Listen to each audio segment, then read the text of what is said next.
Welcome, ladies and gentlemen, to a brand new episode of Late Night Exhale. It's been too long. I think it's been like 3 weeks in some, but we are here for a new day. I'm your host, Ali, and I also got Culler with me. What's up, Culler? How you doing? What's up, man? How you been? Bad to the bone. How's everybody doing tonight? I've been doing good. How have you been, man? I know you've been the boots on the ground at training camp, huh? How's that been for you? Tired, man. Hot, humid. Been busy trying to get back to swing of things, man. Yeah, I know. Trust me. I've been busy. I've had kids, family. Last week I was under the weather. It hasn't been good. But this week I'm here. I got a show for you guys. We got a special show planned for tonight. Before we talk about that, let's do the rundown real quick, if you don't mind, Culler. Sure. We got Tonk 7 TMI Tuesdays with Tonk and Culler, usually around 9 p.m. You never know what they're going to talk about. Culler commentary. Sometimes you can have a cup of coffee with Culler, or sometimes it's late night fun and some great topics and debates.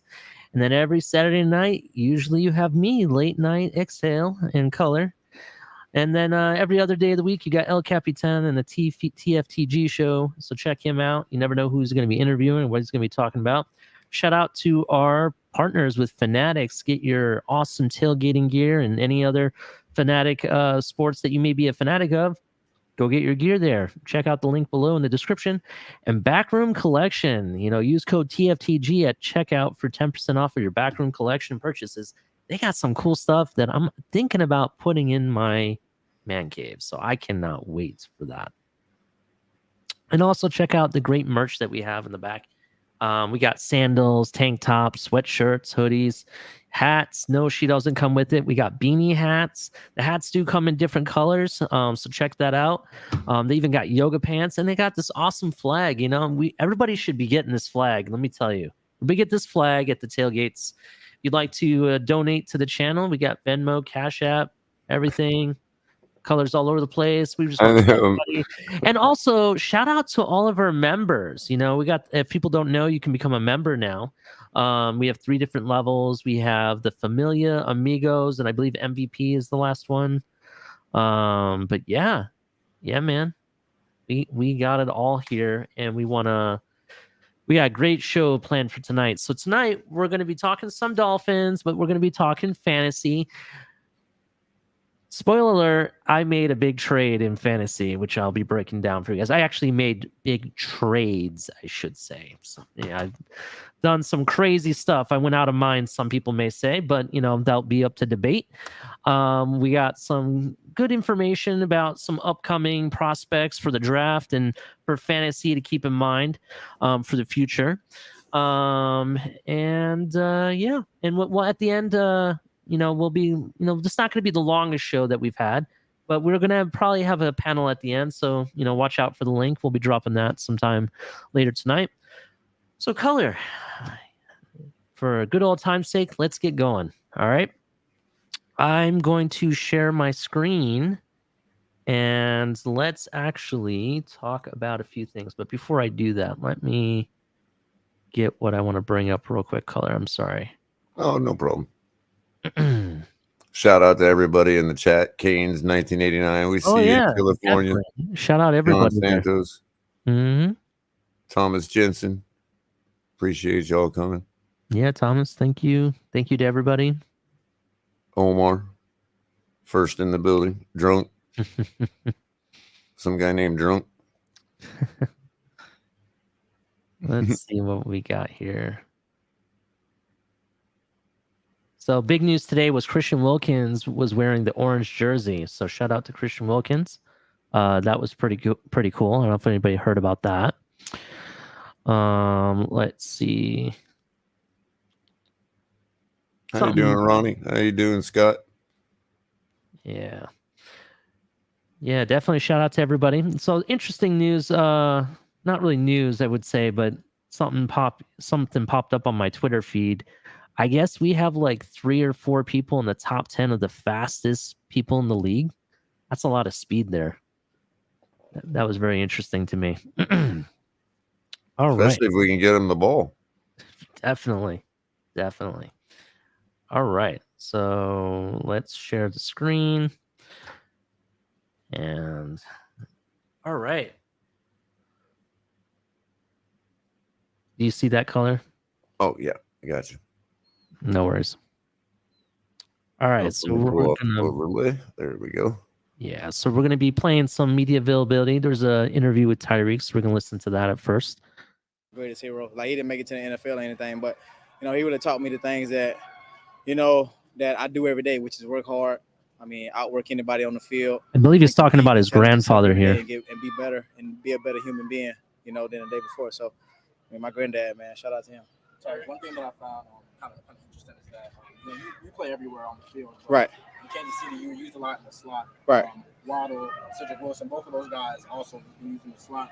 Just from your perspective, what advantages, disadvantages are there to being in the slot as opposed to working on the boundary?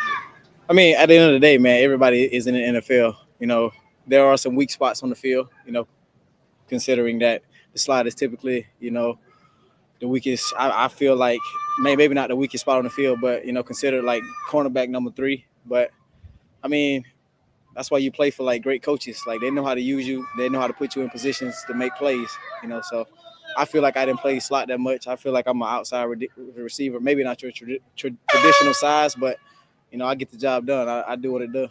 I make it do what it do. The celebration kind of with Jalen Waddle yesterday. Right. Who thought of that, and how did that come about? Oh, that's that AB. Put that S on, you know what I'm saying? So shout out to AB, man, doing this thing, you know, making music right now, transitioning from football to making music. So anyway, man, you know, I can support, you know, anybody that I know, and somebody that played the game at a very high level. Me and J-Dub, smaller guy, similar frame, just like us. We're going to put that S on, you know what I'm saying? So, yeah. Daniel's big on giving established veterans load management, time off. You've been going hard in practice right throughout training camp, but why was that so important to you? Oh, for me, man, like, I just got to take time for my body, man, because I'm a fast guy. I feel like only fast guys get like certain injuries. So I feel like that wasn't really like a low management day for me. Like I had like a little slight ding up, so I ain't gonna really get into it. So um yeah, man. But I truly think that those days are important. Because playing in Miami, man, the sun can weigh on you, as you can tell. And it can take the fluids right out of your body. Put so much soreness in your hamstrings and other muscles that you got in your body. So those days are very important. So it's really up to us. How we approach those days. So. But I mean, when you're out there practicing, you're going hard. Oh yeah, I'm always go hard. It don't matter. Like I don't care about none of that. I don't care if I'm injured or not. I'm gonna go hard. When I'm on the field, I'm gonna give my teammates my everything. That's what I do, and I expect the same thing from them, which I know they gonna give me the same thing back. So I like what he said there. He goes hard every day, and he expects the same thing from his players that he plays with and everything. I think that's part of that leadership that's actually that he's providing. Again, Tyreek Hill is showing us another example of his leadership skills. He's set expectations from them. I want you to go 100% when I'm going 100%. I don't expect anything less. What do you think about that, Color? Color, you're muted. I agree wholeheartedly because, if you can't go all out, even when, it's not expected of you, then, who could ever expect that of you? Yeah, definitely. The guy really the guy is out there practicing like it's the last time he's ever going to be on a field. Yeah, it's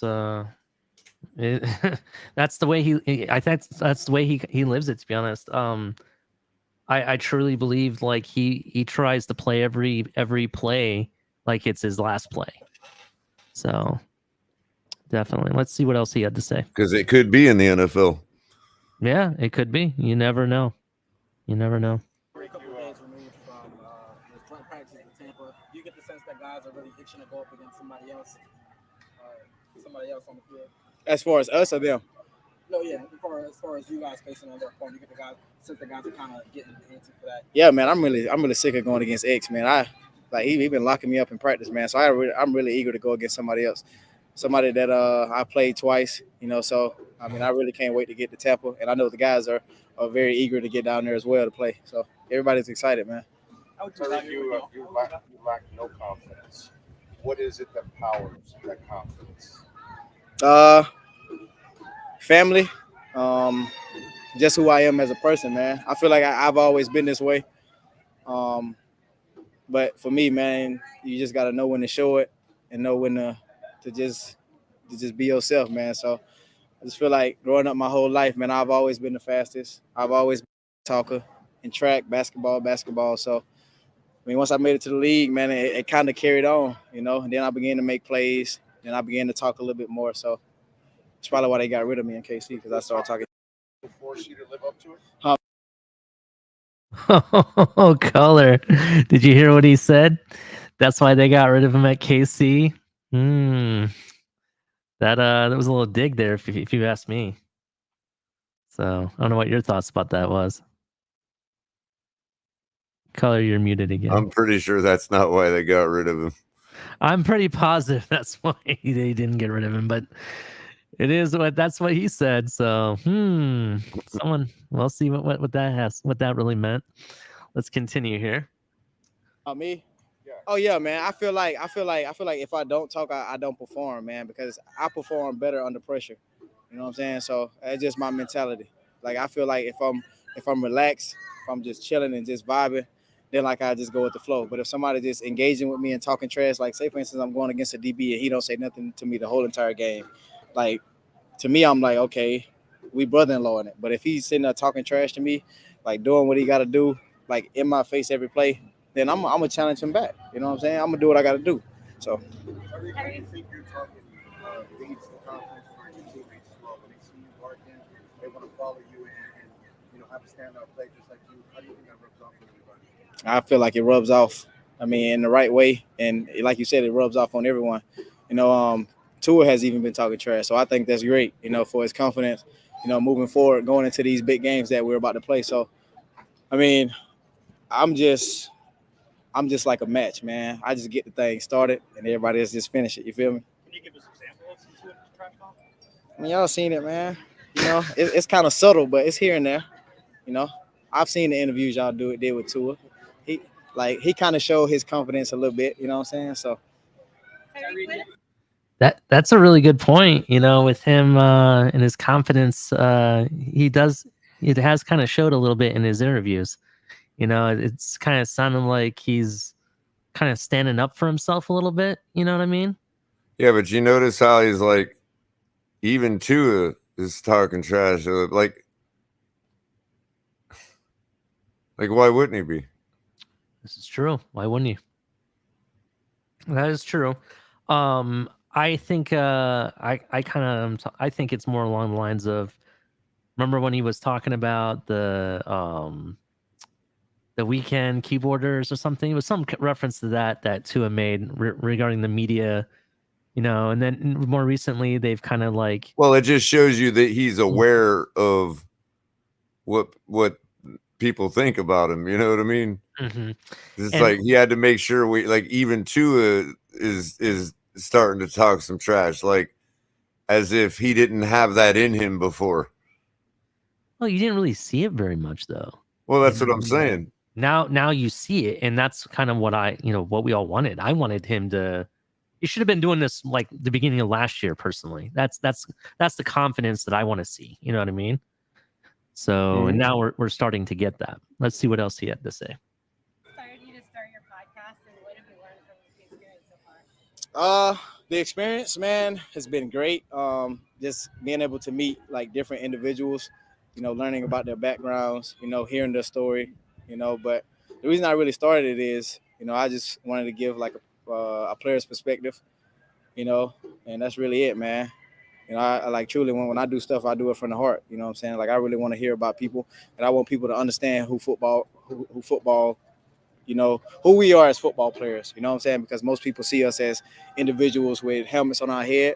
So I mean, my thing is I try to get different people. I don't care how many followers you got. I just want to get you on there, talk to you, hear your story. You know what I'm saying? And then you be able and have people like be able to relate to it a little bit. So that's really why I started it. Do you feel like it enhanced your relationship with some of the teammates you had on Jalen and Tua? I mean, I really don't think so. Like, I feel like our relationship was gonna be there regardless of whatever, man, because our personalities just gelled so well together.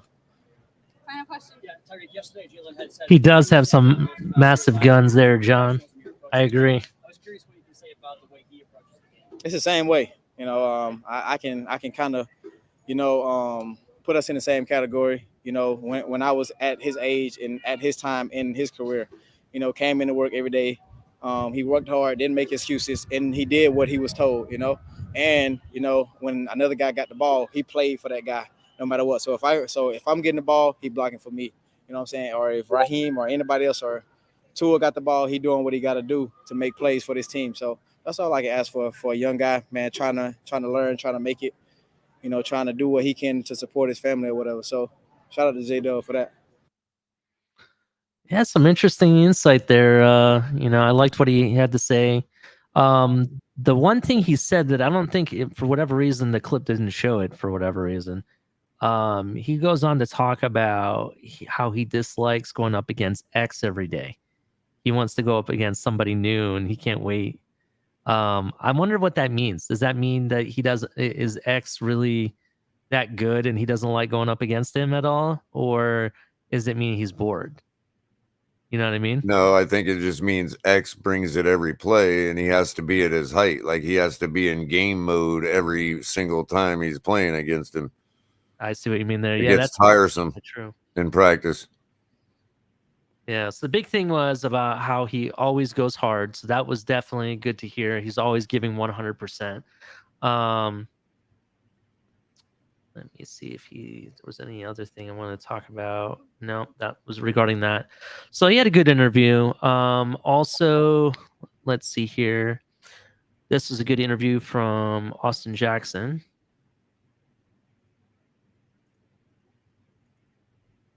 Austin, how good of a measuring stick are the joint practices with the Bucs going to be for you specifically and for the Well, for me specifically, I'm excited about the joint practices.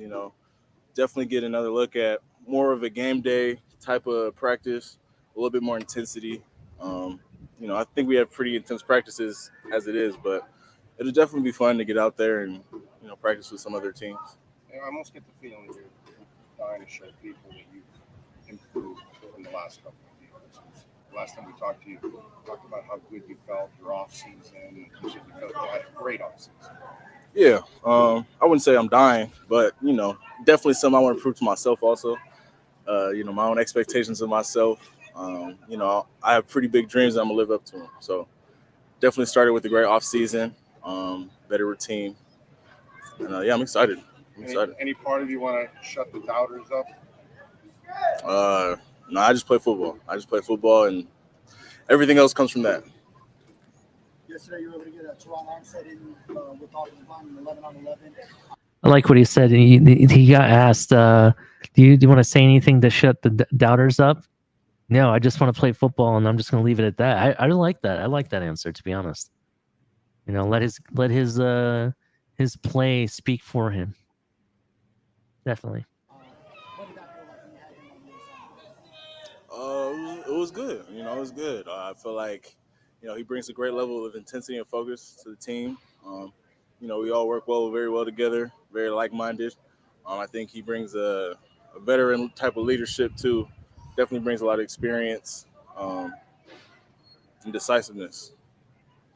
Also, the adjustment from left to right side, do you figure it's been more of a challenge from a run blocking standpoint or a pass blocking standpoint, changing sides? I would say the biggest adjustment is probably playing in this scheme, not necessarily the position change. This type of scheme has its own certain rules for running and blocking, so definitely learn both. Transition's been fun though for me. I've just been taking every day, like a great opportunity to get better at something, get better at multiple things. So it's been great.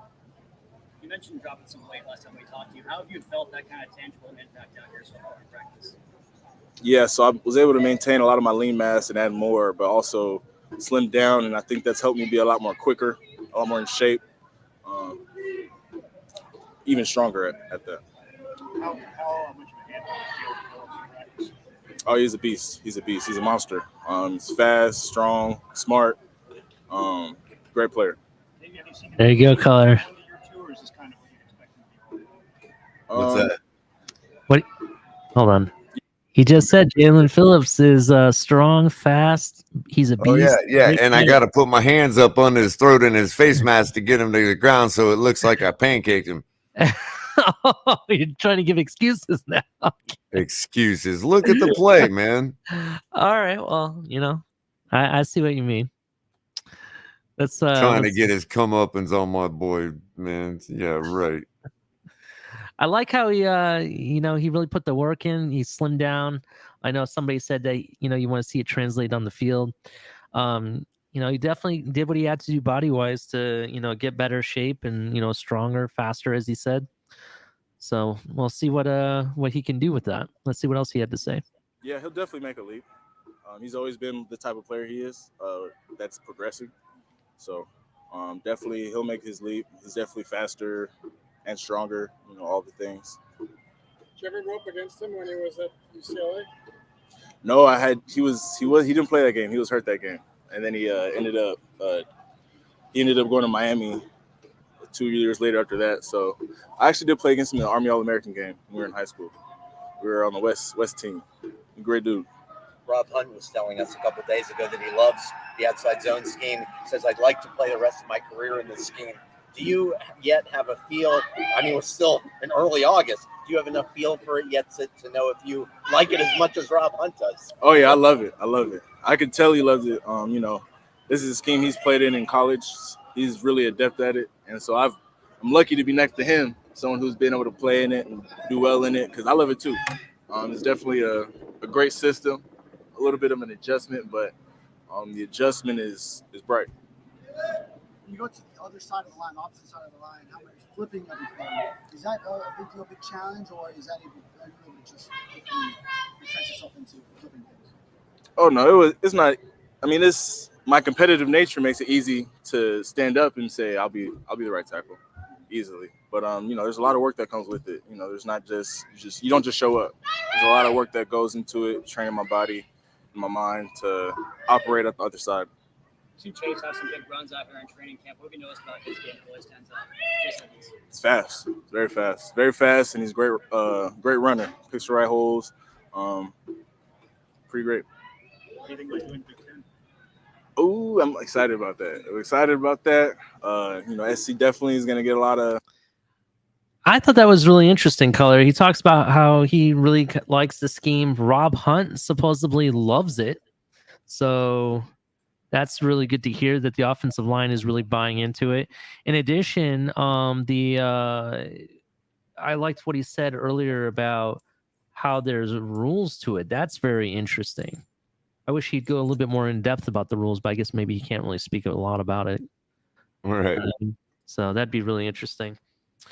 Let's see. We got Christian Oh, Wilkins. hold on. So while you're before you move on from Austin Jackson, I wanted to pull this play up. Hold on a sec. We're gonna do that. We're gonna go over this right now. Nonsense about pancaking Jalen Phillips. Give me a break here. All right. So here's the play I'm talking about, right? This is the pancake of JP that everybody's talking about. So here's JP right here. Okay. Now they engage, right? Mm-hmm. Now watch what happens. Look where Austin Jackson's right arm is. It's right underneath the helmet, right around his now collarbone. watch the rest of the play. Look at that. Turned his head up. No, he's look at that. Hand on the face mask. Totally grabbed his face mask. It's around. It's and drives him to the. Look at that. Drives him to the ground with his head. Hand on the back. Complete holding. Whatever. Now, I'm glad I got it freeze framed right here. Okay, because I want you to notice something else too. Forget JP and this over here. What the hell is this? What do you call that? Holding, illegal, block in the back. I mean, what do you want to hands to the face? I want to know who that is, first of all. That's Trill Williams. No. The defender is Trill Williams. But based on all the black tights and black sleeves, I think that's Preston Williams. You might be right about that.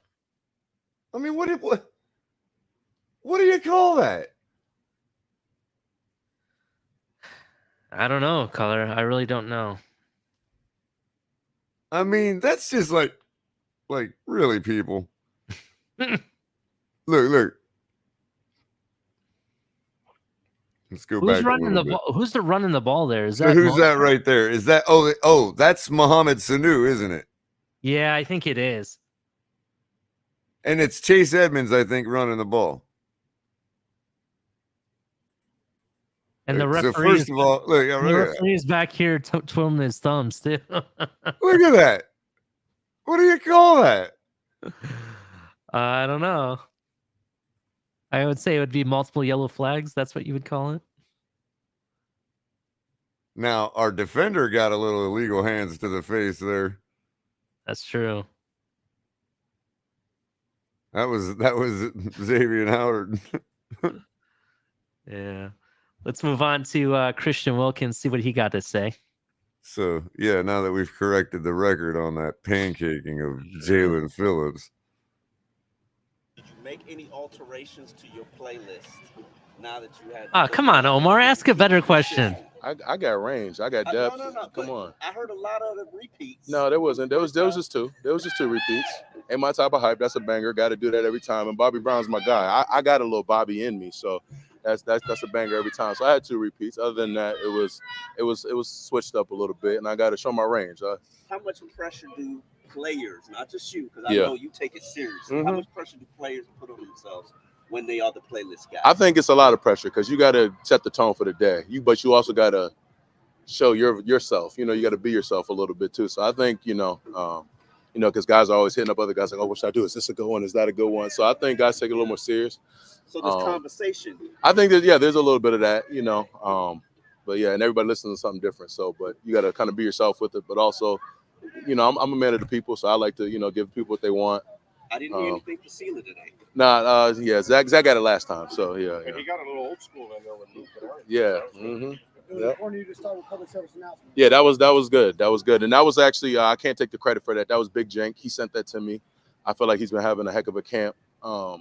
But he hasn't had the orange jersey yet, but he was more than worthy of it, especially this last week or so. So I was like, Jank, you get this, give me a hit. And, he chose a good song to start it off with. So now there was a prediction yesterday right at this podium from Teron Armstead, who said, I know obviously Christian Wilkins is already a really good player. Statistically, he's going to explode. Now, Teron might not have known that your 89 tackles were most among tackles last year. So he probably was talking about even more sacks, tackles for loss. Is that something he's mentioned to you? And is that a priority for you, tackles for loss, sacks at all as a next step? Just really playing within the scheme and then making plays when they come to me. I'm always trying to be a dominant player on the field, but also, do it within the scheme and do it within the realm of things.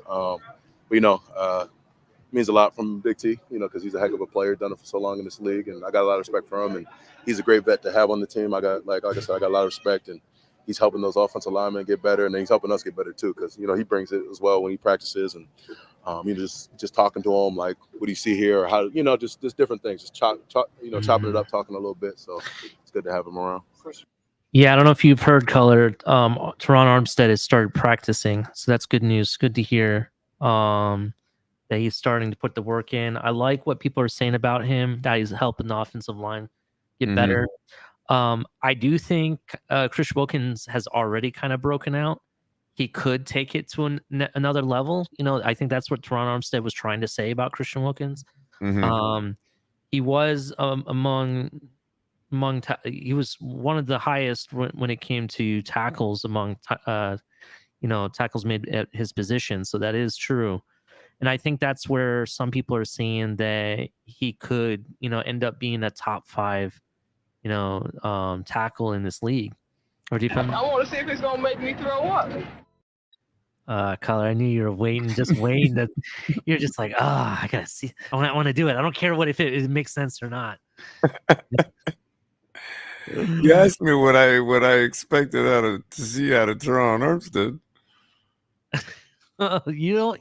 Are you not? I mean, like, it really is going to make you throw up? Is that what you're trying to say? Well, I'm not sure. I want to see if it's gonna make me throw up. Up. I just want to see. Really? You just want to see it first before you say anything? Is that what it is?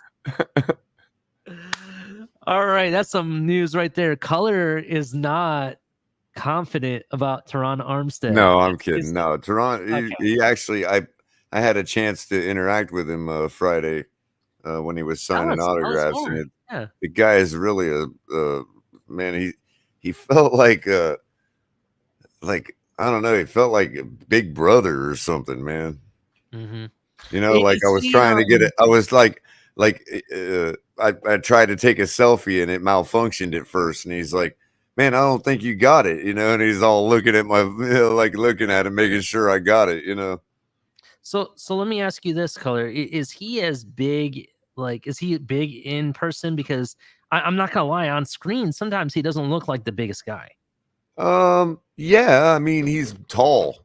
Okay, so he's much taller than what it seems. Kind of narrower than I expected for an offensive lineman, but big dude, definitely. He looks like he could run fast too, like he carries himself, well. Yeah, definitely. I long neck. Interesting. I'm really good to hear that you got to see him and interact with him. That's really cool. And he has that real cool dude, man. That's really cool. Really, he almost gives you that vibe, like he's either like your father or like your big brother, That's good to hear. That's a good question. Capitan asks if who's taller. I would probably say JP. Wow, Jalen Phillips is taller. I would say so, yeah. Very interesting. Let's see. But what else. JP was like tall, big, but every bit lean, man. Like there was not an ounce of fat on that dude. As big as he was. Yeah, definitely. Let's see what else Christian has to say here. You were busting the moves too while you were practicing. Oh, absolutely. Yeah, this was my day. Is So. there any doubt you're the best dancer on the team? I'm not okay. I can vibe. I can jig a little bit. I can do my little thing. Fine, man. We saw Yeah. the worm to start off practice. I mean, I like to say, I'm the most fun dancer. I don't know. I know there's probably guys who are legit dancers who could really do it, but I'm the most fun. Like, I'm gonna enjoy myself. I'm gonna have a good time, and other people are gonna enjoy it too. So, nah, none of that. Something that kind of impressed me today was the lateral speed the defensive line shows. Yeah. The ability to that Tyreek and Jalen Mm-hmm. running, end arounds. Right. That edge. Is that kind of a strength? That's definitely been like a kind of that's the standard really. That's been a point of emphasis for us. Just we kind of set the tone with that on the D line. Just kind of running to the ball. And as these linemen, if you set the tone running downfield on the big play, no one else has an excuse. You know what I mean? So that's kind of just the standard. That's how we play around here. It's pursue the ball always, and good things will happen. I mean, what's it like trying to chase Tyreek? Oh, them dudes fast. They fast. But it's good. I'm humbled running after him, but I also feel like I'm. It's a little embarrassing because he's always going to pull away, but like I still think I'm decently fast for what it's worth. But. Do you guys defensively sit around and go compare what you're practicing against this year compared to last year? The speed this year compared to last year. It seems like it's night and day. I mean, yeah, we got good schemes, we got good players. We bring it every day. So it's just fun to compete against each other. Just the different things we do offensively, the one-on-one matchups we might have, whether it's at receiver and corner or, in the trenches, wherever. We got a lot of good matchups and it's good, fun, competitive practices. Christian, I love watching you retrace your rush, man. But it seems like sometimes they throw the ball away and you're running 30 yards downfield to get the football. Do you exaggerate that for any reason, or is that just what you do? That's just kind of what I do. And that's the way you got to stress yourself and strain yourself so you can get your conditioning up. So then the game is easy. That's what practice is for. You got to harp on those little things, and that's kind of that's how I play in the game. Balls away, I'm trying to go get it. That's just kind of my standard and how I do it. And again, it's a tone setting thing. No one else has an excuse if one of the bigger guys on the team on the defense is doing it. So. You said you're a man of the people. How does it feel when you hear that first Will No, it's all love. I appreciate the love and the the support from the fans and everything. And it's I have a good time with it. It's all love. So I enjoy it also. Your teammates give you a hard time for how you reciprocate it? Say again. Did your teammates give you a hard time for how you reciprocate? Not really. They've learned to expect the unexpected with me. It's just kind of, hey, that's Christian. He's going to do what he does. It is what it is, kind of thing. Yeah. Ask you about, from a defensive standpoint, obviously the first week you guys were vanilla and offense was no pads and offense was getting off. And then you start putting some of these blitzes and the exotic looks and the tide kind of changed. When do you know that you guys are ready defensively? It's really a day-by-day thing, and you're never fully finished product. You always got to bring it every day, and that's kind of our mindset. And just the leaders lead, everyone else follows, and we just you just got to bring it. And there's always wrinkles or things we might adjust or whatever. But really, just it starts with the leaders, and just bringing it and having that mindset. You never really complete it as a defense. You're always looking to improve. So. Am I right, bitches? Yeah, same guy. Josh is a heck of a coach. And it means a lot to him, and he brings it and has a high standard for us defensively. And so we kind of all follow his lead there. Christian, Jalen mentioned when he was up here how this scheme offensively really tests your eye discipline with your reads. I was curious your thoughts on that as somebody who plays on the inside as compared to outside. No, it definitely.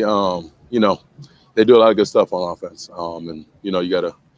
And it's good for us. It's definitely just good. It makes practices fun, competitive, and it's just, you always got to be ready for it all. So there's obviously a job to be won with Adam Butler. Unfortunately, no longer here. You got Big John Jenkins. You got others. What has Ben Still, the Cornhusker, shown?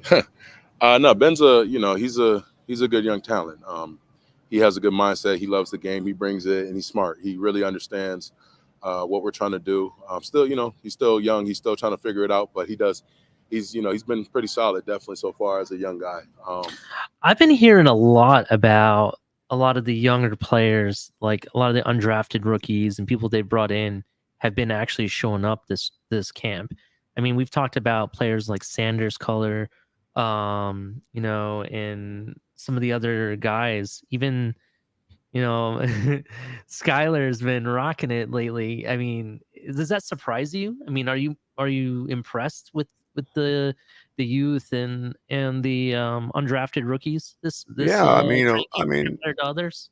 Compared to yeah, others? I'd say so. I mean, I'd say there's quite a few guys that like you would in previous years you'd think of them as no names that are just really balling out and making a name for themselves. Again, Cameron Good with a sack the other day. You know what I mean? I mean, it's and Yeah. he's our.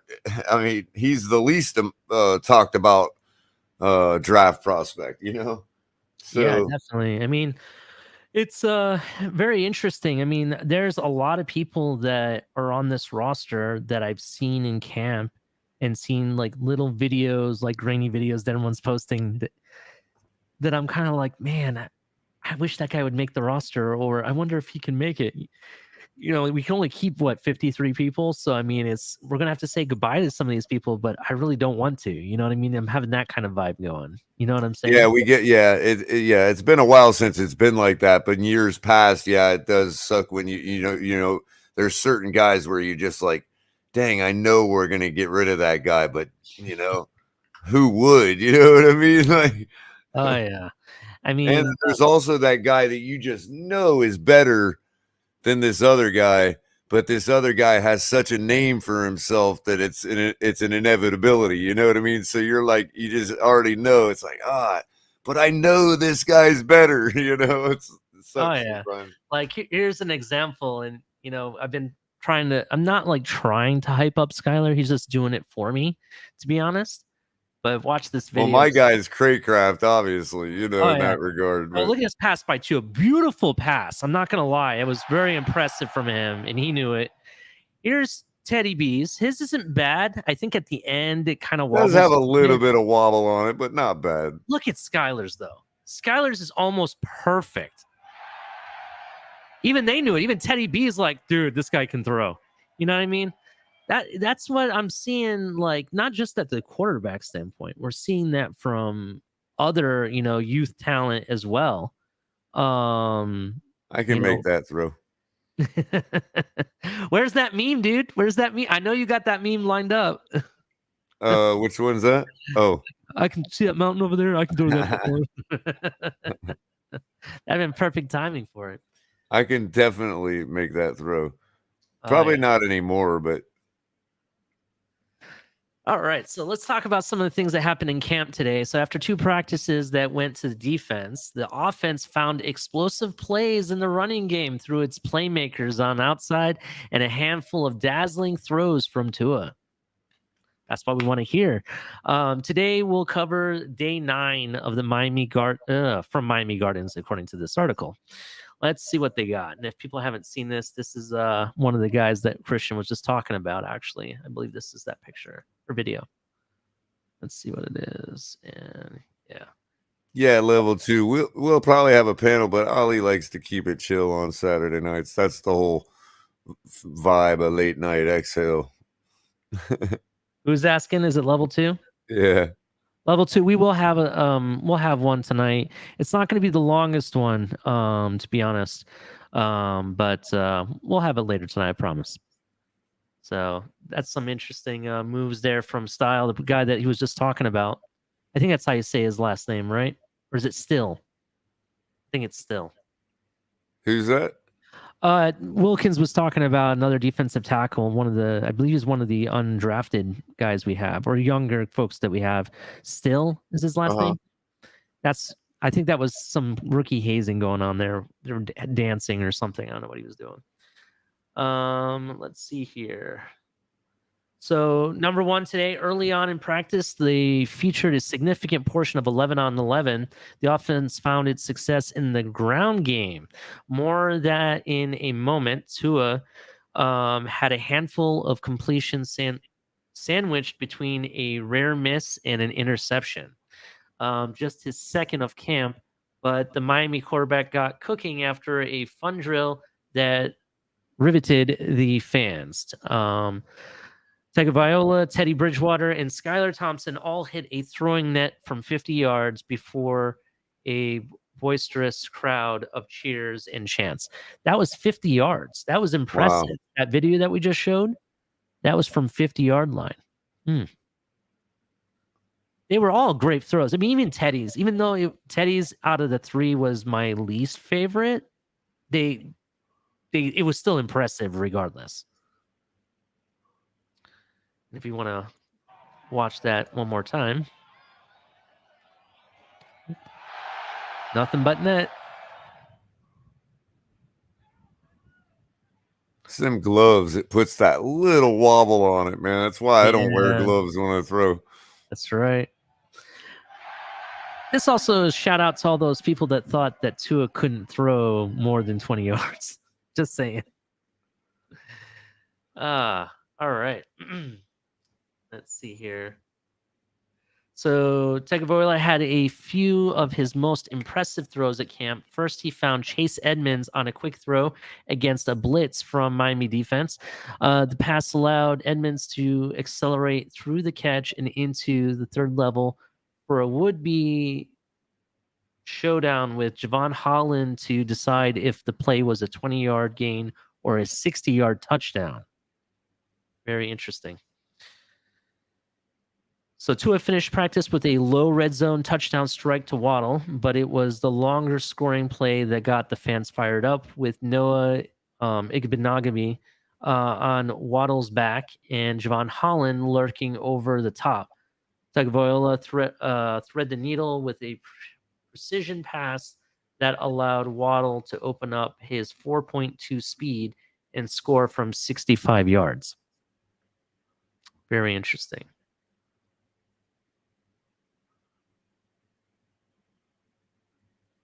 That was a nice throw and catch, to be honest. Yeah.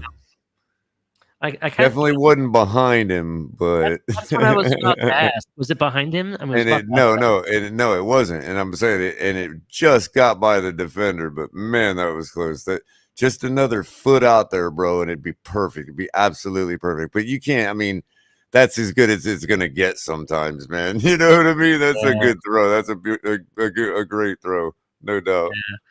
So every practice is we could all look at him in a microcosm, you know what I mean? Like, yeah, it could have been 6, another foot that way, but again, if that's the best he ever did, that's perfectly fine for the NFL, you know what I mean? The pass was completed, Yeah. So they go on to talk about Waddle. They're saying that he's catching short passes, gaining yards after catch. He's catching long balls for explosive plays. He's making tough contested catches in traffic. He's tapping his toes on the sideline. He is doing it all, Culler. Jalen Waddle is doing it all, right? He's putting everything on that note, I've been quite impressed with all of our receivers.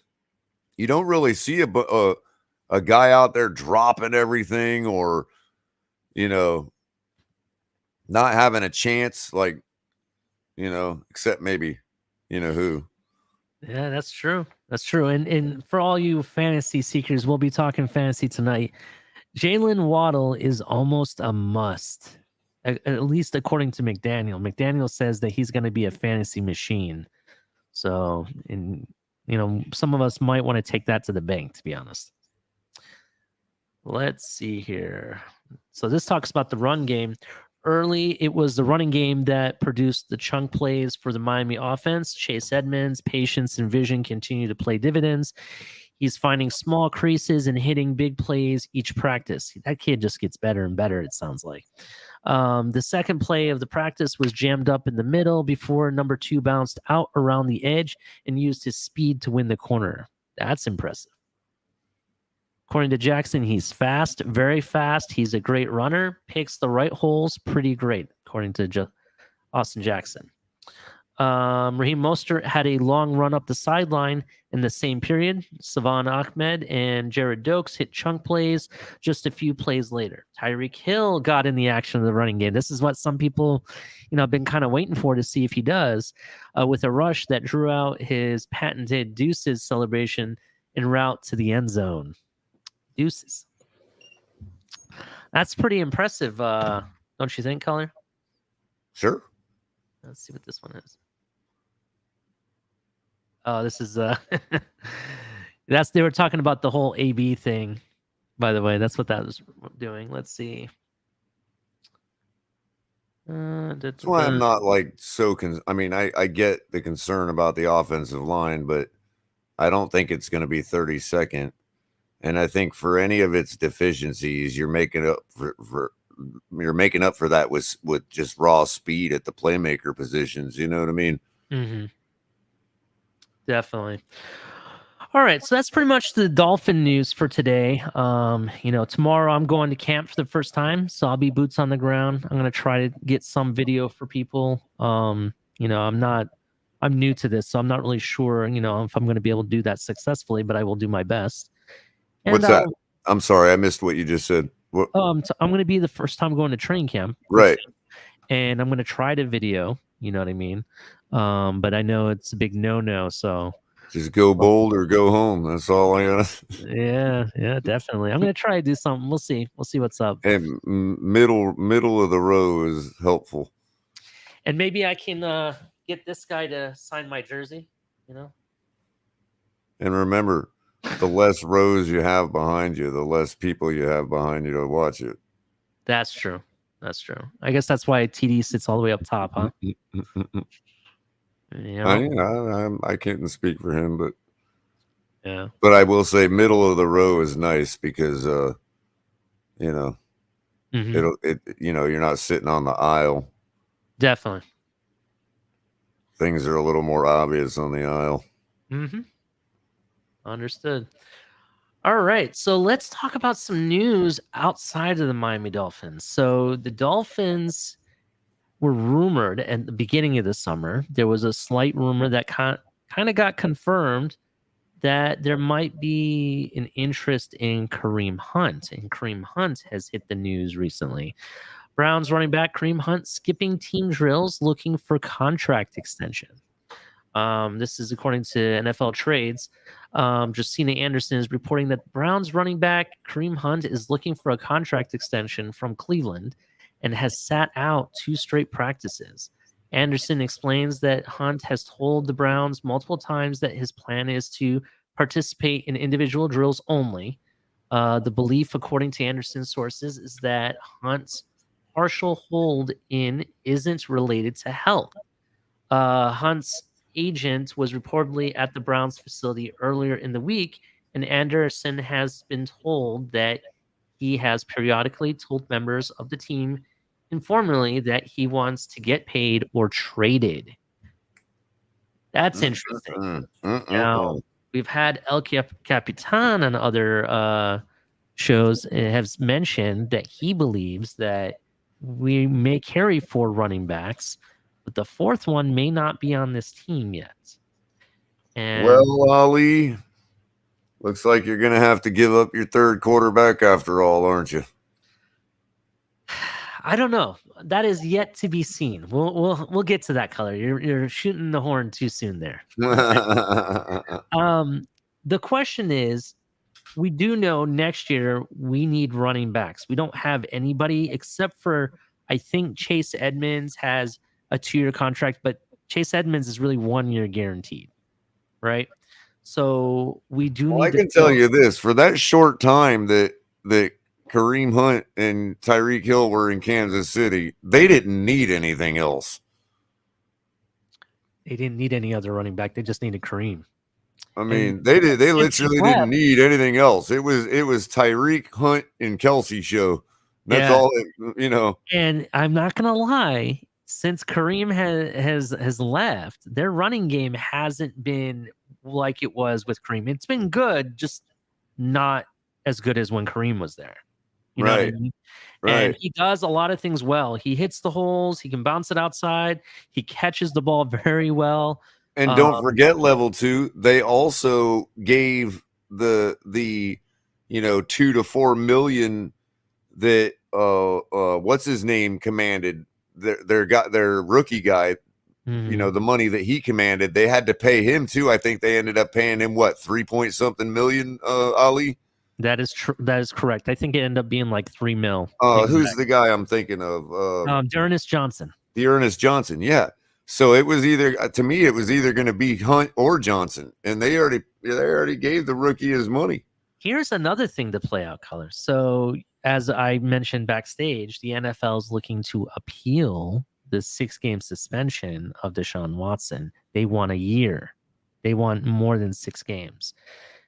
Is it possible that maybe Kareem is looking at this and saying, wait a minute, Deshaun Watson isn't going to be here. My game might not look as good because we have Brissett running the show.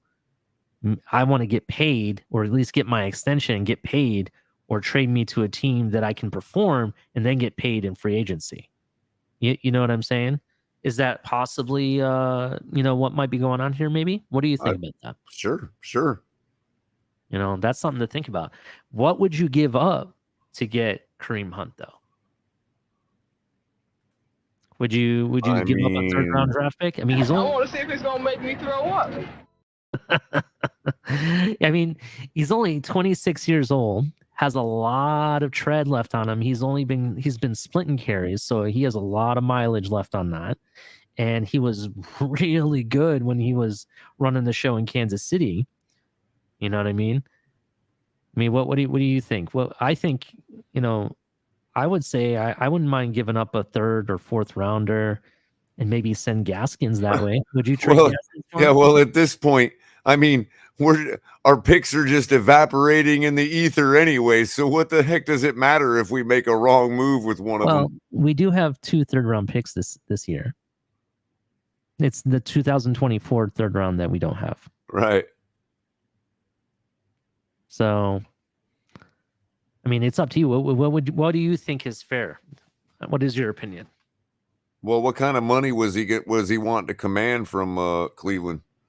Let me see what he's on currently. It says Hunt 26 is a former 3rd-round pick of the Chiefs back in 2017. He was in the middle 2nd year of his 4-year, $3.263 million contract. That doesn't tell me. I mean, our backfield would just look straight ugly with him and Edmonds back there and Mostert, man. Oh my God. Just ugly. You just think about that thick Miami heat and humidity and facing one of those guys, one right after the other in the backfield. He's going to cost us about $6 million because I think he has a $6 million contract. I don't see why we don't pull the trigger on that if we can, man. If we're in the mix, I don't see why not. I mean, yeah. Now I haven't heard anything since the beginning of this summer, so I don't even know if we're still in the mix. But the fact that the news broke out that he's holding out, and I'm like, huh. And he wants to be paid or be traded, that tells me that maybe there was some truth to that rumor. They were looking to maybe move off of him. That happened in the beginning of the summer. You know what I mean? Mm-hmm. So I don't know if we still are, but I think that we should be open to add any player if it's going to improve the team. That's basically how I look at it. I agree. So, but that's some interesting news. We could do, well, yeah. Who would be odd people out? Would we keep Sony Michel? You know what I mean? You have Mostert, you have Chase. No, he'd be the guy you send over to Cleveland in the trade, probably. Sony? Yeah, because they need to replace Hunt for what they were going to use him for. This is true. Michel's a cheaper option, right? For them. Let me look up Gaskins. I'm not sure. Well, I mean, Gaskin ain't going to give them the production that Kareem Hunt would have, other than the fact that they've got a stacked running room. It's not. I mean, Chubb's going to get the majority of the shares anyway. But the thing is, you have to think about it is that Kareem Hunt, if he really wants out, right now the Browns are in a situation that they don't know what the heck's going on with their quarterback room. So they may want to recoup some of those lost picks. Right. Away. Yeah, so they can fire sale just about everybody because they've got time. It's actually more ideal for them. And I said this a few months ago. It's actually ideal for them for Watson to sit even the whole year because it allows them to tank without actually intentionally tanking. You know, they can gain a better draft position, but somebody had said it don't matter because all their picks are going to the Texans anyway. Yeah, I get that, but yeah, they could still recoup something, you know, from, you know, in that regard. At least they're not high and dry. I mean, I don't know. It just seems to me that because along with having the time, you know, let's say the losing and forget the draft positioning, Mhm. you know, they could have a fire sale, and that fire sale is going to gain them a lot of that capital back, you know, that they lost giving up to get Watson. And they've got nothing but time to do it because they know their fans are waiting on Watson. If Watson sits the whole year, there's not a single Browns fan that's going to hold them responsible for a 1-17 or a 1-16 season. If they went through a fire sale, I mean, they could get rid of Chubb. They could get rid of a lot of people and easily replace those guys and build a whole nother team for a guy like Watson. Remember, they've only got to get to mediocre. Yeah, that's definitely true. Your question Not earlier like they got to about- get a bunch of superstars, you know. Yeah. Your question earlier about the money, about who is more expensive, Sony or Gaskins. Gaskins is actually making more than Sony is. He's 2.5 million versus 1.75 million. Not very much difference, but And NFL is lit is right. They definitely won't do that. We just, you know, that's kind of like your Jimmy Johnson, Herschel Walker move. You know what I mean? Nobody does that stuff, and nobody's bold enough to do that. And you Cap know? for Life, yeah, I'm hearing that's that Jimmy G to Browns is a possibility. It's starting to heat up. That is true, but I honestly don't think Jimmy G wants to go to a team where he's really just the man in wait, just the guy waiting to hold a spot. Yeah, and again, why are they going to dip their feet half in the water? That's what I'm saying. Like, yeah, you know what I mean? If Watson ain't going to play this year, chalk up the year. You know, have a fire sale. See what you can rebuild by the time Watson gets back. This is true. You know, definitely. All right, Culler. Let's do the rundown again. Sure. And then we'll move on to fantasy. Rundown. We got that guy. So we got Tonk 7 TMI Tuesdays at 9 p.m. Check them out every Tuesday. Then we got Color Commentary on Thursdays. You never know. Sometimes he goes during the day, sometimes at night, sometimes on different days, but you'll never know. So check Color out. I also have my show every Saturday night, Late Night Exhale with myself. Then we got El Capitan every other day of the week. You never know who he's interviewing or what interviews he's showing on his show. So check that out. Shout out to our partners at Fanatics and Backroom Collection. Check out the links below. Fanatics, get your awesome supporting gear for any sport you can think of. They got some good tailgating gear there as well. Then we got Backroom Collection. If you want that artwork for your man cave or your special Dolphins room, or just like the artwork and you want to hang it wherever in your house, check out Backroom Collections. They got some good stuff there. Make sure you use the hashtag TFTG to save 10% at checkout. You never know what you're going to find there. Fanatics. And check out our merch, man. We got hoodies, we got hats, we got beanies. I like those sandals. The hats come in different colors too, just so you guys know. There's even yoga pants on there. We got the awesome flag that I need to pick up. I keep reminding myself. We got some awesome stuff out there, so definitely check that out. And if you want to donate to the channel, we really appreciate it. We have Cash App and Venmo. Just look up the Fins Tailgate. Also, shout out to all of our members. If you'd like to become a member, we have 3 different levels. We have Familia, Amigos, and MVP. So shout out to all you guys. They got some really cool videos that Captain's starting to put out that you guys get to see early. So definitely check that out. Oh, anyway, how's everybody doing? Oh, one last thing. Shout out to the Dolphin Realtor. I don't know if anybody saw that. The Dolphin Realtor. Yeah, the Dolphin Realtor has a TikTok channel. TR, that Dolphins Realtor, and you gonna share it? Yes, I am. Hold on one second. Dang, Skippy, we gonna share it.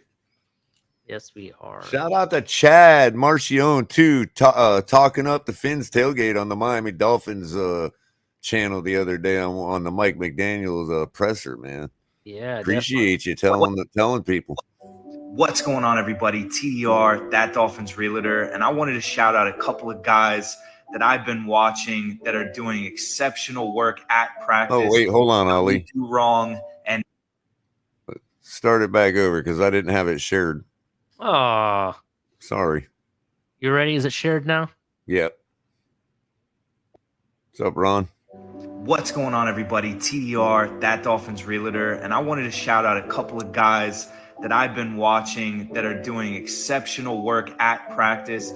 Dougley Do Wrong and El Capitan over there at the Fins tailgate. These guys are incredible. What's going on, everybody? TDR, that Dolphins realtor. Shout out to you, that Dolphins realtor. We really appreciate you and everything that you do. Everybody, if you use TikTok, check him out. Check out his channel. Definitely like. And being that he says he's that Dolphins realtor, he probably has a real estate business.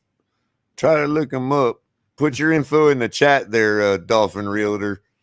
You know, I don't know if you're swarmed with clientele already. Maybe I'm making more work for you. I don't know, but definitely get a hold of him if you need some property. Mm-hmm. So we got some news on the fantasy side. So my team, I don't know if you guys remember my last show, we talked about my team. I kind of broke down players, what I expected, what I was kind of looking for.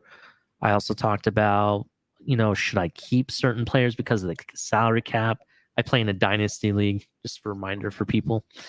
I made some trades, some big news here. Some trades that went down, and I am going to bring them up here, and I'm going to show you what I did here. And actually, no, let me go back to where I was first. Yeah. I want to see if it's gonna make me throw up. Might make you throw up, Color, but I had a method to my madness, to be honest. So you guys might think this is crazy what I did, but let me break it down for you. So, trade alerts. Let me see if I can make this bigger where you guys can see it. All right.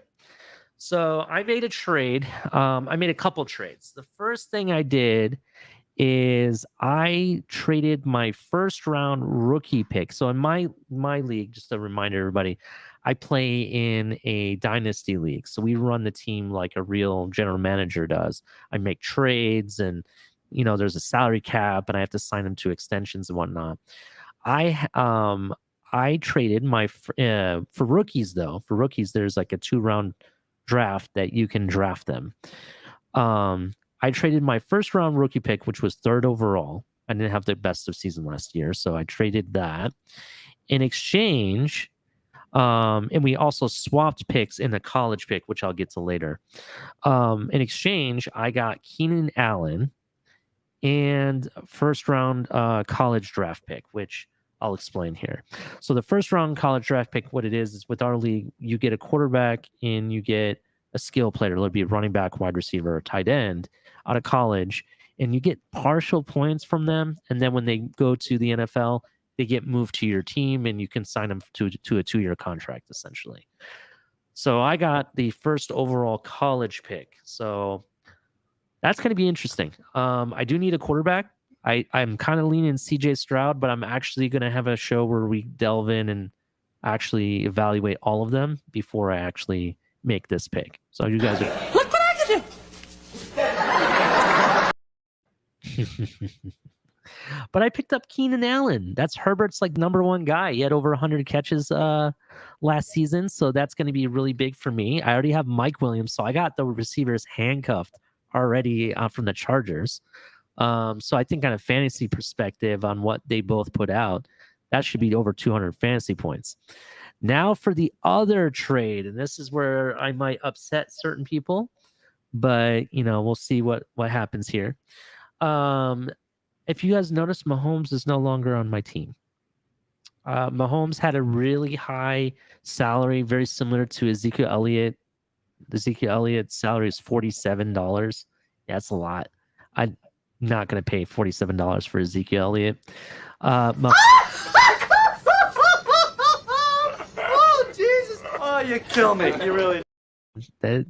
Believe it or not, the fantasy pros actually said that Ezekiel Elliott was going to bust it out last season, and that didn't happen whatsoever. So that's kind of what that was based on. Was the best running back on the board. I needed a running back that season. So yeah, I'm moving off that. So I'm not signing him to extension. He's not even tradable at that salary. So I'm going to let him go to free agency. Mahomes, on the other hand, he was going to cost me about $35 to keep. So I had to make a tough decision. Do I trade him or do I just let him go to free agency?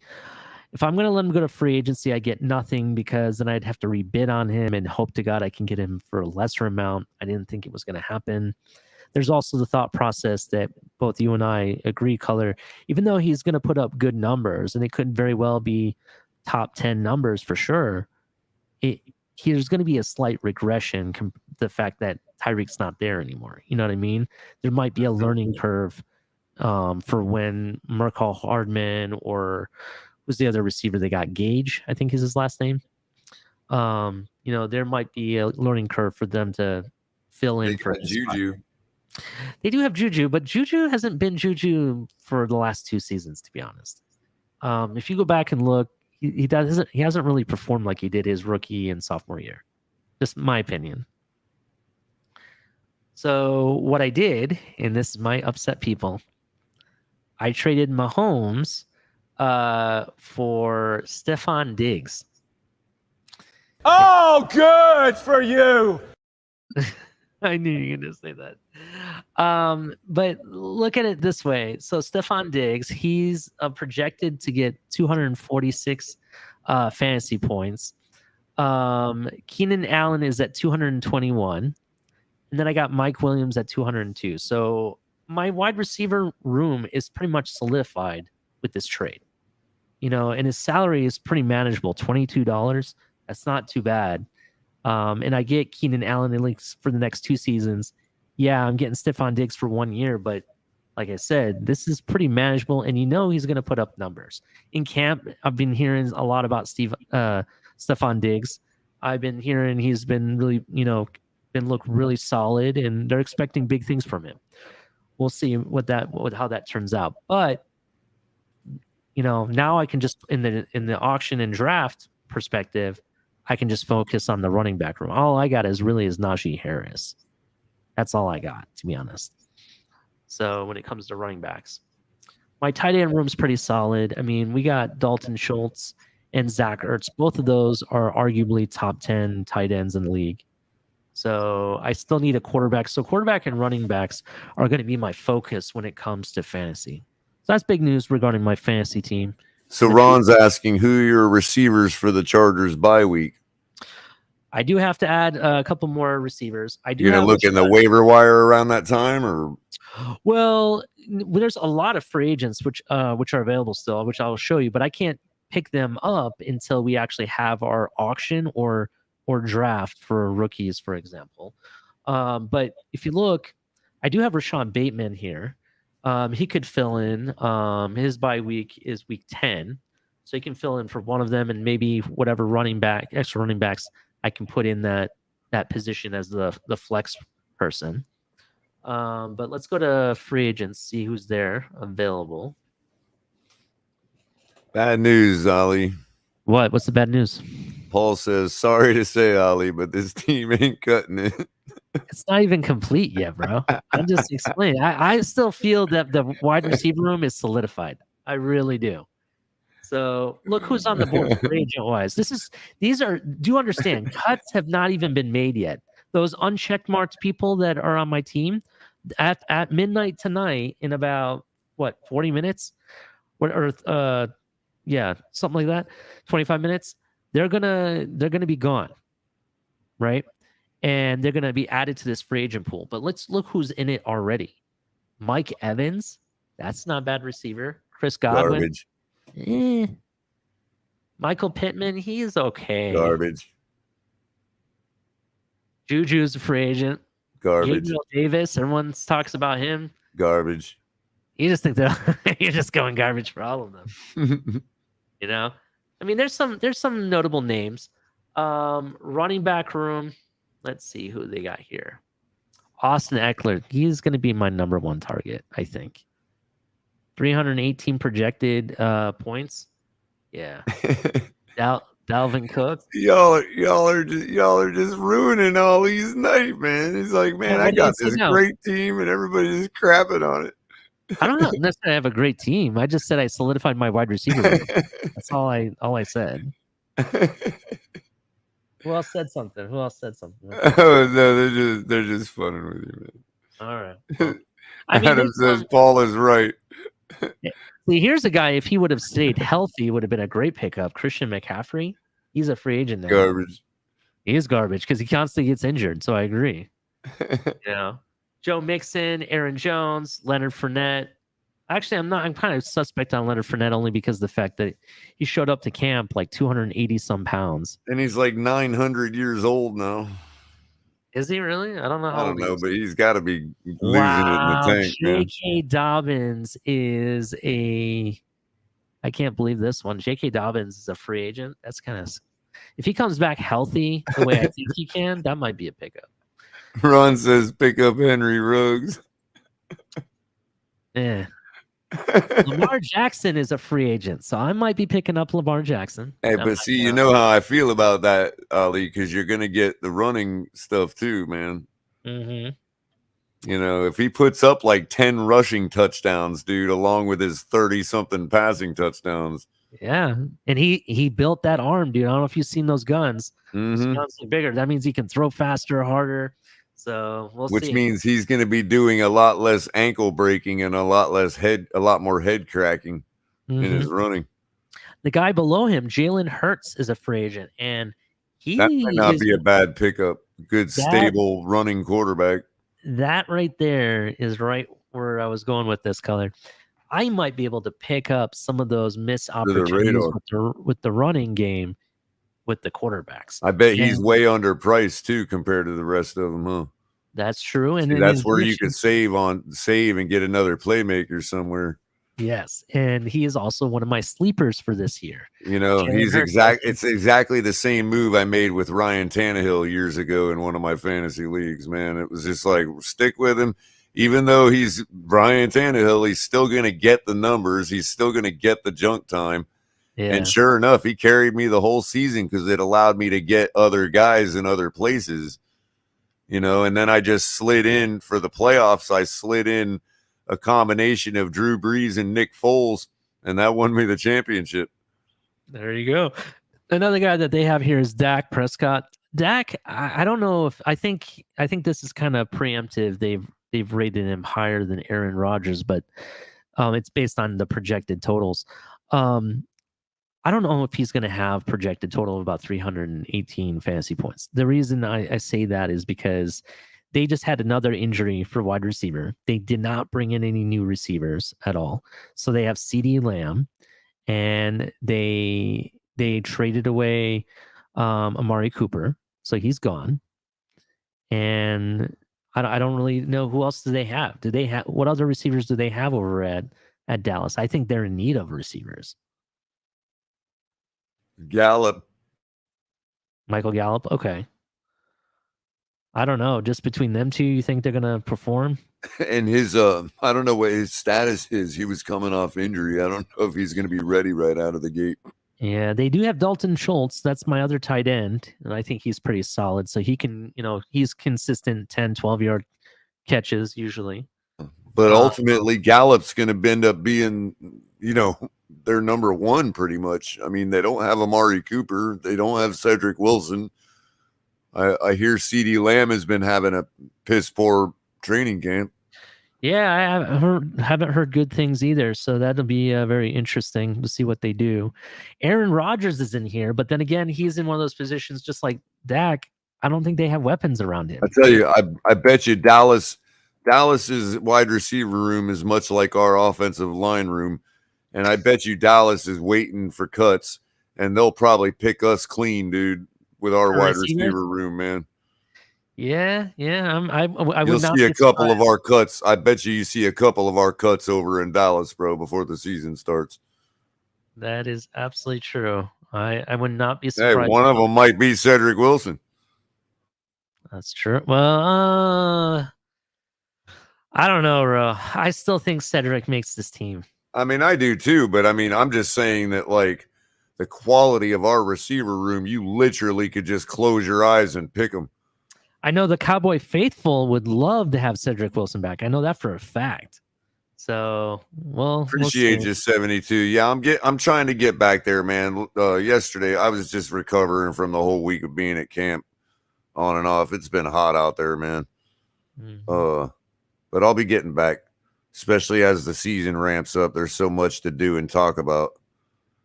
And Thursday night's a game night, so I'm look for some programming changes in that regard. Whether I might do a pregame and a postgame. I might, talk up the game. I haven't really worked out exactly what I'm going to do for Thursday nights when the season starts, but look for that going forward too. So, yeah, I can't wait for this season to start. The actual season, it's going to be one heck of a roller coaster, Color. Let me tell you. So, but anyway, I got my hands full. We'll see what happens. My auction / draft night is what, the 19th, I think. Let me see here. August. 19th Friday. So in about 2 weeks. So we'll see what's up, what I do with this team. I just wanted to, explain what I did and why I did it. I had to make cap room. That's basically what it came down to. I know that I'm going to have to overspend in the running back room. So I still feel I solidified my wide receiver room. I maybe need one or two more receivers, which I'll pick up. I don't have to spend the most money for it, to be honest. And there's also waiver wire too. So yeah, that's nifty little, like, man. The only one I ever did, man. I just, like, it was so fun, like, because there was like one or two people in my league that were actually, like, really on it. Everybody was paying attention and everybody was on it, but there was one or two people that were really, like, chomping at the bit, on Tuesday, when you can start to make, moves on the waiver wire and all that. Also, and it was fun, man. Also, with this league, we also get an additional $100 in free agency money, basically. So for that waiver wire, how we pick up players, instead of just being like the priority person, whoever the priority is, we put a bid in, a blind bid, and whatever date that bid is, is accepted, it tells us who won the bid, essentially. So, yeah, actually, I hit on a couple guys that season that were like, now you see him as kind of common household names. For instance, we had it wasn't just in the league I was in, it wasn't just defense, it was you picked a couple defensive players, right? And man, a guy like Quan Alexander, bro, when he was just bombing out, like, totally and nobody even knew who he was, and he's just racking me up the points that year, man. There was another one like him that year. I can't remember the guy's name. One of them played for the Niners, I think. That might have been Quan, but one of them was with the Rams too. And it's just like, man, and nobody even knew. Now we all like, yeah, Quan Alexander, everybody loves him. Yeah, definitely. Oh, that's a name I haven't heard in a while, Quan Alexander. But anyway, so that's my fantasy team. So speaking of fantasy, Color, every year, you mentioned it yourself just a few moments ago, you're able to pick up some of these no-name players that end up, being a fantasy machine for you. I've done that quite a few times regarding various different receivers over the years. Who do you think could be a sleeper this year? Like, who are some of the names that you think? Well, I would look towards guys like, and I know that people don't think that he necessarily deserved to break the market like he did and all that, But a guy like Christian Kirk, I mean, keep in mind, he was good enough to command the money. Sure, he wasn't, he kind of slacked off, wasn't getting a lot of targets the last season and all that. Kind of like, he seemed like a flash in the pan. But who else does Jacksonville have at that quality? You know what I mean? Oh, I know who. I can't think of his name. He used to play for Detroit. Chenault, maybe. DJ Chark, I think they got. No, DJ Chark went to the Lions. He's with the Lions now. Okay. The guy from Detroit is who they have, and I can't Yeah, think of his name. yeah, been there forever. Not Marvin Jones. Was it Marvin Jones? Yeah, No. Marvin Jones. Yes, Marvin it is. Marvin Jones. Yeah, I That's mean, it. you got guys like that, but as far as a staple wide receiver one that's meant to be the playmaker, that's going to be Christian Kirk. Who else do they got? Yeah, and they really paid him to be the number one guy. Trevor's going to be with Doug Peterson. Trevor's going to be putting the ball up. Yeah. Even if they're losing every game, he's throwing for 300 yards a game. Maybe not overall average, but he's going to have a few 300-yard games. Bet that. What did you think of the Hall of Fame game, by the way? I mean, Jacksonville played. It was boring. It was all boring. I can't believe they didn't even play their starting quarterback for like at least the first series. That was kind of shameful, but whatever. Yeah, the defensive end they got, I thought, he had some plays here and there. To me, I'd be chomping at the bit if I was Derek Carr. I'd be like, "Are you kidding me? Put me out there." That's true. That is definitely true. So I have Christian Kirk on my team, by the way. So that's interesting. Oh, that's good. Yeah, that kind of he's part of the wide receiver room right here. But you got to look for guys like that where you're like, no, they're not on the greatest team, but who else does that team have? Mm-hmm. You know what I mean? That's why Brandon Cooks was always a good one because, sure, the Texans weren't nothing, but Brandon Cooks was still getting his 15 fantasy points every week. This is true. You could also look at the quarterback versus how many targets they get as well. You look at players that get that, top to middle end range targets. Those are, there's ways to figure it out. For me, I was always good at picking out slot receivers that were producing, consistently. It also depends on the league that you're in too, because like there's points per reception leagues. Right. You know what I mean? And that's where you really bank out for the more receptions you have. And that's kind of how it is in DFS too. You got to know what site you're playing on, how they score it, because you might want to go for, pass catching and running backs as opposed to receivers because of that difference in scoring. Mm-hmm. So this is interesting. Christian Watson, which was the wide receiver for Green Bay, he's one of the guys that I thought would shine under Rodgers, has been absent in training camp. Meanwhile, a fellow rookie Romeo Doubs has been a star. We'll have to see if that continues in real game action. So we have a guy that is an undrafted rookie. I believe his name is was it Braylon Sanders? I think that's his first name, Braylon. Correct me if I'm wrong. He's been pretty hot. I mean, did you see anything from him at camp when you were there? What did you yes, the man has great eyes. He watches the football. He knows what he's doing. Mm-hmm. And I actually got to see him up close, signing some autographs with the kids. Mm-hmm. Pretty. I mean, he's a pretty stout, big dude. Like definitely looks the part as far as baller goes up close. Yeah, definitely. He's the type of receiver that could just come out of nowhere and do a lot of damage in the league. Yeah.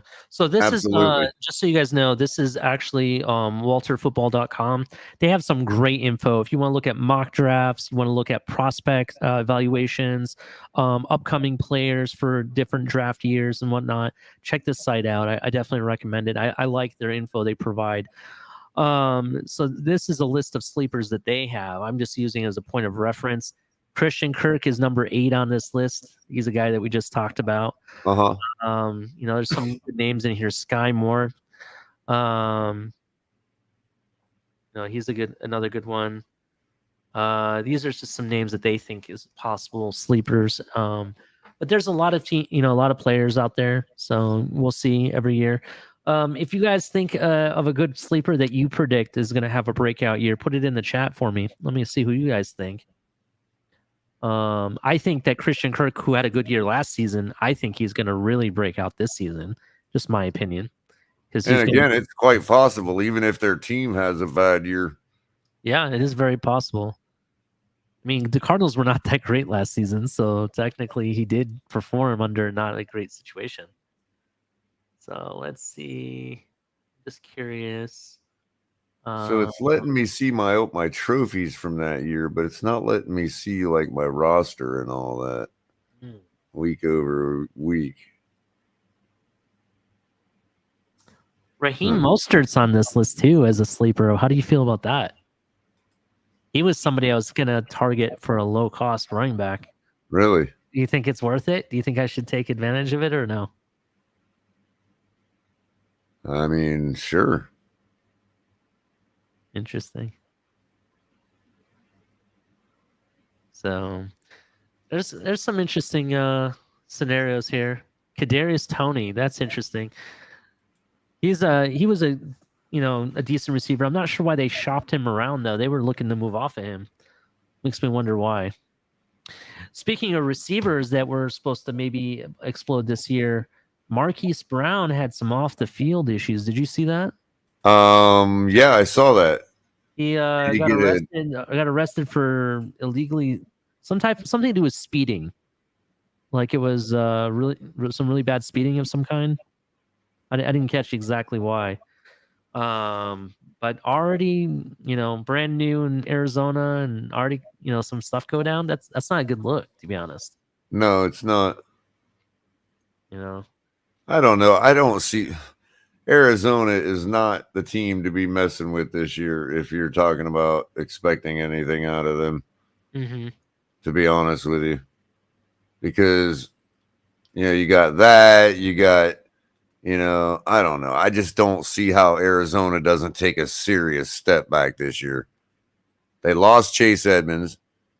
Who knows what's going on? Who knows what's going on with DeAndre? Doesn't he have like a 6-game suspension or something?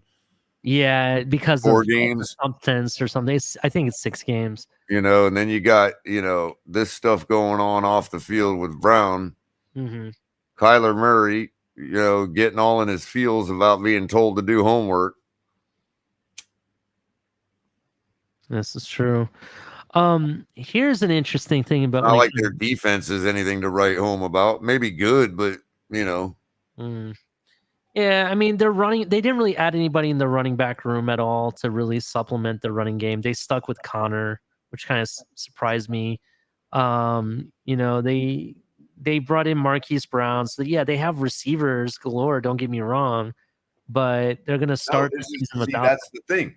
This is the year Mighty Mouse is supposed to carry the team. And we'll see if he can do it. Yeah. And he's already got that contract. Does he really, need to put the effort in now?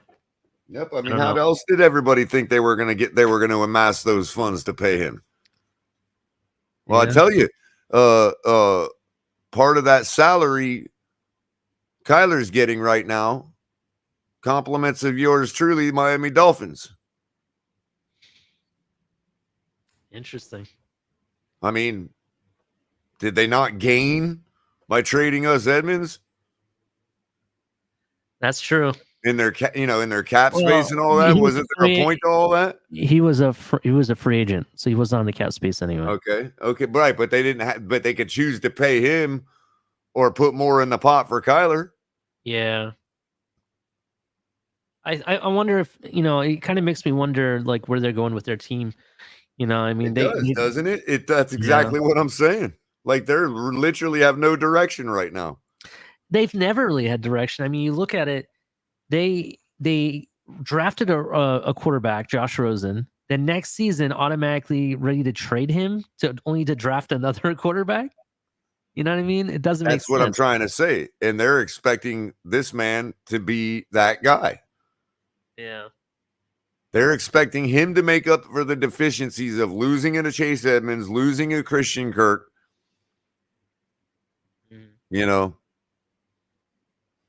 So according I to don't expect much out of the desert this year.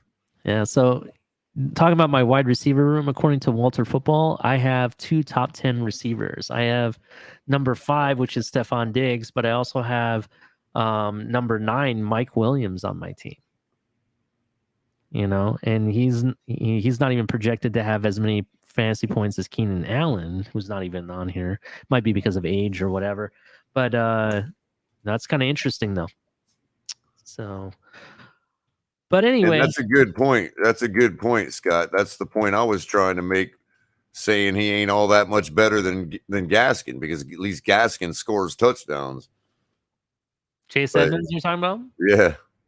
Yeah, but when you see him in person, and you've admitted this yourself, Colin, I know. he's really fast, and It's more, and to Scott's point, it's really more the relief that he took off of Connor. In my estimation, as far as that goes, he did have 311 yards receiving, coupled with 592 yards rushing. So that's closer to 600 yards rushing. Mm-hmm. So he's responsible for 900 total yards and only 2 TDs. That's where my issue is. It's like Gaskin was responsible for 7 touchdowns last year. Chase was responsible for 2. So one can look better than the other, but one of them scores more. You know what I mean? Ron Levy, yes, I understand the Chargers have a bye week of 8, the 8th week. I get that. That's not an issue. My fantasy league goes almost the entire regular season, and I can pick up people in the waiver wire, as well as my draft / auction is the 19th. I'm gonna fill in some of those bench players that I need to fill in those spots. I'm not worried at all. So I just wanted to get my starters down for the most of the season, because that's something that I was lacking on last year. I didn't have the receivers. I had the running backs, I had the tight ends, I had the quarterbacks. I just had no receivers to throw to, and that's where I was hurting. So this year I decided to do something a little bit different. So, and not to drag this Gaskin thing out, but something about 10 for 10 against the Bucks. And a 5 yard per rush, 5 yard per rush average against the best run defense in the league at the time. Mm-hmm. It's amazing that he, that you don't see more out of Gaskin. But again, we'd have to equate the same problems with the offensive line as we do for our quarterback. And if we do that, then all of a sudden Gaskin is looked at in a completely different light, given his performance against the Buccaneers last year. CT, it's coming soon, I promise. So, Culler, here's a good question for you. And this list brought me to this attention. I really wanted to discuss this with you. So, we agree that Mahomes is going to have a drop-off with not having Tyreek there. He's still going to be great, don't get me wrong, just not as good as what it was. Yeah, Mahomes is still going to do Mahomes things. Yes, he's still going to be the same. That's where people misunderstood me. You know what I mean? Yeah, but here is a good question. Does Davante Adams have a drop-off because Rodgers is not throwing to him?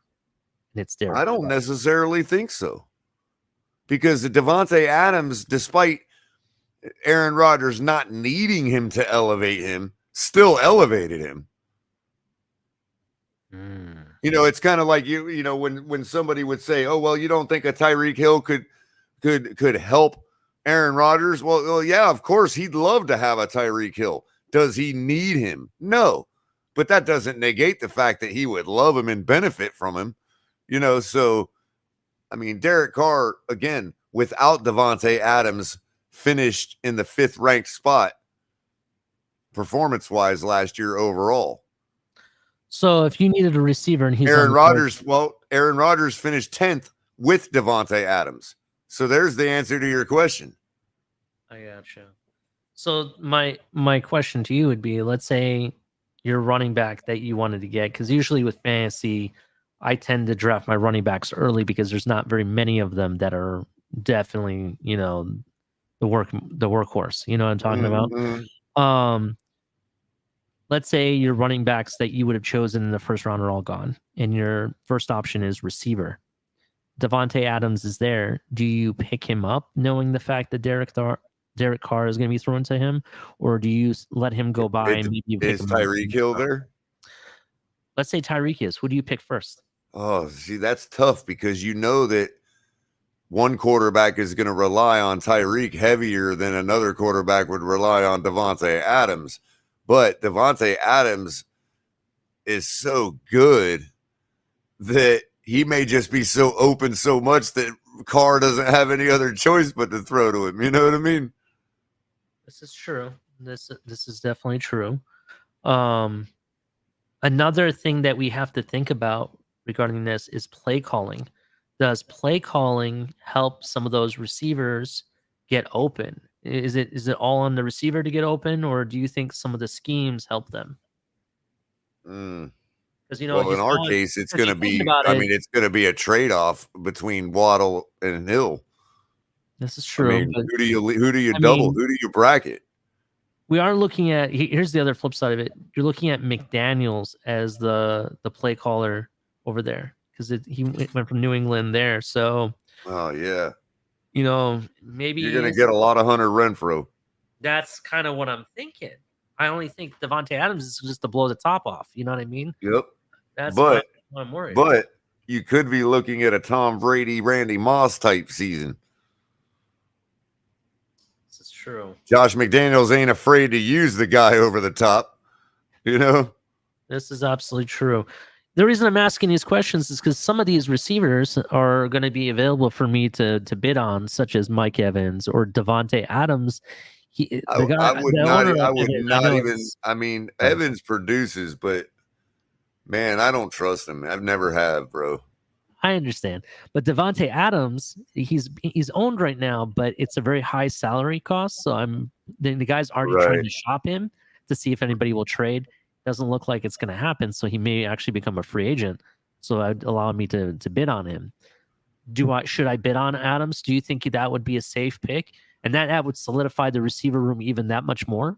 I think it would certainly be a safe pick. I think there's probably a large portion of the players out there of your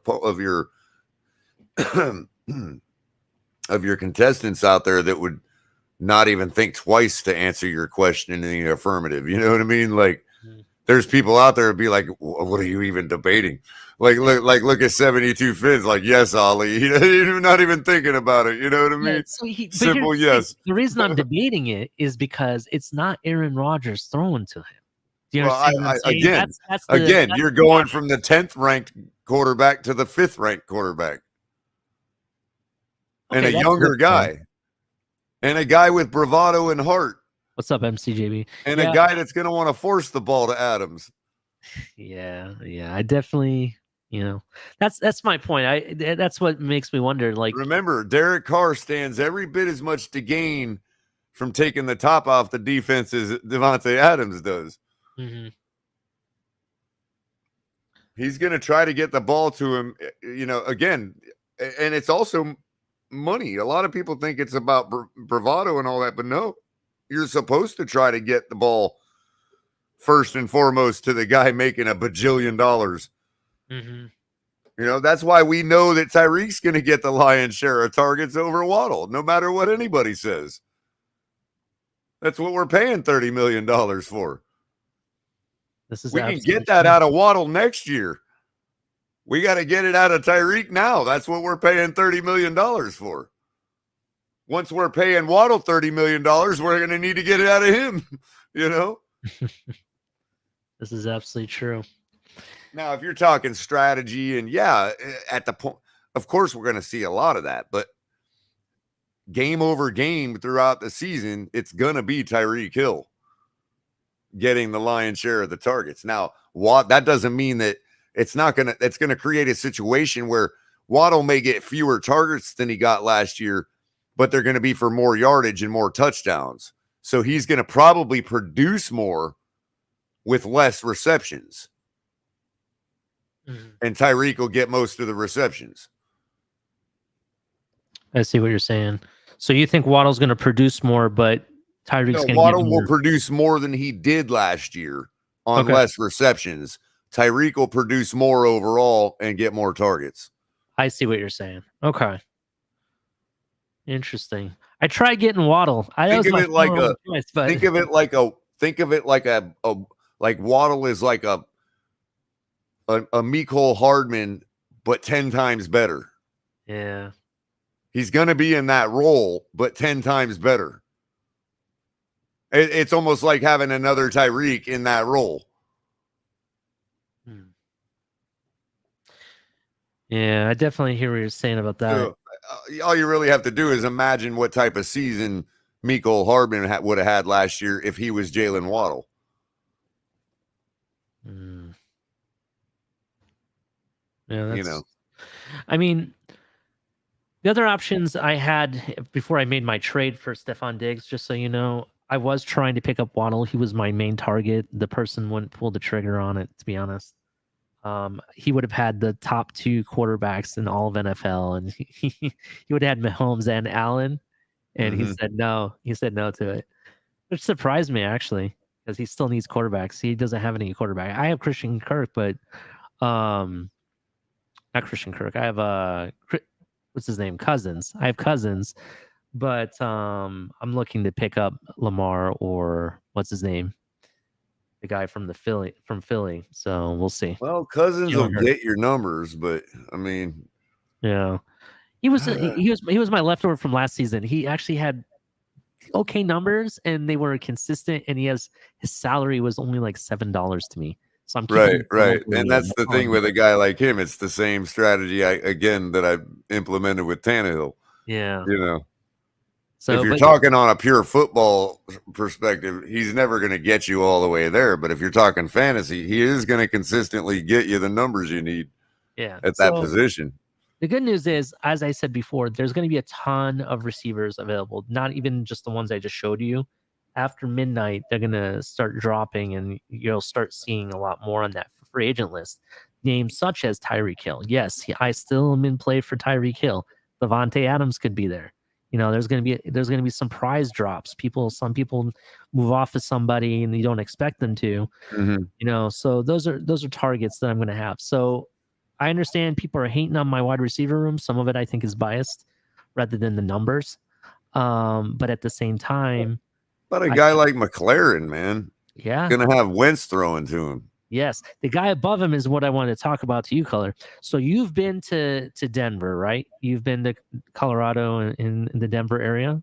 Yeah, I'll actually be going over there the 23rd, 24th of this month. That's awesome. Have you been to Mile High Stadium before? Not yet. Not yet. Okay. My question is, what do you know about the air there and how it affects the football? Oh, I know. I mean, it's pure physics, bro. And it is a big effect.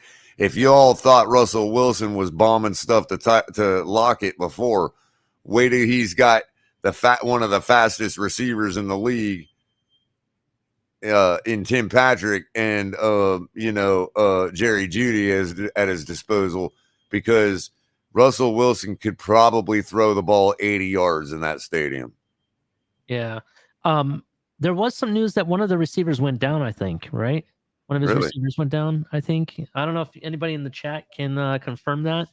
I believe one of the receivers from Broncos went down, and I don't know if it's season ending or not. People forget, though, about Tim Patrick, man. The dude is like ridiculous fast.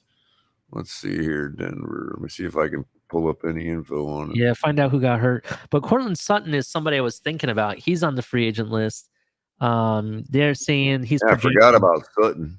Yeah, he had 83 catches. They're saying he's projected 83 catches, 1,150 yards, and 9 touchdowns. That's pretty formidable. Projected fantasy points about 184. That actually ain't too bad. And in my league, that may be close to 200 points, to be honest. So he might be somebody I can consider too. Yeah, Tim Patrick. They lost Tim Patrick with an ACL for the whole season. That means Sutton's numbers may go up because he may get targeted more. And some of the other receivers may get more targets too. You know what I mean? Wow, that's brutal. That is brutal. Very brutal. So I wonder who's on there. Let me check their roster. See who they got. Because they might be looking at our cuts too.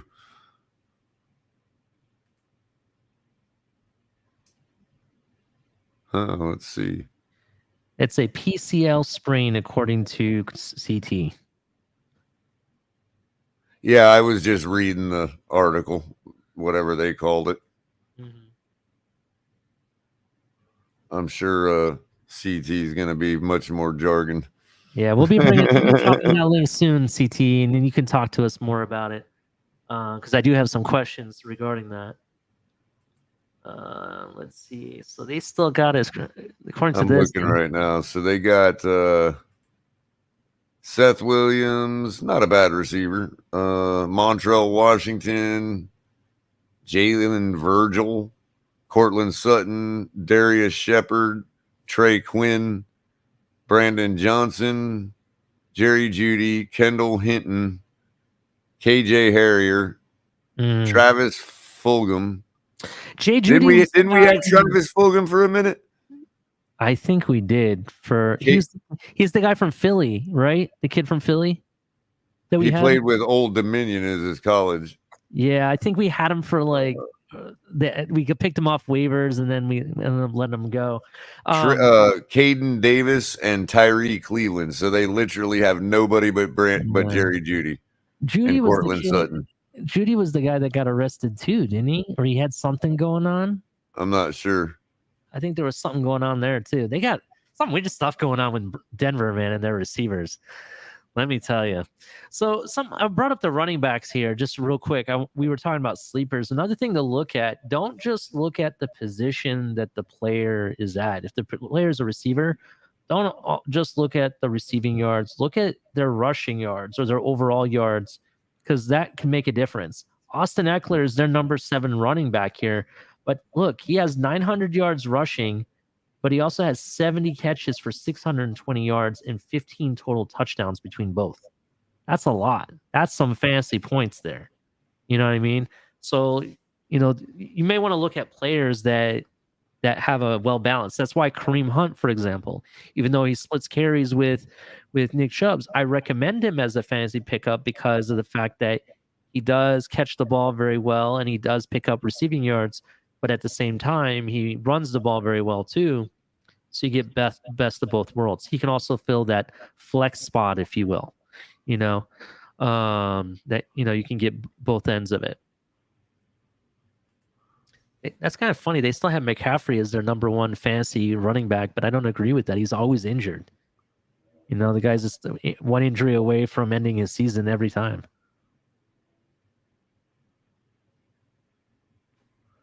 Culler, did I lose you? No. Okay. I was expecting you to say something about it. Did I lose you? No, sorry. No, it just kind of surprised me here because I was expecting him to be lower on the talent pool, just like CBS. CBS doesn't have him rated as high. Mm-hmm. So Joe Mixon, that's actually not a bad pickup. I have Najee Harris too. He's number 6 according to this list. That's CBS stands for can't believe shit. Well, if that is the case, Culler, then I don't have the soundbite. Can't say it. I was gonna say shut the fuck up. No, it's good. Culler, let's do the rundown. We got we're almost on the 2-hour mark, kind of. I want to see if it's gonna make me throw up. Yeah, let's do the rundown. We got TMI Tuesdays, Tonk 7, check Culler and Tonk out. They have some great content. Culler every other day of the week now, seems like, or you never know when Culler's going to show up, sometime midday. Definitely check him out. We got late night Saturdays with myself. Every Saturday I try. The last couple of days I haven't been around though, so I'm sorry about that. We got TFTG show with El Capitan every other day of the week. Check him out. Cash App, Venmo, if you'd like to donate. We also shout out to our members. You can become a member. We got 3 different levels. So definitely, if you want to stay consistent with the content, check that out. Backroom Collections, Fanatics, thank you so much for being a partner of ours. Check out Backroom Collections and Fanatics for your gear, your Dolphin stuff, Dolphin art. They got all different kinds of stuff. We got hats. Check out the merch. beanie hats, everything, flip flops, yoga pants, hoodies. We got everything over there. So check out our merch. Check out the flag. Make sure you use hashtag TFTG at checkout Backroom Collections to save 10% off of your order at checkouts. All right, Culler. So let's drop the link in the chat. I want to see if it's gonna make me throw up. And before we bring everybody on board, before you bring everybody, tonight's show is going to be a little bit short. We are not going to go till 6 o'clock in the morning or 4 o'clock in the morning that we normally do. I'm going to be at camp tomorrow, which I have to be up super early and leave here by 6 a.m. to get to Miami and everything, pick up my buddy and go to Miami to be there on time. So we're probably going to go to about 1:30. How's that sound, Culler? Is that good for you? Perfect. All right. So we're going to have a panel, but we're not, I'm going to, at some point, I'm going to have to cut it out just so you guys know. I apologize. Next week's episode, we can go back to full time again. I don't mind. Whatever you guys take us as the audience. Yeah, let's bring everybody on. I'm going to stop sharing the screen. We can talk about what we talked about, fantasy. We can talk about some of the other topics that came up. Let's see what people want to talk about. Hold on. I was busy saying goodbye to level 2 noob. Oh, sorry. Say No, goodbye I'm to kidding. There's the link. There's the stinking link. The Lincoln stink. And level 2 noob, if you're heading out, thank you for coming on the show. Yeah, appreciate you coming by, man. Yeah, We definitely. know you're usually a morning person, so we always appreciate when the morning people come by. Yeah. Oh, look who we got back here. This guy. CT. Chomping at Mr. the Feedback. This Mr. guy. Turn down your mic. You're feeding back. Mr. Ron Levy, what's up, Mr. sir? Ron Levy, how's it going? Hey guys, how you doing tonight? Pretty good. CT, Whoa. let's talk to you first. I want to talk to you first, sir. So I have some questions. What exactly is a PCL sprain? If you could explain that first. So, you have multiple ligaments in your knee. You have a lateral collateral ligament, which means the outside of your knee. You have a medial collateral ligament, which means the inside of your knee. You have an ACL that connects the front or anterior portion of your femur to the top of your tibia. And then you have a PCL. Is that what the A in ACL stands for? Anterior? Yes, anterior. Damn, and I'm good. PCL is posterior. Yep. So the PCL And- is posterior then. Yeah, it is a posterior ligament. It inserts. You have to take things a little bit slower. So, yeah, that's a significant loss for that. We're talking about 14, 16 months. Hey, they got any good backup offensive linemen? You're talking about Denver? Denver? I'm not aware. I'm not sure. I mean, we can send him I Preston want to see if Williams. it's gonna make me throw up. So does the PCL require I'm assuming it requires some type of surgery, of course, right? So a strain doesn't. It depends on the severity of the strain. So a strain is just the elongation or shortening of a muscle ligament or a ligament that attaches bone to bone. But it depends on the severity. So even though ligaments heal a lot slower than tendons do, because they don't have as much blood flow, so it takes them a little more time for them to repair and heal. They don't always require surgery. It just depends on the extent of the damage. If it's a small to partial tear, they would rather leave it to heal naturally than do it surgically, because surgically repairing it is going to cause just as much damage, if not more, by trying to surgically repair the PCL, but having the damage to everything else around it. So it's one of those things where it's a catch-22. You're damned if you do, damned if you don't. So in your estimation, how would that affect his ball placement? He's a wide receiver, so I'm not kind of sure what you're talking about, but okay. Sorry, CT. I just had to. I'm getting a little dry, man. I know. And this is where, again, I'm not for everybody. I try to kind of break things down, but I know when I get technical, sometimes it gets boring. So I get it. It's all good. For a receiver, that's got to be catastrophic, though. Will he be able to regain the same speed he had? Well, yeah, he can, but that's, again, modern medicine brings us a long way. The issue is, again, it comes down to, yeah, he can be as good, if not better. Sometimes he can be much worse, depending on range of motion, scar tissue. There are a lot of factors that can affect his rehab, but in all reality, it's something that I've even made the comment about too. So all the Tua haters are gonna love me. Clip it. Get what you get out of it.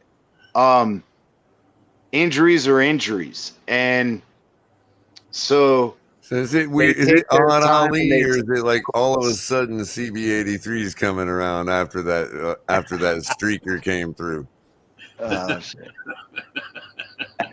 I want to address that real quick because that's a topic That's a chat right streaker. now. Yeah, sorry guys. It's When a you come on my streaker. show, I expect everyone to be very respectful. This is not a rated X show. This is rated R, but not like that.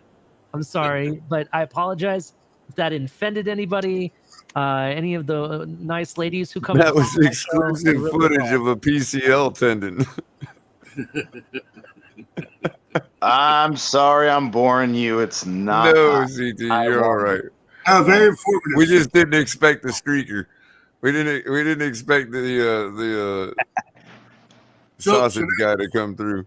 So my question is, with Patrick out, Somebody really streaked. Yeah. Did I not see it?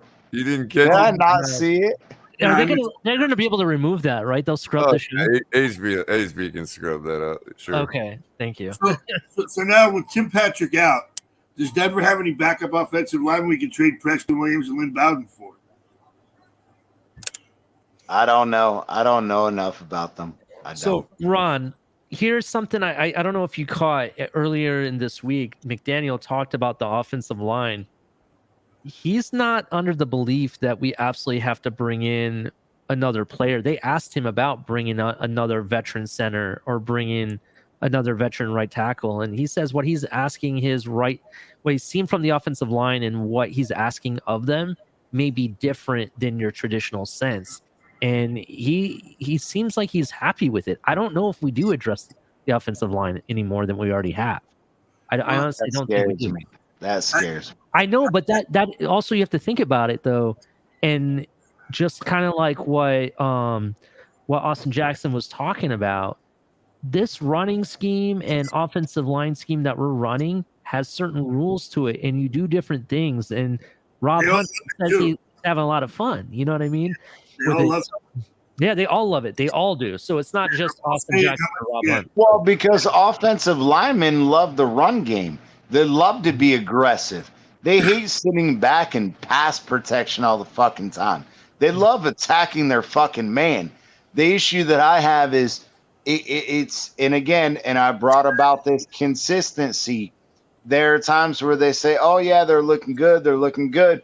But there are times where, oh my God, the defensive line. Now, granted, I want to give credit. We've got Seiler, we've got Raekwon Davis, we got Christian Wilkins balling out, we got Ogba, we got Jalen Phillips. I get it. So I expect our offensive line to lose a few times, if you know what I'm saying.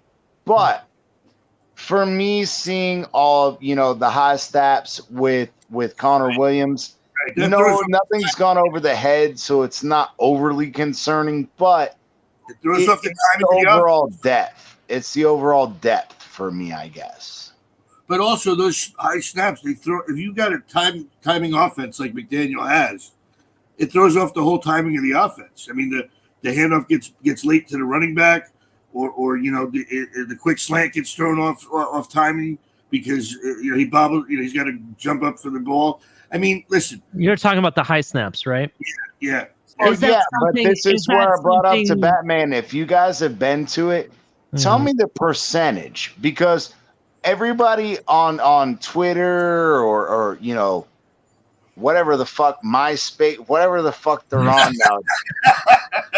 That's like so 2005, but okay, go ahead. Remember, hey, I Even don't do none of that. I don't do none of that bullshit. So y'all MySpace, can did leave you it say? something. All I'm saying is, I want to know how many times by Connor Williams have we had high snaps, because I've also seen I want to see if it's gonna make me throw up.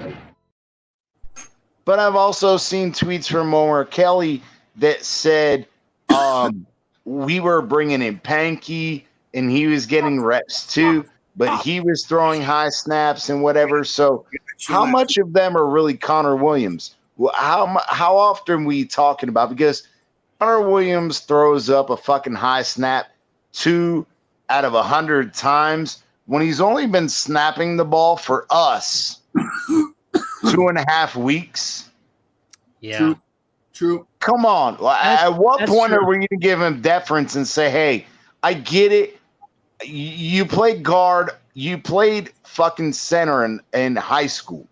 You haven't played center in 3 years because he came out as a junior. So it's been 3 years, correct? Yeah. So something like that. it's again 3 years and 1 year. I don't even know who you are. Yeah. But my whole point is, so, you know, bro, you got to give him deference to a certain degree. I'm not saying give him fucking free reign, but you got to give him at some point some type of deference of you're going to make mistakes until you're on it. And the fact that him and Tua were working after practice, apparently he fucking snapped 500 balls. 500 balls in 1 day. Listen to this. So we listened to Connor Williams' interview earlier this week, and he mentioned that when they have an issue with a play or something he's doing, they don't fix it right then and there. So you might see it happen over and over again because they don't fix it until the end of the day. That's why he's saying after practice, working on that. That's what they're fixing. Where you may see it in training camp more because they haven't fixed it yet for that day. Do you understand what I'm saying? Yeah, and that's where I like that, because I've noticed all these guys where they're like, oh, we're going to fix it right now. But it creates more confusion throughout the day. Instead of saying, hey, let's play through, let's see what you guys are going to do, and then let's correct what you're fucking up. Right. Because if you spend more time in practice trying to correct them, they get off focus. They have they can't practices now too. Yeah, but I'm saying that it gets them off focus. They're not repetitively doing it. So your body and your brain learns repetitively. If you keep interrupting it, especially if Tua is a rhythm quarterback, you keep interrupting this shit, all you're doing is making it worse. Do you understand the words that are coming out of my mouth? That's absolutely true. No, nobody understands the words that are coming out your mouth. And Ali, I heard McDaniel say that about the line. And keep in mind that he's always pumping up his players. He's always being positive. He's always being optimistic. And if you're really gonna go look for an offensive lineman, you don't want to tell everybody. You want to keep the price down. You know. So I want to see if it's gonna make me throw up. See, all of these narratives are correct in some form or way. They all make sense, and it's absolutely true. You don't want to show your hand before the cards are dealt. You know what I mean? Exactly. So you want to see what's out there. Cuts may come, they may change. You know. I hope somebody like Rodney Hudson gets cut this year. Yeah, I mean, we may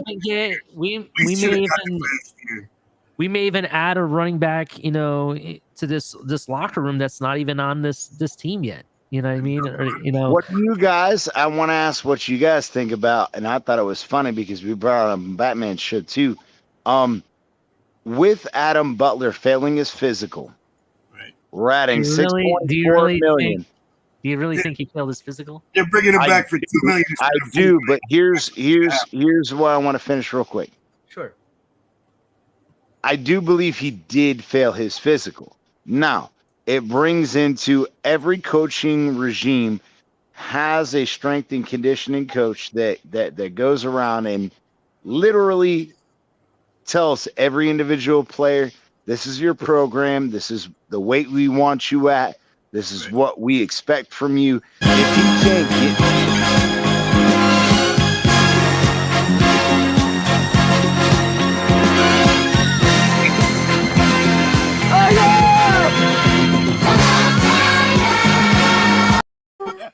That was awesome. Does it look anything like that, CG?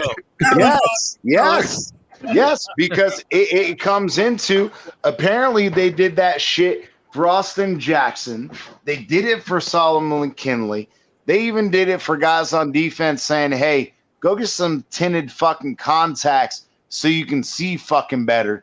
I mean, bro, they're going through the ringer of trying to make these guys as best as they can.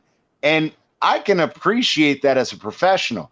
But the issue is again, what players are going to take it seriously and who aren't? And for the fact that almost everyone that I've seen across the board, they're all willing to make whatever, concessions that they have to. But Adam Butler didn't. Now, don't get me wrong. He can have a personal reason for why he failed said physical. I'm not placing any judgment on him. But what I am saying is, so Christian Wilkins has stepped up. Raekwon Davis is playing like a beast. Siler is playing great on the inside. We have Ogba playing at D tackle with Phillips at fucking defensive end at times. We don't need another third guy. So that saves a roster spot for a guy like Skylar Thompson or whoever else that we may think that we want to hang on to, because we have Benito Jones already, as a third fucking string guy. Culler, you heard that, right? That opened up a spot for Skylar. I just want to point that out there. I personally think it's money. He was getting $4 million. They're going to bring him back for $2 million. No, I don't think they bring back him at all. Yeah, no, they're not going to bring him back. They're going to rely on the physical. Nah, he failed the physical. John Jenkins is 34, 35. Ron, if he failed the physical, that tells the team that he's not willing to put the work in. That's where, as a team stance, that's a huge red flag. I get it. They're going to have to work for it. But for the team to say, hey, for your physical, I want you to meet these parameters, and he failed it. If he failed it by a little bit here or a little bit there and something just wasn't correct on that day, they would have been like, hey, go ahead, make some corrections. We'll do the physical in a couple days. We'll give you a bummer. Huh? This is a bummer, man. That's a bummer. Yeah, they would have renegotiated the deal. That's basically. Yeah, I'm saying that if they wanted to give him a retry, they would have, and they chose not to.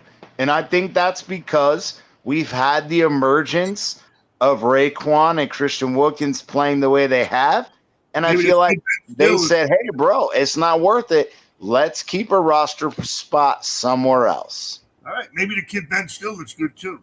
The rookie, the undrafted. Yeah, Ben Still, definitely. Yeah, and I'm not saying who they're going to replace that spot with. I'm just saying that it does give them another roster spot to fill. Absolutely, yeah. I mean, that is true. That is true. I mean, hey, listen, I could be wrong. I just like the fact that when he played, he made plays. He was involved in the play. He as a rotational guy, he was very productive. Yeah, but if we are going to get a healthy Raekwon, because the only reason that Adam Butler played the way he did is because fucking Raekwon was injured for 4 games. And that's when Adam Butler stepped up and he did play. But if we are anticipating a healthy and dominant Davis, like we've seen in training camp, and Christian Wilkins, no, he's not a true nose tackle. We have Benito Jones for that, but they can alternate between Christian Wilkins and Ogba at that nose tackle in 3-4s, which they have. They did it last year. They had Jalen Phillips at defensive end. They had Ogba at the interior D tackle, and they had what's his name? Son of a bitch. Can't remember his name now. Dude on the left side of the left defensive end. Anyway, they didn't have to rely on Butler once Davis came back. Davis's Butler snap counts went to almost nothing when Davis came back from injury. I agree with that 100%. But what's up, Trucker Sean? Also have to have a good rotation on that line because you got to keep their legs fresh. They like to have 7, 8 guys in rotation for the defensive line because you got to keep those guys with fresh legs. So but we also have fresh legs in Siler, Christian Wilkins, and Raekwon Davis, who can all play the 4-3 defensive tackles. What we're specifically talking about is Adam Butler did not play as a 4-3 defensive tackle. He played strictly as a 3-4 defensive tackle for us. Right. And if Raekwon Davis can fill that role, Benito Jones can be his backup. And if they're going to do things where they're going to bring Christian Wilkins or Ogba in as that nose tackle and allow Phillips to be the end on the other side, then it kind of defeats the purpose of having a fourth guy when you already have 3 guys. Yeah, but you got to for rotate. a nose tackle role is what I'm saying. For the nose tackle role. But I understand that. But CT, even if those guys aren't playing nose tackle, Wilkins and Davis are going to be on the field at the same time. And Sealer is a backup for those guys. So I don't know. You may want to. I love you. You may want to reevaluate that. They have been talking about Siler and Raekwon Davis being the 2 starting 4-3 defensive tackles with Christian Wilkins as the backup. Really? The way Wilkins that is how great. The way Wilkins has been playing. How great Siler has been playing. Yeah, but Wilkins has too. Yeah, and he had the Williams had the orange jersey today. Right. But they had said that consistently speaking that from my understanding and from my reports that Siler and Raekwon have been the primary D tackles in the 4-2 or the 4-3 with having Ogba at one side and Jason Phillips on the other. Mm-hmm. And then they have in the 4-3 accommodation that they had Jason Phillips, Raekwon Davis, and Ogba as the 3 defensive tackles, and then had Van Ginkel, Tyndall, Roberts, and Baker as the 4 linebackers in their starting positions. I don't know. I don't know. I haven't been watching camp, so I can't, really speak on it. I just, from what I've read, I can't imagine Wilkins not being on the field the majority of the time. Well, that's going to be a good battle. This is where I love it. Who are we going to argue? Is Siler fucking starting or is Wilkins starting? Well, it doesn't matter who starts. It's the amount of snaps. Well, yeah, and I get that part, but I'm saying who's going to take the majority of the snaps? Yeah, I honestly think that this is a good problem to have. I don't think this is a bad problem. Without question. Exactly. And the thing is that You know, I think they can go. This gives versatility to defense to be able to show different looks. And I think this is something they were trying to do last season, but they weren't ready for it in the beginning of the season. Now I Yeah, think because bro, Siler, he came in and he was playing great, but Hmm. now he's comfortable in the defense. Raekwon Davis, he had his injury issues last year, but he's back to full health.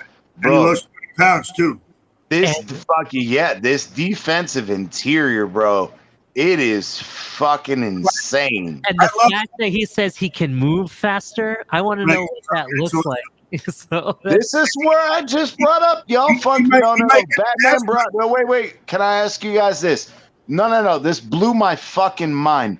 So if anybody knows who went to camp, they can tell me if this is fucking true or not. You're gonna fucking explode in my mind True. right now. It's true. Because apparently Zach Seiler fucking covered Waddle. No, that was Channing Tindall. It was Channing Tindall. No. It was not Channing Tindall. Zach Seiler, who he was lined up in a 4-3 as a defensive tackle, and he dropped back into coverage. And Waddle apparently made a crossing route across the middle. And apparently Waddle caught the pass. But Seiler shoestring tackled him 10 yards later. Wow. Shoestring tackled him. And this is by Batman Irving. Multiple people who went to the fucking thing told me it's true. How the fuck did Zach Seiler shoestring tackle Waddle? I want to know. I want to know. He has to have some speed to at least get him. You know what I mean? There has to be something there. It blew my mind. I was like, "Are you fucking kidding me?" No. Right place, You're right joking. time. I love the way Seiler plays, but I'm just concerned that when you have players like that are great in the rotation, and then you put them in as starters, there's 90% of the time there's a drop off in their productivity. Oh shit, we're going back to that argument. Okay. I'm just saying that it's historically that's the way it's been. Some guys are just better when they play, in a rotation, so they can get a breather and go balls out when they're on the field. Yeah, So, that's kind of what the Dolphin realtor is talking about here. He's saying teams are probably going to try and gash over and over grind because of our capabilities. We need pressure on the QB. These guys will be tired. However, we can switch them out to keep them fresh. I agree with that completely. Absolutely. I think that's why this is such a great thing. Is you'll be able to move them in and out whenever we need to. And the backup talent that we have is equal to our starters. That's the best. I know we're talking defensive line right now, but I'm going to switch gears and go to the offensive line. I think, in my opinion, based on who's on this offense, who we have on the roster right now, this offensive line is going to be offensive line by committee, the same thing as the defensive line. I think that's what they've built, is to keep them fresh, moving them in and out on both sides. Yeah, but it's scary. It's really harder on offensive lines because they have to gel and work together as a unit. While I agree with you, both Austin Jackson and Eichenberg. Austin Schitson. What? Nah. Yeah. Okay, you're joking. Okay, never mind. No, I'm not. I'm being serious, but it is kind of a joke. But I understand. Both of them have worked with Teron Armstead at the left guard position. Both of them have. Both of them have worked at the right tackle position. So you've gotten work and looks on both sides, of the offensive line. I think that's really what they're setting it up for. And I really feel the only three positions that I think that are complete solid, I don't see them moving in and out, is Teron Armstead, Connor Williams at center, and Rob Hunt at right guard. That's what I think. That's everything else. I think you could move players in and out. Yeah, but apparently, no Cole Banwart, huh? No who? No Cole Banwart. I haven't seen enough of him. I don't even know really much about him. My mom's going to be disappointed. Was she one of the But favorites? I heard that No, fucking no, Liam that's Hülkenberg's whose been holding autograph his she got own at yesterday. fucking left guard. Okay. What has anybody heard anything about Kellen Dietz? I have not. Well, I heard something. I thought I heard someone said he was looking decent, but I could be wrong. I don't know. He was supposed to be drafted like in the fifth round. So they paid the guy $150,000 as an undrafted free agent. So I wanted to see how if they must have thought something about of the kid to pay him that kind of money. They paid that to Robert Hunt too, I think. They drafted Hunt. My So bad. CT, I want to get your thoughts on this because 72 Finn's logo had asked earlier. He's chomping at the bit for some info from camp, and it asked me to elaborate on anything I might have seen. So Friday when I was there, I really went there with a focus on kind of really paying attention to my boy JP. And really get a look at what individually on him, and I saw a lot of things that I really liked, and I don't know if maybe you agree or disagree or both, some indifferent, but I noticed a lot of times he'd be lining up on an edge rush position, kind of gunning for it and then fall back into coverage. But I noticed that he's like really smooth in releasing the slot guy to the help behind him and shifting over to the middle of the field and taking out the middle of the field. He caused Tua and Teddy to like have to tuck it up and run a couple times, on a couple different plays that I noticed. And I didn't know if I've seen a couple. kind of thinking how that affects all what y'all were just talking about the defensive line play itself and how that's beneficial to them, Yeah, absolutely. I think that, like you had said, I haven't watched all of it. I just got, clips and videos from what I can get. But I have seen that, Jalen Phillips and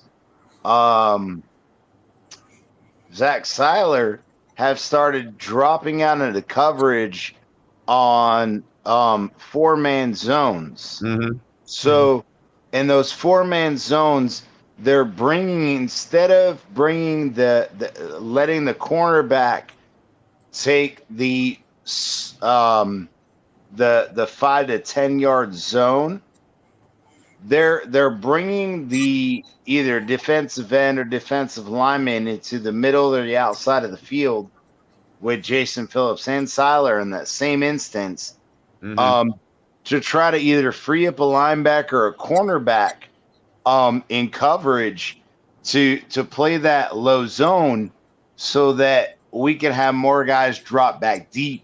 Well, it seems like it's it's causing like some coverage issues. Like, in other words, whether it ends up being a coverage sack or, like I was saying, flushing the quarterback out, because Tua and Teddy had no choice but to tuck it and run it. Tua ended up gaining a couple yards on his. I think a lot of people might have seen that play from the side, floating around the web where Tua kind of takes it up for like 3 or 4 yards. That's actually one of the plays I'm talking about.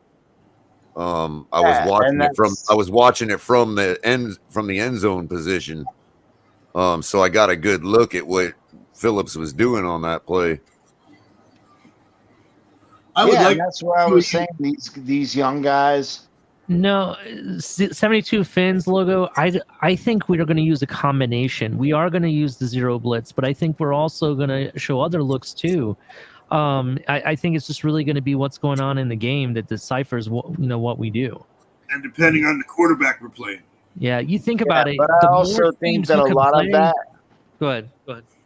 No, I was saying one thing that I wanted to say is I noticed last year we dropped Phillips into a lot of coverage, and he wasn't ready to play that coverage. There are times where he was a little confused on where he was supposed to go, what he was supposed to do. And this is where when you're supposed to let a guy go, when you're supposed to follow, stuff like that. Exactly. Yeah. And so that's where I felt like, because he was a rookie, we put a little bit too much on his plate. let an athlete become good at what they do and then add shit onto their plate. And I felt like we did that a little early with Phillips because we had such high expectations for him. But I will say this, there have been multiple guys on the defensive line. It's not just Siler and Phillips. They've done it a few times with Ogba. Apparently, they've done it a couple times with Van Ginkel, where he fakes the blitz and then he plays the zone. Where Oh yeah, that play, that trying to, long bomb. If you look yeah, at that long bomb, they're Van trying Ginkel to. releases almost immediately and starts covering back towards the dig route. Like he would have got there if Tua would have reset and chose that shorter route. Van Ginkel would have ended up being on Waddle. You know what I mean? And I agree. But what they're trying to do is they're trying to confuse the quarterback and say, hey, normally we're going to bring the defensive end in on that loop. We're going to try to contain you. And then we're going to bring that outside linebacker on that side to play the middle of the field. But what they did instead was they had the middle or the outside linebacker on that side of the field blitz, and then they had the defensive lineman drop back into that zone that linebacker would have covered. So they're Oh, we lost CT. CT. I promise it wasn't me, CT. He's gonna watch. He's gonna come back and be like, "These people kick people, man. Who kicked me?" Watch. He does it all the time. Yeah. Anybody else want to join the show? Click on the link. We'd love to have you. You know, we can talk whatever you guys want to talk about. We got till about 1:30, and then I'll be asking for final thoughts and whatnot. I wanted to find that play, man, but it's a little tricky to find because we didn't upload it ourselves. The bomb. Oh yes, we did. What am I thinking? Yeah, pull it up. I forgot we got the cool thumbnail. Ron Levy, real quick before he pulls that up, who is your fantasy sleeper that you think may break out this year? Doesn't have to be with the Dolphins. Any team, any team. I like Gage on Tampa Bay. Okay, isn't Gage with Kansas City or is he with Tampa? Tampa. He is with Tampa. Yeah, okay. He's with Brady. Yeah. So I just think that he's going to take Antonio Brown's role. Okay. I liked him in Atlanta. I thought he was very underrated in Atlanta. Yeah, they also have some injury issues at wide receiver, so he might pick up a bunch of those targets right off the bat. Yep. So that might be something there. Yeah, and Godwin's coming off injury. You don't know how he's gonna play. So he didn't play the whole last year, right? Godwin? No, he played last year, I think. He got injured towards the end of it, I think, right? Was it the end of the year? I didn't think he played much of the year. I might be wrong about that. I might have to go back and look. I'm not really a Tampa fan, so I don't really follow them too much. I don't watch much the NFC either. Ali, I don't watch much the NFC either. Yeah.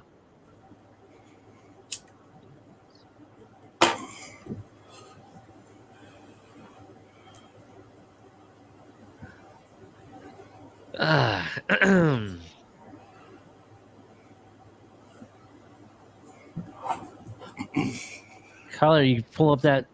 I'm looking. I'm pulling. I'm getting it now. What's up, Chef Jew? Watch. Oh yeah. Here we go. Go, Chef Jew.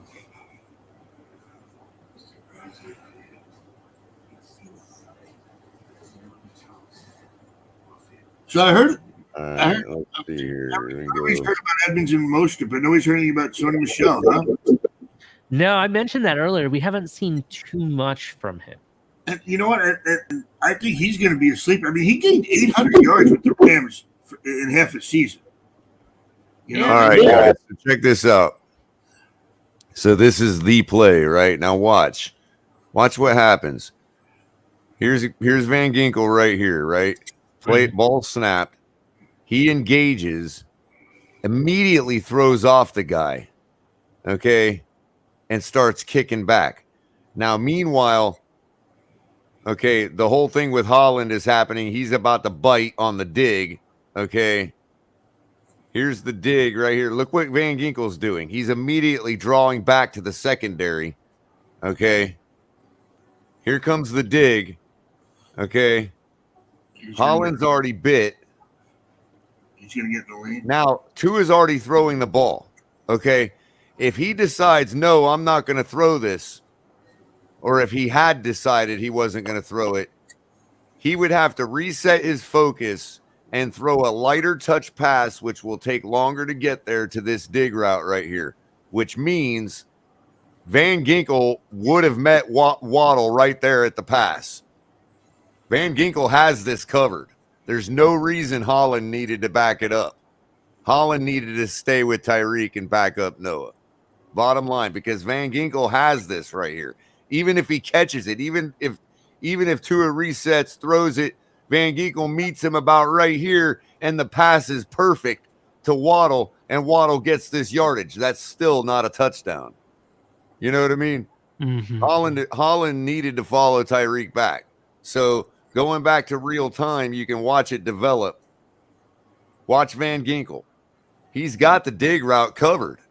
Because if Tua would have thrown that ball, it would have taken he would have had to reset. The ball would have been a lighter touch throw and taken longer to get there. Van Ginkel was already on his way back there. Watch.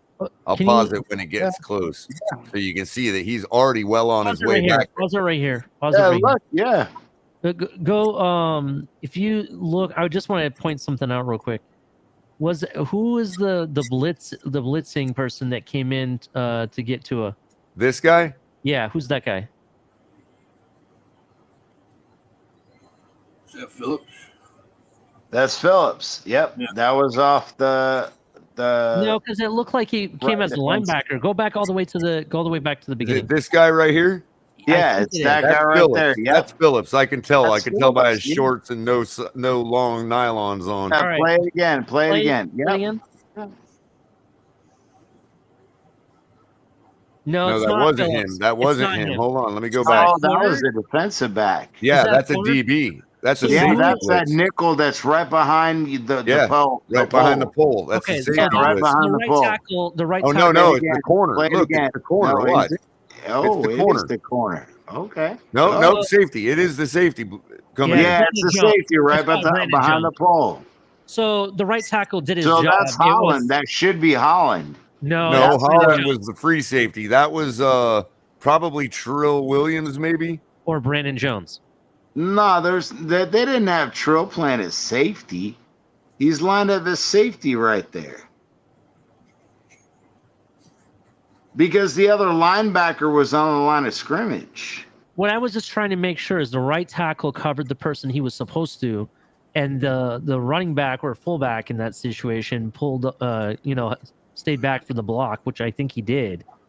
So they stopped him Let's from go getting back to the beginning. beginning. Let's look at it again. So yeah, right there. Stop it. Stop. So if we did that, we've got the guy behind the pole. That's the guy that on comes the in. far outside, the defensive end that's in the 2-point technique coming off the edge. That should be Jalen Phillips coming off the edge. This guy, but he doesn't come off the edge. The safety Yeah. comes in from the behind the pole. Watch. Yeah, I know, but that's what I was trying to say.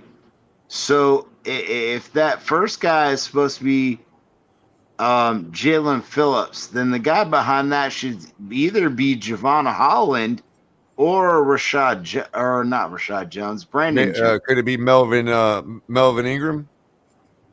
No, because that was he was lined up as a safety. Because look, you have the guy. If you stop it right there, so no, can you back it up a little bit to where everybody's still set? He's right here. This is the guy right here.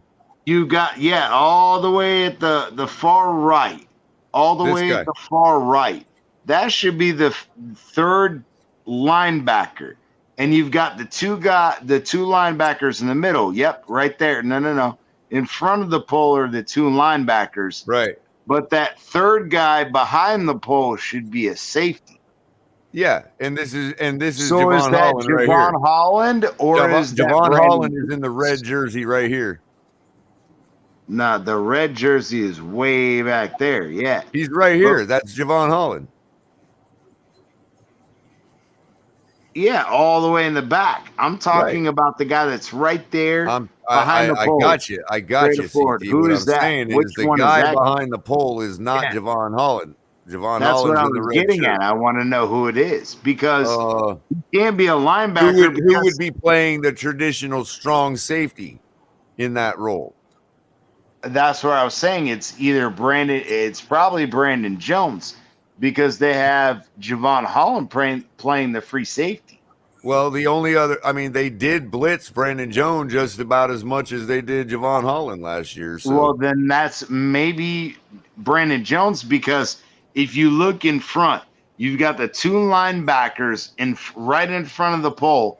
And the guy to the right is Melvin Ingram because I can see he's got a single digit on his jersey. Yeah, and you've got the third linebacker on the right side of the formation because you have four down linemen. You can see the 4 down linemen. Right? So you got the 4 down linemen, you got one outside linebacker as a fifth guy on the right side of the line. Then you have 2 guys in the middle of the field that are the other 2 linebackers. So who is that third? So is that either a nickel corner if we're going to go that way? If they had no, because they only have one safety. So they only have one safety. So that's not a nickel corner. That's a second safety. That has to be Brandon Jones. Yeah, I think it is Brandon Jones. Yeah, that has to be Brandon Jones. Because on the outside, it's that's X. It has to be X. You know what else too? I noticed if he takes the right, so when he comes in right here, if he jukes the guy to the inside, he disrupts to his throwing lane. Yeah, even if he doesn't get to him. Yeah. But he's in the trailing position, like you just shown. Right here. If he jukes to the inside instead of the out, even if he meets up with the guy, they'll be into his throwing lane. Yep, his hips flip right there. Yep, at the 40 when his hips flip. So he knows that he can't take the guy on the inside because the guy on the inside flips his hips outside and gives the inside coverage, which means I'm not going to give you the outside. You have to take the inside route, but the linebacker was there. So all Tua had was to throw deep. That was kind of, you know what I mean?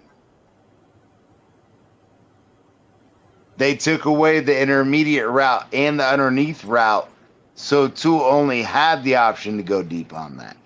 Now, of course, all of that would have been different had they been in full speed and pads because nobody would have been in the spots they were in, given that, physical matchups would have been won and lost. You know what I mean? Yeah. And that's the hard part is, bro, that's just what the play looks like. What that allows them to do is show people, hey, because we're not hitting and because everything is working perfectly, this is what a play will look like with perfect execution because there's no excuse not to execute perfectly on that shit. Yeah, until a guy fucking bump and runs you or fucking knocks you off your route, and then you got to readjust. So it is a good exercise to look at it as what things could look like if you perfectly execute, but there is nothing saying we're going to perfectly execute when the lights go on and everything's full speed and hitting. Especially when you got what determines execution is whether you can physically win your matchup or not. And disrupt. Well, if you got a physical corner or a slot corner, who's going to disrupt you off the line and disrupt that timing? You know. Mm-hmm. Yeah, it is very interesting. But yeah, I was just curious to see who was making that block. I wanted to make sure the right tackle was doing exactly what it was supposed to be doing there, and that's why I questioned it. Just the like I want to say the right this, side of the line actually held their own because you had That's a couple of good yeah. pass rushers on that side. At first, I thought it was the defensive end that came through, or someone missed the block. But then when you look at it, it was a corner blitz, and I think it was the fullback that made the block in the back. Well, in that situation, apparently, so the tackle should have released on the wide side, and Hey, the strong guard. side. Put today's secret password in the private chat, man. I was saying no. I'm afraid to bring anybody up, dude. If you're gonna bring an outside linebacker and a safety at the same time,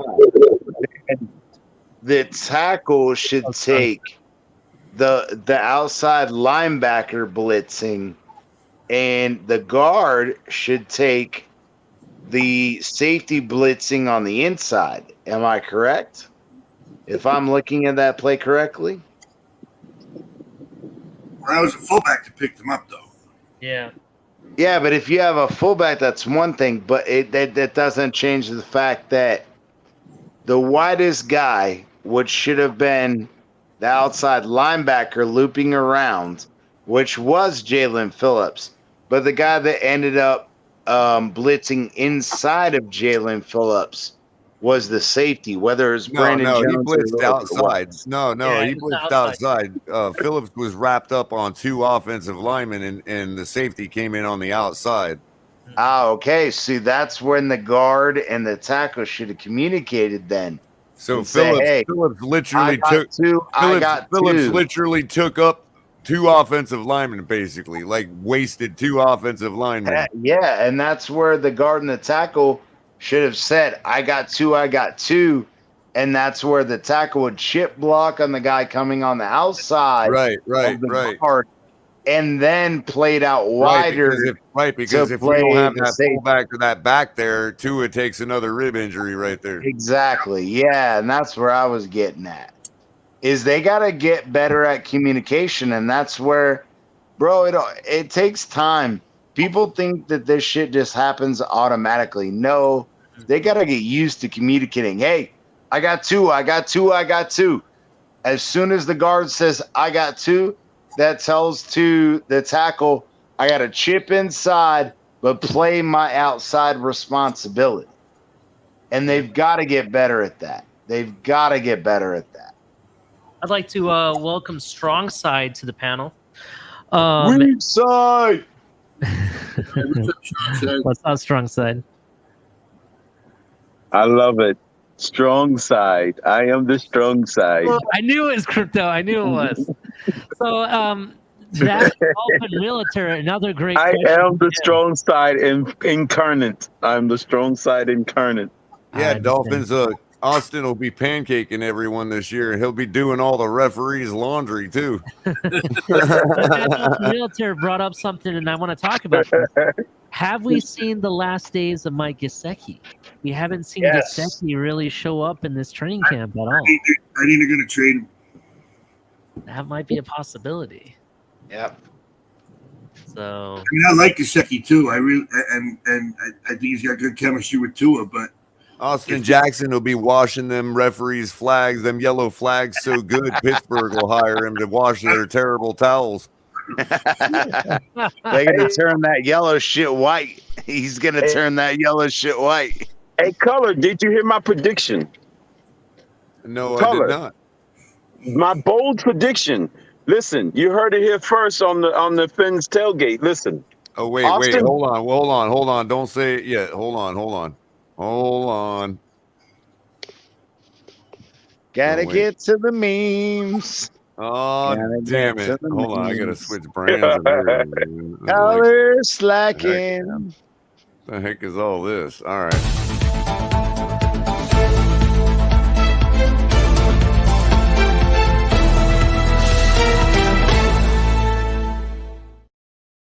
All right, ladies and gentlemen, we got Crypto making a prediction. You heard it here first. This is the bold take to Austin Jackson's progression. due to the new coaching staff, Austin Jackson is not going to get his first penalty until the 13th game of the season in the third quarter on 3rd down and 9. He's going to get called for holding. Shit. I'm giving you as precise as possible. 3rd down I and want to 9. see if it's gonna make me throw up. When is Connor Williams getting his penalties? I want to know that.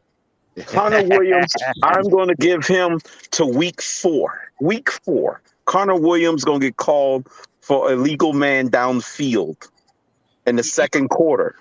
You know, prior to last year, he only had like 2 penalties that. And 72 says, Culler, you think Boyer not allowed to play D that stops McDaniel offense in open camp to public so no other teams can scout them? Yeah, and I mean, I'm sure there's a certain amount of that because, McDaniel did mention in his presser how, aggravating it was to have to ride that line of, showing your cards, yet being able to train your guys on what you want to do. I made a prediction that Rob Hunt will actually get a legit touchdown this season. Oh, yeah. That's another one of my bold ones there. There you go. Ron, it's going to happen this season. Because of what he did last season, he's going to make it to a point that I need to make this happen. Yeah, he's got to make it happen. You're right, Ali. I'm with you on that one. Yep. So, they're going to, not only that, they're going to line him up out wide. I don't know about that. I was thinking fullback position, but tackle eligible. They're going to get so bizarre with these formations. Can you drop the link again, please? They're going to put him in motion. They're going to put Tyreek in the backfield. They're going to put Austin Jackson as the other guy. Did you hear today, Crypto? Tyreek ran a big touch, would have been a big touchdown. He was running back today. Was it a halfback toss? I think it was a jet sweep, actually. I think. Oh, I thought you were talking about I haven't seen a video of it, unfortunately. What's up, Irving? What's up, man? What's up, Irving? Irving, did you hear my bold take on Austin Jackson? No, I didn't hear it. My bad, Crypto. I had a call. That's why I didn't hear you. We were backstage. Yeah, I had a call. Somebody called me. So what's up, y'all? What's going on? Nah, I didn't hear you take on Austin Jackson. So, what's up, Culler? Irv, have you been to training camp? Yeah. I actually met Culler. Any perspective or thoughts about training camp that you want to share? Okay. When I was there, I was closely looking at. Okay, they were having the one-on-ones with Tyreek Hill against Xavier Howard. Xavier Howard, for the most part, locked them down. But I wasn't particularly looking. That was a fun matchup, by the way. But I wasn't looking at that particularly. I was looking at, evaluate to see the improvements in terms of like Tua's arm, velocity on the outside. I wanted to see what and from what I saw, I saw a lot of inaccuracy. His arm velocity wasn't what I was expecting. And he was missing a lot of throws. A lot of throws were to the outside. Like it was way off the receivers. This is Tua we're talking about? Yeah, that was Tua. And so that was one of the things. What day of the week was this? This was on Friday. This is August 5th. Yeah, and another thing I saw was the offensive line. I was particularly paying attention to the offensive line.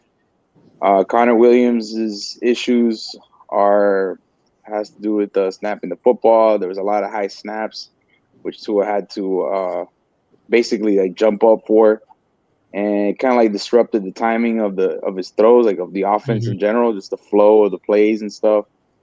Yeah. One of the things I didn't talk about, Jason Sanders was really accurate. He didn't miss a kick. I was looking at all his kicks, and he was nailing them from like 36, 38, in the 40s. He nailed even a 52-yarder.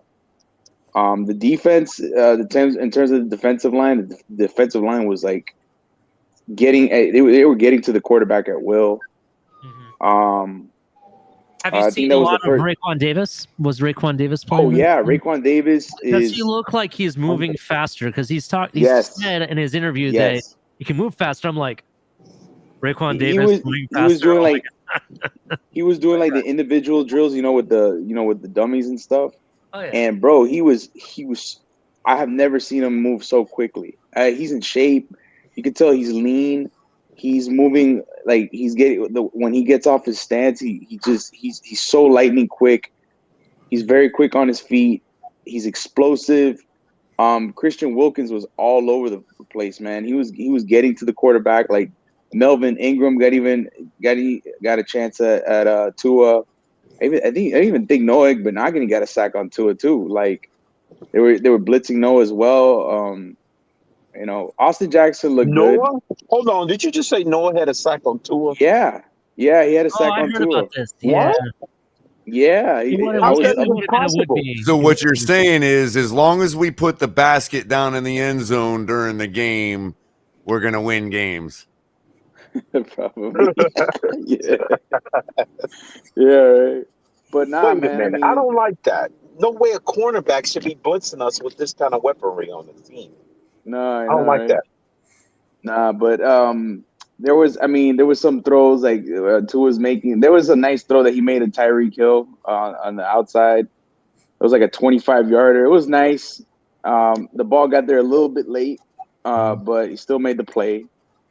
There was a touchdown play to Tyreek Hill. I think it was on Noah, and the ball was a bit high, but it came out with a lot of velocity. That was something I noticed in the middle, like when Tua was throwing in the middle of the field, the ball, the velocity of his throws were pretty apparent. So, yeah, those are some of the things I noticed in training camp.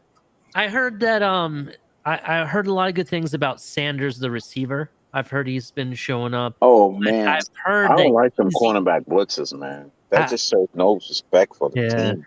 I've heard Yeah. that Easy E is like pushing to be wide receiver number 3 in a sense. How do you Oh feel yeah, about they asked Alain Poupart in that in his mailbag. He said that that could be a very real that could be a very real thing. Yeah, I mean what he's shown in practice. I mean in terms of just like in terms of like the jump ball, the way he just pinpoints the ball. The way he tracks the ball and pinpoints it and catches the ball at its highest point. And one of the things I read about Eric Ezukuma is like he's a very wise rookie. He has because he'll use certain things that basically veteran receivers will use, especially when they pick up things that as you go through your career you learn to pick up things, and he uses like tactics like such like certain arm bars, but he'll do it like subtly, like that won't call the attention of the receivers to help him create separation. And doing those things have helped him like get those separation in order to create space between himself and the defender and really catch those footballs, man. So I mean, and his yards after catch ability is, you should have seen it in Texas Tech. I mean, once he gets the ball in space, he's difficult to bring down because he's a big guy. So to me, I think he could very well be. I think he's kind of been outshining Cedric Wilson in camp. And he's made a lot of big plays, especially chunk plays. He's made the nice, that 40-yard bomb that he had from Tua that I think were like 40 air Was that yards or number something like that. 23 color that he was thrown to? So, or is it 83?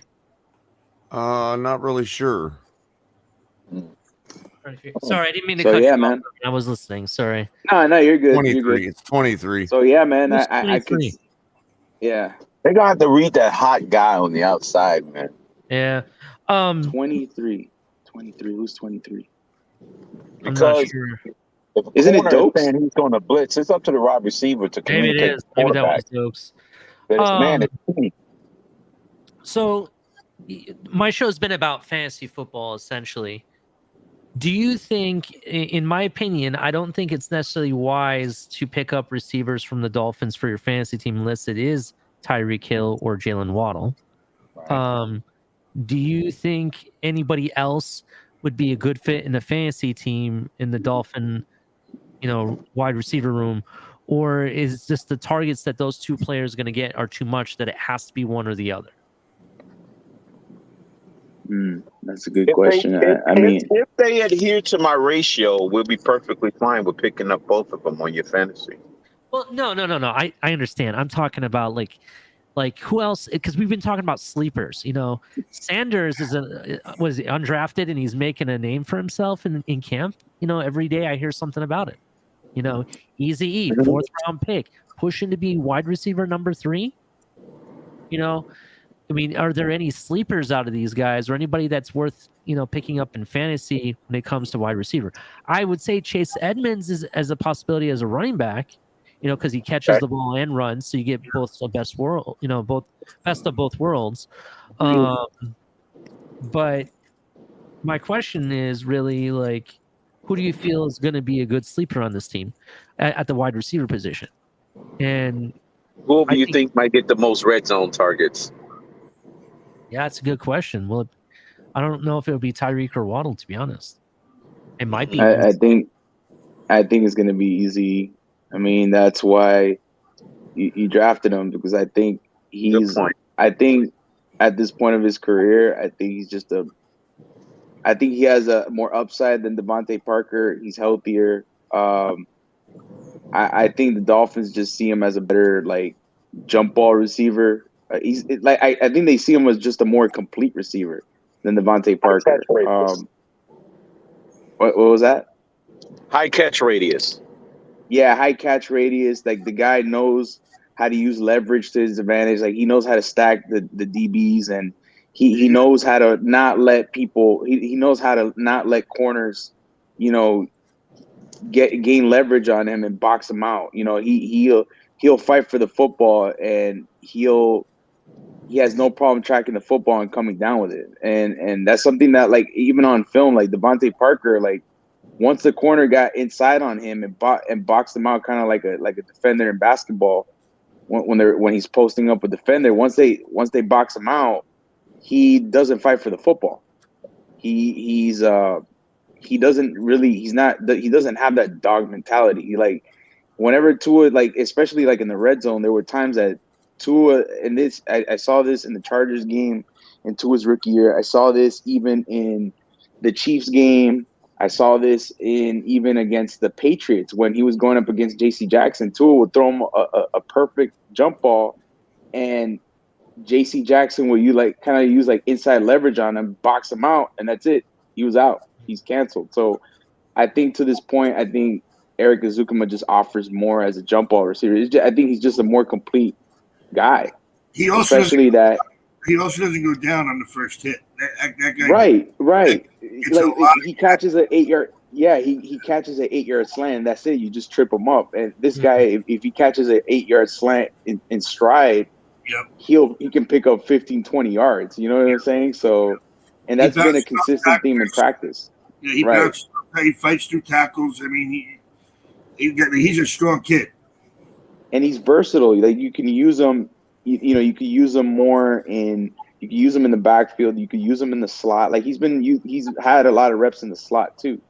So he's been competing for Cedric Wilson for that slot position, and you could use him on the boundary. You could even use him in the backfield, and he can even take off handoffs as a running back. So he could fill that Debo role. I agree. And he's an excellent right, and he's an excellent blocker in the run game. He's somebody that you can use in screens in the screen game. You can use him in jet sweeps in the bubble screen game. Right, exactly. You see, look at the arm bar that he uses to gauge that separation. Just watch him. I think it was on this play. But look how many yards he gets after the catch too. Oh yeah, bro. I mean, he's more explosive than Devontae Parker, that's for sure, bro. If you watch his college highlights, man, he's a dog. He doesn't go down on that first hit ever. And you know what? Okay, you see that little arm bar? He uses it, gets the separation, and he's gone. And the thing is about him is that what impressed me the most is that he kind of led the Big 12 in yards after catch, or at least he was top 3, even with playing with 3 different quarterbacks in that same season when he was with Texas Tech, and it's like, and that just shows you, that speaks volumes of what type of receiver, you know, he could become. So, hey, I've been speaking about this kid, and you know, people who know me, I've been talking about this kid forever. No, I hate to. I watched Yeah, this is such a gorgeous throw and all, great play and all. I hate to crap on everybody's party, but look, right? Boom, false start. Just so y'all know, that would have been called back. Show it again. Watch. So tight end goes in motion. Watch. False start. He jumped. He totally jumped. But Culler, you fella realize that's not going to happen until week 13 for Austin Jackson. And it's not even the movement, it's the jump he makes. Watch his hips flex. Right there, see? They would have called that, man. They would have thrown the flag, blown that. I think Teron Armstead actually jumped first. And you know, Whoever Culler, the left there was, tackle was. and you know, Culler, there was one, you know, on Twitter, everybody was talking about Austin Jackson pancaking Jalen Phillips and stuff, right? Oh, people were going all crazy and stuff. Yeah. But I think it was TD. I think it was TD or somebody that pointed out that it was a holding penalty. Yeah, it was me. It was me. It was you, right? Yeah, It was because you. they're Okay, dogging I thought my it was boy me. Jalen Phillips, bro. They Oh, just- you're pancake Jalen Phillips. So I went back and looked at it. I'm like, nah. And I looked at it, and I'm like, come on, man. That He wasn't the totally only had his holding face penalty. There mask. was a couple on that play, on that same And play. right, Irving, if you notice when you pause it, right where he's driving Jalen to the ground with his face mask, you look at the cornerback, and the cornerback's totally getting completely like held by the receiver, man. Yeah. Oh man. Ridiculous. Bro, but there was a run. I think it was Chase That's Edmonds. good news, and I think Culler. it was- That's good news.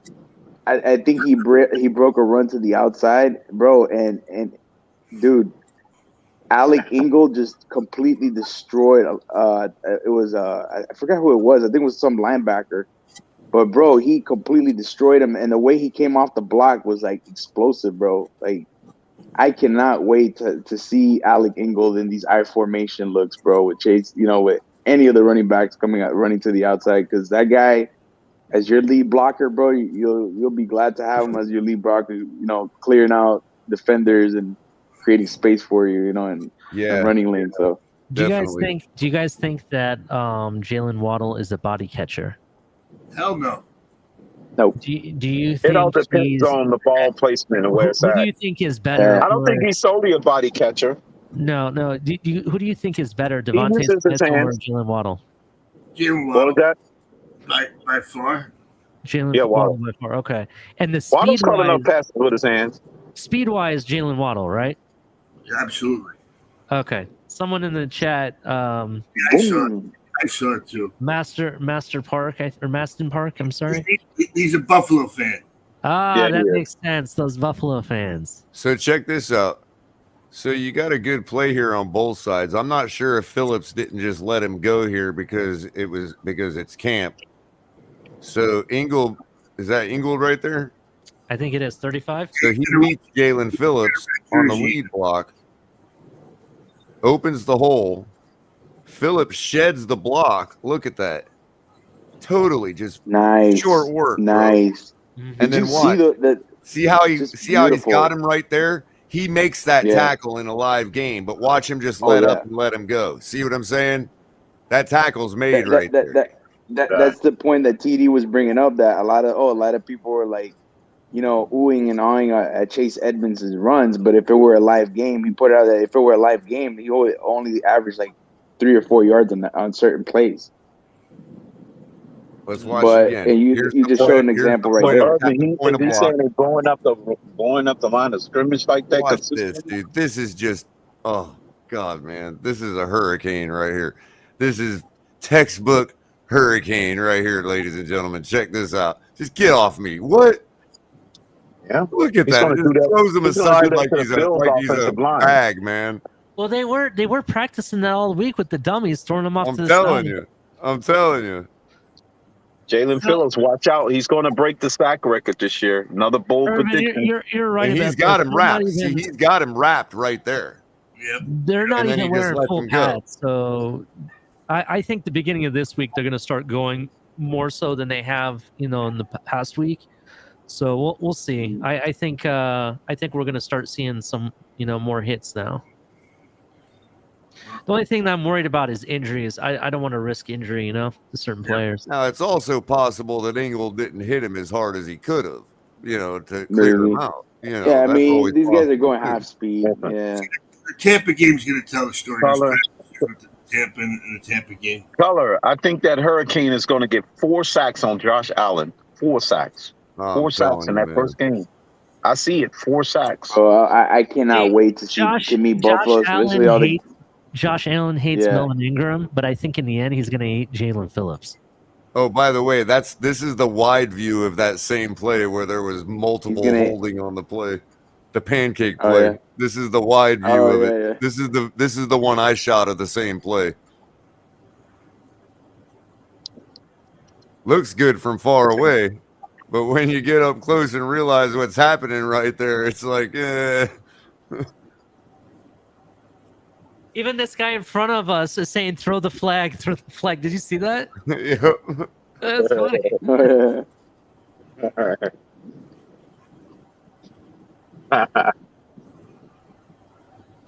That's funny stuff. I just can't wait to let's see who got clowned here. This one says someone got clowned. Jalen Phillips put Josh Allen in a body cast. I'm just still waiting on it. The body cast has already been purchased. I remember the guys. Hey, don't film. Yeah. Anyway.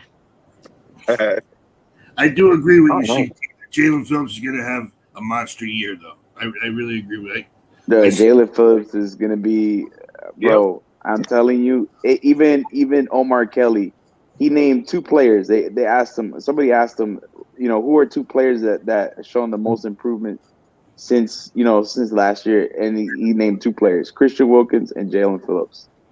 Like, and I thought he said Javon Holland too. And 2 things that Jalen Phillips wanted to work on, like I think it was Dolphins, Dolphins website. I guess I don't know. I think it was Travis Wingfield. I think that was the one that interviewed him, and he pointed out 2 things that he wanted to add to his 2 things that he wanted to work on in terms of like taking the next step, right?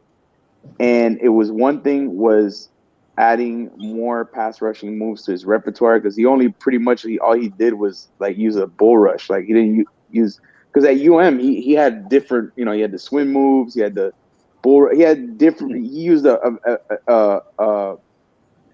wide array of pass rushing moves, and whenever the offensive lineman countered, he came with another move that he wouldn't expect, right? So you didn't see that in his first year. So he wanted to add more pass rushing moves. And number 2, he wanted to work on his pad level. He said that a lot of his problems in terms of at the point of attack was working on his pad level. So that's something that he put into work into this offseason, and working on his on his upper body strength, because I think he was too lean last year. So he definitely put up some pounds on that frame. So when that guy is leaning over the edge, whether he's playing a Sam linebacker or he's, with his hands in the dirt in a 4-3, whatever, that guy is going to dominate whoever's in front of him, bro. And he has like a nonstop motor that he just never stops coming at you. Like a tackle or a fullback or whoever is blocking him is going to get tired, bro, because he never stops. He won't stop until he gets to the quarterback. I heard Ingram showing him as a spin move too. Oh, is that what you got on Friday? Did you get that on Friday, bro? Color, I forgot my hat, bro. Like, because I had to go, man. I had to leave because I had to go to work, and we had some other things to take care of, man. I was like, I was so jealous, man. I'm like, oh, you got it, because he said it. He said at the beginning, I'm gonna get this hat signed by Jalen Phillips. So, I'm and just then so eventually, proud of this guy as a player, as a Hurricane, as a man. You guys don't bro, even realize, gotta bro. Like you got to represent, bro. I mean, come I've on, never followed somebody like that, picked him out of a college game like that, and said, "This is a guy we gotta have," and we end up getting him. He's a Hurricane. We hardly ever get Hurricanes like that. Mhm. You and know, you where know they're who? going to be a And gem and yeah, they're going to be in their prime. You know, and he's working out. He's turning out not to be a bust. It's like, man, God, I couldn't be more proud of the kid, bro, man. he had more sacks than Chase Young, the number 2 overall pick, bro. I mean, eight and a Yeah. half sacks, and he wasn't fully having, and he played the year. and he played a quarter of those snaps playing outside linebacker, dropping back in coverage. Yeah, Okay, exactly. it wasn't It's he part of the wasn't year. playing 100% with his hands on the dirt, you know. So You know, he has never proven me wrong. Like he has backed me up in my words every step of the way, man. He has oh yeah, never bro. made me look like a fool, bro. And he's top 3, and he was top 3 among rookies in pressures, bro. Hits, hurries, it didn't matter. He was, To your point, and Carter, I don't think he's going to make me look like a fool neither. nah, man, I'm telling you, bro. And guess who picked him? Guess who went down to Miami and snatched him from the hands of Bill Belichick, bro? Yes, indeed. I don't even have to say his name. It's Right. the same guy who went to Oregon and scouted Javon Holland, bro. I'm not gonna say his name. I'm not gonna Right. say his name, bro. That same guy. Same guy they love to hate. So y'all know little tidbit I haven't said on one of our shows yet, but little cool story from camp the other day. He kind of was not, into really coming over to the crowd, and all that. I flashed up my hat at him. He pointed at me, he ended up coming on over finally, and then made sure he took care of all the kids before he took my hat. You know what I mean? First of all. And he even played before he even signed any autographs. He actually played rock, paper, scissors with one of the kids there, man. That's awesome. I mean, the guy's just cool, man. Class act all the way around. Everything you want in a star edge rusher like that, man. Good dude. Oh man. Yeah. And he was a That dude's 5-star. gonna take over fourth quarters. Mark my words. Bro, and he was a 5. Remember, Yeah, he was he's already gonna be the amazing closer. coming out of high. And he was already amazing coming out of high school. He was a 5-star recruit when he went into UCLA, bro. Like he was already a crazy athlete. And he doesn't have a lot of wear and tear on him either because he took a season off or 2 in between UCLA and Miami. Yeah, he And- did and because of the concussion issues. Yeah, right. And if you I'm look not at it, saying I'm not saying he's Aaron Donald, but he's going to have that ability to close out games like Aaron Donald did. no, That's and what, the thing that's is, what like Phillips is going to do. he He's has going to be a the closer. Roz. Like the camera And wake he- safety against the Bengals. Yeah, Right. He has He's a going Roz. to be our closer. He has a raw score measurables are very similar to that of the Bosa brothers. And the thing is that this guy, he's so versatile. Like he's not just a pass rusher. Like I remember in Miami, they used him as a kind of like a 4-3, 3 technique. And they use them inside, they use them outside, they use them in a plethora of rates. So this guy can do so many things. Yeah, he's versatile. He can contribute in so many different ways, and that just speaks volumes of just him as a football player, bro. And he has a passion for the game.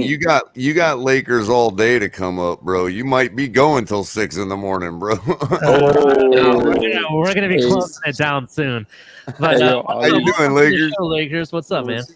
What's up, man? Hey, man, I'm a big time Miami Hurricanes fan, and I've been watching Jalen Phillips. You know what I'm saying, when he was in Miami, and bro, like for me, right? You know what I'm saying. I low key was so happy that we got Jalen Phillips because for me, he reminds me of a Bosa brother / Watt / Aaron Donald's all in one. You know what I'm saying?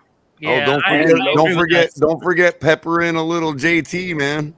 Yeah, you're right. Oh, It's bro, Tyreek and he has the JT. body of JT. in Kind of there. like, yeah, Yeah. Hey, yeah, bro. Lakers, real quick, you'll So probably that's so appreciate like this, man. what's up? When he was Mhm. signing my hat, he gave it back to me. I told him, I said, "Man, I've been with you ever since you were all up in Trevor's business up in Clemson, man." And he's like, "Right on." He looked at me and smiled. He's like, "Right on." That's Hey fine. man, but like for me, like I see him. We need to like sign him tomorrow. You know what I'm saying? Like we can't let him go. You know what I'm saying? Like we have to sign him tomorrow if we can. And like Oh, for You're me, talking about to extend him, right? You're talking about to extend him, right? He's a first round pick. We got him for 5 up? years. We have him for Yeah, at least I'm talking 5, about but he's talking about closing him down for good. Like, And before he gets too expensive. Yeah. Because if we wait That's till what I'm 5 saying, you years, know we what I'm might be having to pay him a boatload when we could pay him half the boatload at 3 years. I mean, if you think about it, you look what Bosa is getting paid. Bosa is looking for more than $150 million. You know what I mean? That's the truth behind it. So, you know, if we can get him cheaper now and start working on it now, why not? You know, why not? That's but low key. But I remember when like it was like Greg Rousseau and Jalen Phillips, right? And people not saying y'all, but like some people like saying the Dolphins fans, they wanted Greg Rousseau over Jalen Phillips, and I said no. He had a horrible combine. Who? Rousseau. I know, but guess what? People still wanted Russo over Phillips, but they was like, you know, Phillips is. I mean, they was like Russo is better, but low key, Phillips was better than Russo and the other guy that came out with him. Yeah. Yeah, man. I'm glad we picked Jalen Phillips though. You know, I think he had better upside, and it's so far he's proven Culler right every time. And we were lucky that he dropped that far because of the injury history. That's if true. it wasn't for the injury history, he would have gone top 3. This is true. Definitely. Lakers all day. You got any Laker news for us? Just curious. Well, real quick, guys, to close that out. The guy had 8.5 sacks in his rookie year with confidence issues. That's true. Now imagine some people have said that Tua had confidence issues. Okay, for whatever reason, I'm not gonna throw shade on him, but think about this would be the equivalent if Tua had 30 touchdowns and 5 interceptions with those confidence issues. That's the level that Jalen Phillips is playing at. Yep, and us getting Melvin Ingram on the other side with Phillips, with Davis and Wilkins in the like all of them in the front. And Siler. Yeah, bro, that's you know what I'm saying. That's gonna help out Phillips even more when freaking Ingram is on the left side or right side. That's gonna help him. You know, so he's gonna have a man. That whole all defensive line is going to be, it's going to be by committee. They're going to have so many different people lining up. You got Ingram, you got Agba, you got Phillips, you got Christian Wilkins, Siler. Then the list goes on. You know what I mean? Defensive line by committee. Yeah. Pretty much how the previous regime wanted it to be. They'll probably sprinkle in a little Tyndall in there too. At defensive line? Yeah, they might line up on the line. They might put him on the edge. Possibly. I've heard he looks good in the middle though. Okay. So how's our rookie linebacker? Is he doing good or nobody knows? I've heard he looks decent. I've heard. Tyndall's doing all right, but also the Good? later guy, the later pick, Good got a sack on Skyler Friday. That's good. Definitely. And I gotta say, I know everybody probably won't agree with me, but man, Greer gets these gems in the later rounds. He really does. Yeah, but like, let me ask you a question: if we had our coach now, like in last year, do you think we would have made these same draft picks? Draft picks? Yeah, like from last year, if we had our coach who we have now. I don't think we would have drafted EZ. I don't think we would have traded for Tyreek. I agree with that too. That's because maybe they would have believed in Will Fuller with the same kind of speed would have panned out. Well, I think Flo And if they really wanted didn't, to run it like they do in New England, where they didn't have to spend the you know the money or the draft picks or whatever it may be for any player. It was just next man up. They found a way to use them. You know what I mean? Yeah. I think that's really what he was trying to do. And Brady got tired of that and he left because he Yeah. wouldn't give any talent wide receiver around him. And low key, bro, if you realize, but y'all got to realize that Will Fuller were a top 5 wide receiver before he got punished by the league. Y'all do realize that. yeah, we do. He was low key cold. You know what I'm saying? He was good with Deshaun Watson. You feel me? He was good over there Right. with. And they figured pairing him with Waddle was going to have the same similar effect as far as 2 dual speed threats on the outside. They attempted to give 2 of that. They I tried, think Waddle's more dynamic than Fuller. and he's younger too. Yeah, and see, Fuller's a guy that he can fly by you. He can he can go over the top, but Waddle stops and goes on a dime. He cuts on a Crypto, do dime. you not like Tua? Nah, I think like Waddle has a more I'm getting expansive some route tree. vibes that you hear, Crypto. You know, He's a better route runner too than Fuller. He's got a better acceleration burst too. Hey, I'm not gonna say I'm okay. I'm gonna say this. Okay, I'm gonna say, look, if we had our coach last year that we have now, I feel like he would have never even picked up Jalen Phillips. You know what I'm saying? So we have to give Brian Flores some credit of having a great eye for defense and players like that. Oh, he's definitely a great just, defensive just coach. when I I completely think, agree with that. you know, Go ahead. Ali, just when I think that AB and I are coming to the middle of the table somewhere, you know, and he's got to go and say something like, "We can't beat the Bills." AB is not a Dolphin fan. What is he, a Bills fan? No, I get what he's trying to say there, you know, because they're bantering with the Bills fans right now, which admirably go, guys, get the them. rib stealer. I'm with you. Mm-hmm. You know, He and I'm steals like, ribs. all right, you know, me and AB, we've been coming to the middle lately. You know, and he goes and says, "We can't beat good. you," to the Bills fan, bro. You We guys are coming to absolutely more. can beat them. I don't know what you're talking about, AB. I'm glad we're back on the wrong side of each other again, man, because I am going to disagree with you there. We can absolutely Keller's beat the been Bills. bored. He's been bored, so good job, baby. AB, you need to come up here, man. You got to come up here, bro. Tonight, we're tonight. He's like the loudest. You got to come up. He's like the. Well, we're like very unbreakable. loud. You know what I mean? Yeah. Like, Next Saturday, come on the show, AB. I'm like I'd Sam like to talk Jackson, to and you. he's Bruce Willis. You know what I mean? We're Yeah, unbreakable. we always ask him. It doesn't matter what platform. We always ask AB to come up here, but he says that he would get talked over. So I don't know, man. Like, yeah, that's what he said. That he'll get talked Not over. my but- show. I'll make it to a point that you get 5 minutes untalked over time on the panel. Color can't say anything to you or comment until the timer Oh, goes you're off. right, AB. You're right. You of anybody should know what the definition of hope is. Oh, shit. All right, let's do the rundown one more time, then we get final thoughts, bro. All right, caller. Yep. I gotta check out Tonk 7 on TMI Tuesdays at 9 p.m. with Tonk and Color. Some great info there. Make sure you also check out Color Commentary on Thursdays. Never know what time of the day, but Color is gonna go sometime. Then we got late night Saturdays with Late Night XL with myself and Color. And then every other day of the week, you got El Capitan. So definitely checked out some great content there. Shout out to all of our.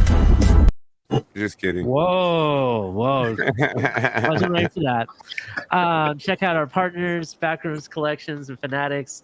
Use hashtag TFTG at checkout for Backroom Collections. We got great merch, hats, a whole 10 yards. We got hats, yoga pants, flip-flops, flags. The hats. Everybody just wants to see the flag. You know, everybody just wants to see the I flag. want to see the flag. I need to see the flag in my hand soon. So definitely check that out.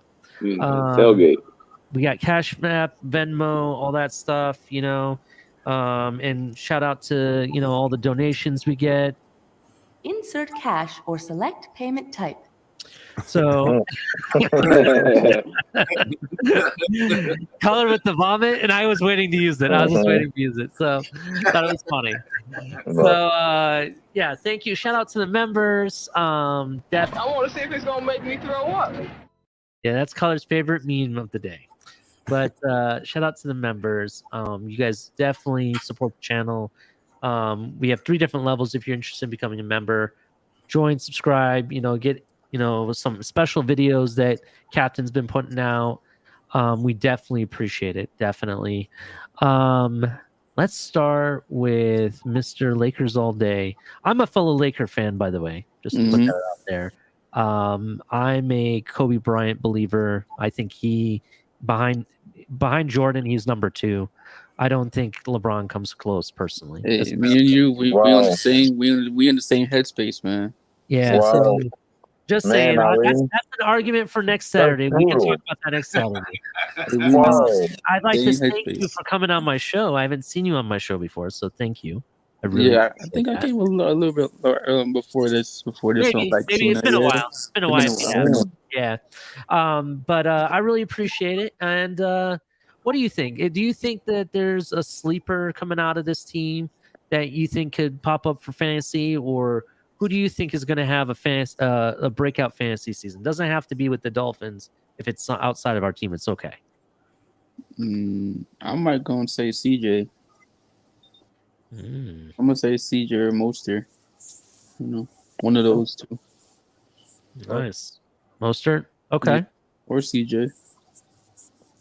Interesting.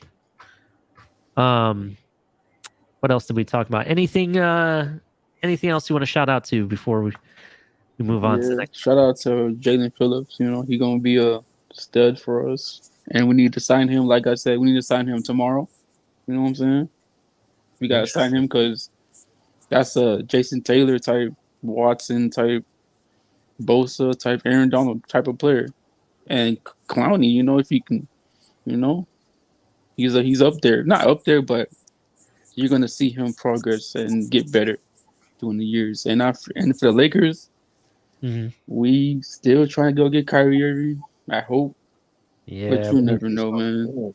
We need to move off of Westbrook first. We need to get Westbrook out, and then we can bring in Kyrie. Personally, I mean, I like Westbrook and what he brings, but he doesn't bring it. Our scheme and what we're trying to do just doesn't fit. It just doesn't fit with him. I don't even know why we even did that, because having AD, Russell Westbrook, and LeBron, they all like to be in the paint. So I don't know who said yes to that, but whoever did needs to leave too. But yeah, man. But definitely. Well, thank you for coming out, man. And maybe next Saturday we'll see you on here. No, you will. I'll be on here. All right, man. Awesome. All right, man. Y'all have a good one. You too. Fins up. Right. You too, man. Thanks, Lakers. Definitely. Mr. Ron Levy. Y'all Bills fans have a good night too. The Bills fans in chat are telling us in all good fun, have a good night. So we appreciate that. Okay. We appreciate the respect. Y'all have a good night too. Thank you for coming out. Appreciate it. Have a nice day. We'll see you week 3. Mr. Ron Levy. So what's up, man? What do you got for us? Final thought. Thanks again for having me up here, and appreciate the platform you guys provide and the content. Really enjoy it. So I just want to thank you for that. I'm chomping at the bit. I can't wait to see them get into some action. I think the Tampa Bay practices and the game will tell us a lot as far as the offensive line questions that we have. As far as I like the fact that some days the offense is winning, some days the defense is winning. We don't want one side to be winning that much more than the other side. So, and the fact that our defense is a damn good defense. If our offense can win some of those, that's saying something. So, I want to see it against somebody else. I want to, I'm sure the players do too. They're probably tired of going up against each other every day. They learn they know each other's moves. That they know what to expect. So, they need to play. We need to see them up against different different opponents. So I'm looking forward to that. Let me ask you one other question. Do you think Skyler makes this roster? Tough question. I don't. It was I at this think moment that he knew. I think they're going to put him on the practice squad and protect him. You can protect four guys on the practice squad. I think they're going to put him on the practice squad and protect him. But that's just my opinion. Okay, I respect your opinion. I think Skyler makes this roster. He brings something additional to this team that I don't think the other two quarterbacks do, and he can run. He's run this same exact offense, and he brings a very fast-paced running style, especially in his first 2 years in college. He did. So Listen, I agree with you. He has value, but I don't think that, as far as the roster, that they want 3 spots given to the quarterback position. That's my opinion. Nothing to do with how he's playing or anything like that. If you put him on the practice squad, first of all, he has to clear waivers. And I'm going to tell you right now, he's not going to clear waivers. That's the truth behind it. All right. Mr. Belichick watches our players. They know who Skyler is. Other teams know what he's done in camp. They know, right? He's not going to clear waivers. I'm going to tell you that right now. So I think you have to find a position for him. And defense. Somebody brought up the defensive line. There might be room there. To him to take up one of those spots. So that's just my opinion. I was just curious how you felt about it. I understand you don't think he makes it, but listen, it would be a shame if he did get claimed off waivers. Obviously, I'm also, and I understand what you're saying, Mr. Belichick watches us, and so do other teams watch us. But sometimes I think that we get a little bit of a overgrown appreciation because there are players, and maybe, I mean, I don't think other teams are watching them in practice every day the way we are. Mm-hmm. So again, it's a gamble, it is, but I haven't seen teams keeping 3 quarterbacks in a while. So, I understand. I mean, here's the other part of it, though. Because of how well he's doing, is there a possibility that we might trade off of Teddy? And I wouldn't mind seeing that happen. Being the backup.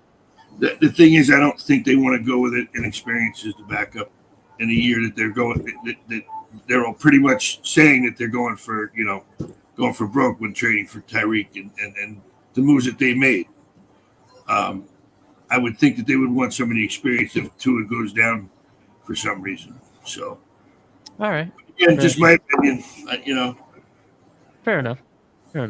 Well, Ron, I appreciate you coming on the show as always, and maybe we'll see you next Saturday, and we really appreciate it. All right, man. Thanks, Ron. Have a good coming out, buddy. Definitely. Thanks, Ron. Mr. Crypto, how are you? And then there was 4. Crypto, What's man. going on, Ali? Not much, man. How are you? How's everything? How's your TV treating you? That's pretty good. I had I rant and raved about Samsung. Now my house is pretty much complete with the total Samsung renovation. I got one item left, and that's the fridge that talks to me. Nice. Why don't you just move to China? Actually, it'd be Japan. Japan would be better. Actually, that would be Taiwan. Well, technically, Samsung and they- LG are both Korean companies, so it would be Korea technically.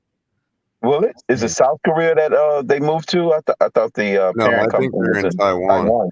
I thought it was Taiwan. No, I'm pretty positive both of them were Samsung- Korean companies originally, unless they moved. Well, I do know. Well, here's the thing. I do know that they get their chips from Taiwan, but there is a big movement for a lot of people moving to Korea to get their chips now. Kingston is actually one of them. Kingston has a division in Korea now,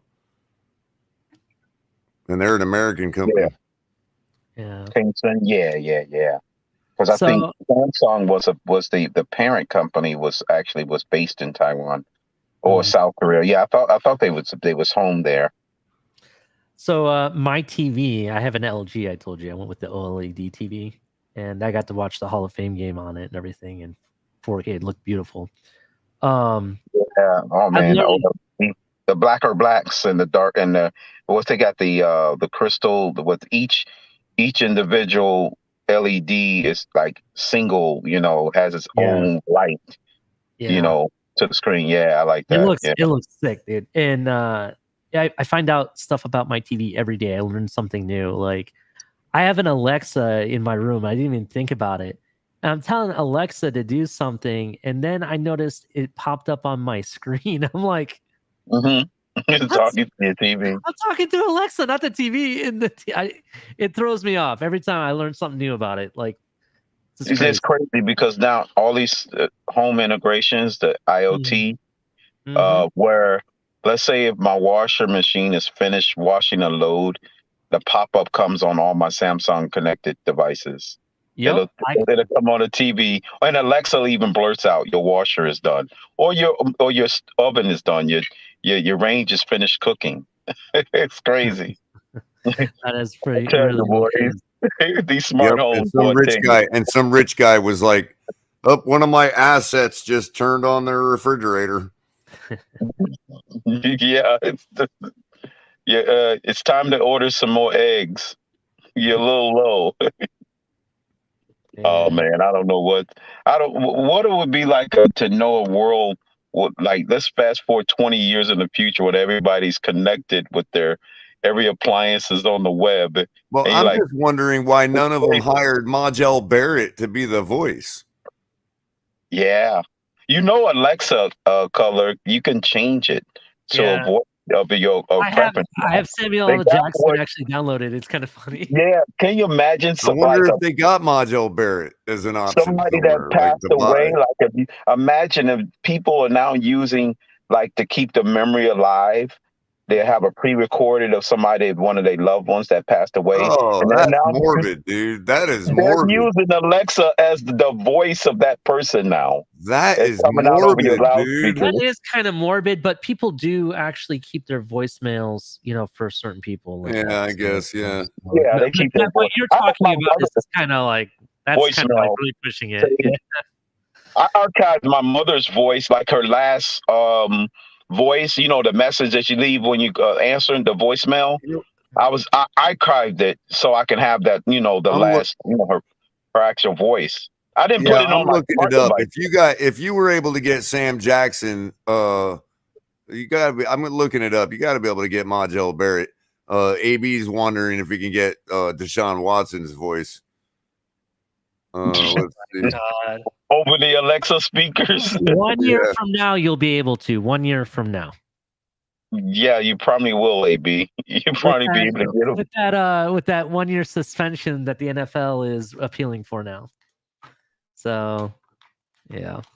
Anyway, thank you, Crypto. I haven't talked to you in a while, so hopefully all is good. You're gonna have to remind us when you're coming down to the Dolphins game. Which game are you coming? I'm thinking either the Steelers or Vikings game. All right. Well, you let me know in advance. I'd like to meet you and actually meet you in real life. Definitely. 'Cause Yeah. I'll be at every game. I'll be at every game, so that's why I'm. Oh, you got tickets to all of them? Okay. That's cool. I Awesome. already got 2 away tickets. So I got the Jets game in MetLife, and I'm going to the Ravens game here in Baltimore. I Up might in be at Baltimore. the Jets game. I might be at the MetLife Takeover game. Oh well, Dave, if you go to that one, you definitely see me. I think I'm a little above the mezzanine level, which should be the mid level of that stadium. I've I think I got. never been to that stadium, so I have no idea. I'll have to see what tickets are available and maybe get with you, see if I can get somewhere near there. I'm one level above mezzanine level. Okay. Definitely Crypto. So It thank you. looks good from the view. When I look at it on the virtual view, it shows you what you're looking at. It looks like pretty good seats because that's the way it kind of looked like when I was in Yankee Stadium. When I went to the Yankees game, I was right above first base. I was like right up, and it was good. I could see the whole ballpark. But it looks like it's going to be some good seats for a good price. I'll be getting on a Jets fan. I'm looking for Fireman Ed. I'm searching him out. I'm going to be his nightmare. I heard he retired, but he better not be in that stadium because I'm probably going to get arrested Fireman Ed is going down. He's going down. He's going to go down hard. Those Jet fans, I'm coming for them. I just like somebody said that I like to stir up things. Okay. I don't know about the Ravens game. I got to figure out who I'm going to go out there in that game. But I'm going to figure something out. Definitely. All right, Crypto. Well, we'll see you next week or next time I see you. Yeah. Appreciate it, man. Thanks for having me. Definitely. Irvin Culler. Take Skylar it easy, Thompson. Crypto. Skylar Thompson is he's going to get inducted into the best name Hall of Fame. Skylar, the minigun Thompson is going to be he's going to be the best backup Tua ever had. Yes, he will. For me. We're going to have two quarterbacks. I don't know, bro. I'm starting to think that if he keeps making every throw that Teddy can do, everything that I've seen Teddy done in training camp, that's good. I see Skylar doing already. You know? Yeah. I think you remember Ali when they were saying Ron made a good point. We don't normally carry three quarterbacks. But also before last year, not too many teams had two offensive coordinators. The Dolphins find a way to break the mold. Maybe they'll be the first team to go back to three quarterbacks. They was the first to come out of the blue with two offensive coordinators. But you never know. That contract that Teddy has, it's very tradable, very, very tradable. And there are teams that I know that are maybe looking for, who knows, Browns, if the 1 year suspension goes through, Browns might need another quarterback. Do you really think they want to put Brissett in charge for the whole season? Right. Brissett, exactly. Bridgewater would be perfect for them, and I wouldn't feel bad if Skylar became a number two because you just never know. Tua goes down. What is it to lose? I don't know. Skylar haters in this chat. Do you read this, Culler? I can't believe this. They're all right. I mean, how are they wrong? I mean, you never know. I have a better chance of making the 53-man roster than Skylar does. Really, dude? Really? Yeah, that's crazy. Because Skylar, you just never know. I think they did their homework. They know what they got in that 7th round pick, just like they did with the later picks. And here's the thing: nobody else knows what they have because the truth is, this is that year that a lot of these players missed the whole season because of COVID. Pac-12, they canceled the season. They didn't have the season like the Big Ten and SEC did. So you got a whole missing season that you don't know what you would have gotten. So that's why I'm thinking you might have something there. You don't know. You might have something there. But anyway, that's a good point. Definitely. Anyway, Crypto, thank you for coming out, and we'll see you next time. All right, man? Yeah. All right, man. Easy, Crypto. All right. If they choose him as their backup, then they're not making a Super Bowl run. I don't care what anybody says. You can't say that. You don't know. You don't make a Super Bowl run. Who was Alex Smith's with a green when backup. they made their Super Bowl run? Who was what? Who was Alex Smith's backup when they made the Super Bowl run? Somebody way better than Skylar Thompson. Colin Kaepernick. I know. Was the backup. Yeah, I know. And they ended up going with him in the playoffs.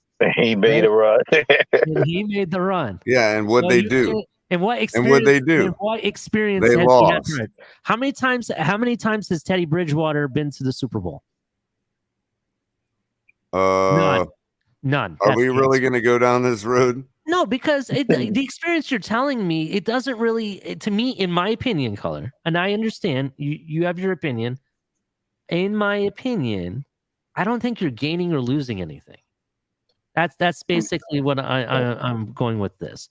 Because the truth is that if he was you're losing every bit of chance you have of winning the Super Bowl. So you don't have the faith that Tua can win the Super Bowl. That's what you're saying. No, I'm telling you, if Skylar has to come in to be our number one, we're not winning the Super Bowl. We're not even smelling it. Okay. All right. You think why wouldn't you think we could have the same luck as the New York Giants did when Hostetler came in for Phil Simms? That's a good point. That's Jeff Hostetler. Dude, that is exactly because he had a lot of luck with Scott Norwood missing the field goal by a mile. Anything can happen, Color. All right. Yeah, anything We can haven't happen. You even, just we never haven't know. even, Yeah, we anything haven't can even happen. seen this kid Anything in can a happen. preseason game yet. A football can doink off the upright, and all of a sudden everybody can think you're the worst quarterback that's ever played the game. Color, can we at least give this kid to the second preseason game and then Can we come at back to least this? get Teddy past the doink off the upright in a playoff game? I don't know. I haven't seen him in a playoff game in a while, so I can't really tell you. Yeah, you've seen him do nothing but win. Teddy Bridgewater is the bridge quarterback. Look how happy Hey, he real is to quick. be home. Look how happy he Hey, is to real- be home doing real- his job that close to home. You're not going to tell, you can't hold any water to what he did in Denver if he didn't want to be there. Oh, you don't think he Crypto, wanted to be in Denver? I know he didn't want to be in Denver. Look at the look on his face when they ask him about being home. All of his philanthropy is in South Florida. Wait a minute, who's philanthropy not in South Florida in this day and age? Talking about Teddy Bridgewater. Yeah. I'm talking about the kids, and I'll tell you who's not. everybody's Tua's is not. Tua's is in Hawaii. Because that's where he's from, Color. Yeah, that's Teddy right. B is from That's Florida. right. That's why he has his That's right. philanthropy. And if Hawaii had an NFL football team, bet that Tua would be more comfortable playing there. Probably so. Maybe. Maybe. Well, I mean, Alabama's we're closer to Alabama than he is from Hawaii. I'm just saying, everybody wants to like say, oh well, Tua didn't perform because of all these reasons. But the only place Teddy really hasn't performed or had a hard time performing was Denver. I could argue with that anyway, because maybe they got off of him too quick. That's their stupidity. What happened in Carolina? Yeah, Denver should have given him a longer shot. I agree with you there. I don't know. I have to look at Carolina. He didn't play very much there. And why didn't he give him the job? Why didn't he stay? No, he was and get the injured. job in No, that Saints? was one of his injured years in Carolina. New Orleans, he had a better shot. He had like a perfect record or something like that. He Why started out didn't he 6-0. stay with him? They went up with Jameis Winston. No, instead. because Breeze got back healthy. Yeah. He came in for Drew Brees, went 5-0, and Breeze came back. Yeah, that's why he didn't stay last long in New Orleans, because the main man came back. Yeah, that reminds me. Saints just reminded me. Kiko Alonso retired. That was a thing that happened today. Kiko Alonso. I want to tell Color this real quick. Not Color. I'm sorry, Crypto. In competitive team periods, right, with 5 practices this whole week, Devontae Parker's only had 3 catches out of 6 targets. Just to put it out there. Saying I want to starting up there. I hate to say I told see you how so, the New argument England. shifted over to whether Teddy is a long-term starter or not. We were just comparing him to a 7th-round rookie who's never started in the NFL. That's who we were comparing him to. Not a long-term starter. I love how you all just shift the argument like that. Wait a minute, who said something about the starter, Color? Well, first of all, we're arguing about now his longevity now, and AB's doing the same thing. That's because Teddy wasn't a starter long-term is why. Okay, I get it, but that's not what we were arguing. And you did the same thing, Ali. You made it about how far can he take us? How far has he gone? What was his problem here? What was his problem there? I mean, so tell me, why does that's an argument to be made of whether he should be the starter or not whether he should be the second guy over Skylar Thompson. But you're telling me that if we want to be on a Super Bowl run, we need to have Teddy as the guy. If all we need is 4 games left to win, including the Super Bowl. Why? And you'd rather have Skyler over a guy that's gone 5-0 the last time he had to come in for a quarterback. My question is, why do you want Teddy B to be the guy? Because he can do it. Are you talking about exclusively playoffs, Culler? I'm sorry. Wait a minute. Are you talking about exclusively only playoff wins to make it to the Super Bowl, or are you talking about leading up to the playoffs? If there's 5 wins left to be that need to be won, Teddy can get them. The reason okay. You talking about the reason I brought up the other teams and how he performed. I don't know about that. Is because I don't know. You're telling me. Okay. Wait a minute here. Wait a minute. Yes, Saints. Yeah, he may have fell into wins, but my question is, what has he really done? He hasn't really done anything in the playoffs or anything. So that's why I'm questioning. Again, you're shifting the argument. You're talking about a guy that we can argue about as opposed to a guy that's never played a single game. I'm not okay. You're trying to take. I think he's arguing about his did the same thing. Irving's like, I don't know about that. Can he get us to 5 wins? What makes you so sure Skyler can then? Because that's what the argument was. Oh no, I wasn't talking about that. I thought you were. But that's what the argument was. Stop shifting it. Are you talking about completely upside, Ali? Is that what you mean? No, every time we argue about whether he should be the starter, when I say if they choose Skyler over Teddy, that they're not serious about a Super Bowl run. That was the argument we were having. And then all of a sudden it became whether Teddy could be this long-term starter and elite quarterback. Okay. That's the argument you're trying to make. That's not the argument I'm making. The argument I'm making, and I understand why you may think I've made that argument, but that's not what I'm trying to do here. What I'm trying to explain, for me, it's what advantage does it give you to have Teddy in that position? You're telling me he can win those games. Experience. Okay. What experience that has that transformed? One NFL game. One NFL game. Okay. That's what I'm trying to say. All right. No, I mean it's common sense that you would take Teddy Bridgewater over Skyler Thompson. The answer to that question at this moment in Yeah. time Yeah, is one NFL game. Yeah, I mean, just the understanding. I think Ali is just trying to say he prefer him because he has a better upside. Well, yeah, I mean, he does have the better physical We're not traits, but at the serious end of the about a day, Super Bowl run. That's all I'm the end of the- saying. right? No, you're right, Culler. I agree with you. If you like, go upside to Culler's point, we're not serious. If you go on experience, then we're serious. There's Yeah, those, I agree with him. those I out agree there with him. that think we're not serious because we're starting Tua.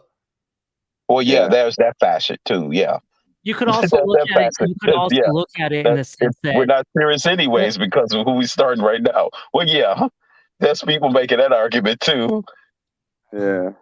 Yeah, because we're not serious at all. So by definition, might as well start Skyler if we're not serious about This is what I said from the beginning, Ali. The window for Skyler to slide into is too small because if he can beat out Teddy, he can beat out Tua.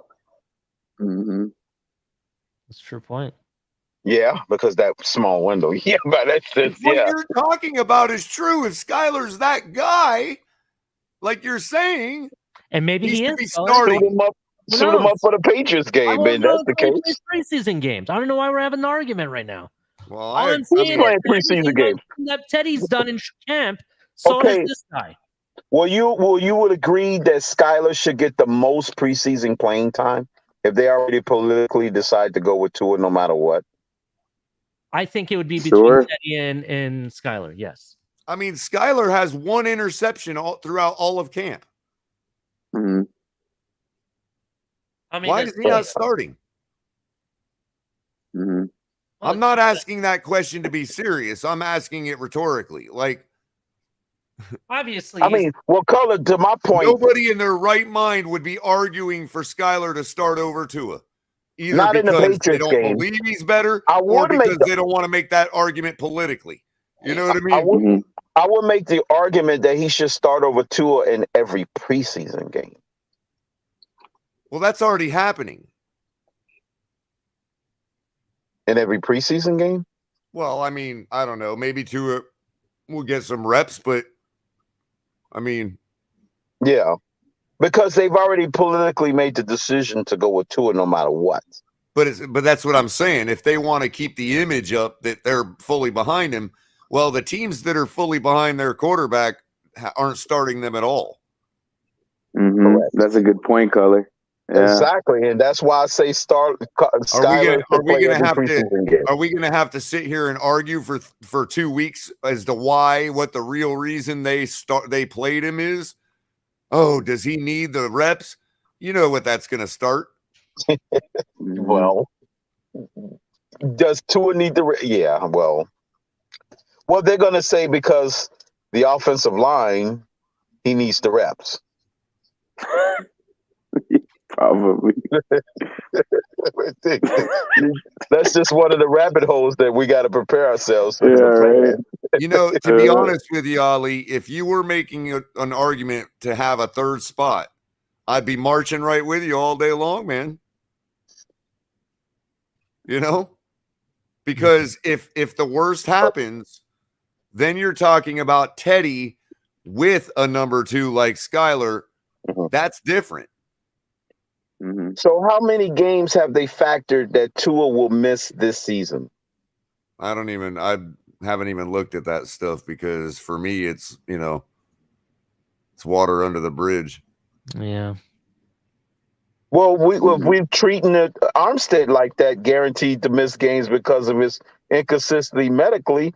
Then you got to treat the quarterback that way because of he's inconsistent and playing a full season. You guys got to chalk it up as he's going to only play 80% of the time. Mm-hmm. Yeah, that's a good point, Crypto. But see, if they thought that, stay consistent. They're not thinking along those lines, Crypto, because if they did, they wouldn't be starting him. Who would do that? If you knew and projected your quarterback to only have 80% of the games this year, why would you even start him? Yeah. Yeah.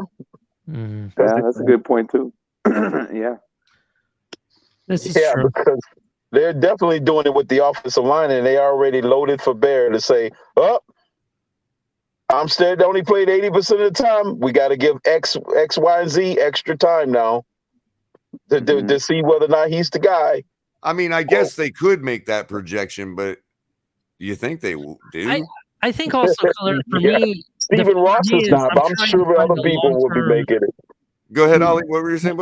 For me, I just want to find a long-term solution as a backup. We had Matt Moore forever, it seemed like. You know what I mean? I like the fact having the long-term solution because, one, that person can work along with Tua, can grow together and mold. So when, but again, I don't disagree with you on that. Mm-hmm. Different argument. Okay, well that's why. But see, this whole notion that you got to have a five-star because that requires a framework that we're not making a Super Bowl run. We just brought in a $30 million wide receiver, okay, and spent all of our money to build this team for Tua. There's no way we're going with Skyler over Teddy Bridgewater. At the same time, 2 first-round picks trading up for Waddle, bro. Hold on. At the same time, that quarterback that you're saying is not, it doesn't make sense. He's also coming from a system that's exactly like what we're running. So he already, has already been a quarterback in that system. I mean, I understand what you're saying about the whole experience thing. I get that. I just, bro, the guy is still trying to figure out who his CPA is going to be, bro. Yeah. I tell you what AB, why are you talking about an offensive line? Well, you don't need 5-star offensive line to prove or not whether or not you're the guy. This notion that you got to have 5-star offensive linemen. And I know what he's trying to do there. We're not building this team for Tua. We're building a team. Okay, who's the quarterback? It's Tua. I understand. Who's the quarterback, AB? Are you saying that Tua is not the quarterback? Because we're building the team for the quarterback. For the quarter, yeah. Exactly, for the quarterback. Y'all complain all day long that he had no weapons. So you can play this word game where you try to catch me throwing shade on Tua, but you're actually the one throwing shade on Tua right now. I'm recognizing he's the quarterback. That's why I address him by his name. We're building we built the team for Tua. That's right, our quarterback. Yeah. And it doesn't take a Jesse Davis to miss his assignment for your quarterback to get hurt. Because last time I checked, Joe Theismann got his leg broke and he was behind a pro-star offensive lineman. Well, and he still got his leg broken. Apart. The whole theory falls apart if the Buffalo Bills defensive guy's helmet is 2 inches lower than it was. The whole conspiracy falls apart. Yeah, they act like it's that good offensive lineman hasn't missed key blocks before. Newsflash: Joe Theismann's leg was broken, and he had 5 All-Pro linemen in front of him. Yeah, that's true. All right. So was it Jesse Davis' helmet that hurt to his finger? Maybe. Can you imagine? That's funny. I don't even know why we're entertaining that nonsense anyway. All right, Crypto. I'll see you in the back, man. Yep. Later, Crypto. Irving. Yeah. Then there was 3. Irving. Yes, sir. What? Any last words for us? We had some laughter there going. So yeah, man. Just oh man, bro. I really hope that Tua could show some form of consistency, man. And whether it's in training camp, preseason, and it just during the season, bro. I mean, I know he's flashed some ability that he can play in this league and can go toe to toe with different quarterbacks and stuff like that. But it's all about. I mean, you can be a player who can flash, but if you don't have consistency and you don't put some sort of similar level of sustainable production that can give you a chance of winning games, you're not gonna survive very long in this league. And that's very key for us to that's very key to especially getting to where we want to be, which is deep into the playoffs and the Super Bowl and stuff like that. So it's very vital for him to take that next step. And I'm not saying like top 10 quarterback. I'm just saying, just get into the top 15. If he can get somewhere in that top 15, then we're going somewhere. So he's the engine that goes to that makes this team successful. And and if he does take that next step, we have all the pieces around him that we got the defense, we have the weapons, we have everything that we need to win. And if he takes that next step, that window is open as long as it can, as long as we want it to be in the Dolphins, allow it to be. So we'll see, man. But we take it one step at a time. Still early. And that's all I gotta say, man. Right on, man. Well, we really appreciate you coming out, man. I can't wait to see if you come back next Saturday. We sure. talk Dolphins. And so thanks again for your help Friday, bro. Really appreciate that. Mom, I really enjoyed no problem, herself, bro. man. Yeah, man, no problem, brother. I hope you have fun. Definitely. All right, man. We'll get you back, all man. right, brother. All right. Thanks. Culler. I can see So you. one other thing I wanted to say. Yeah. When has Teddy ever had Tyreek and Waddle and all that stuff we got for QB1 now? It's true. Let me ask you a question. The Patriots, when they went on their Super Bowl run back in 2001, were they on a Super Bowl run at that point? They won the Super Bowl. So Yeah. They had Bledsoe in place. Yeah. Yeah. And who was their backup? Who was the option? 6th round pick. Tom Brady was the backup. Yeah, but who was the original backup? Who did they choose him over? Oh, that's a good question. I'll have to look that up. I mean, it could have been like, God, who was around back then? Let's see if it's anybody we know. No, I wasn't aware of that, Jay-Zan. Jay-Zan's saying there's a rule about only being able to blitz a certain amount of times during training camp sessions. That sounds possible, yeah. That might kind of sounds interesting. I'll have to look that up. Is that per CBA or is that just a team rule? I'm not probably CBA, I'd imagine. These teams don't like all this stuff. They want their guys to get out there and start hitting each other. There we go. Because they know that that stuff costs them the first couple games of the season. Mm-hmm.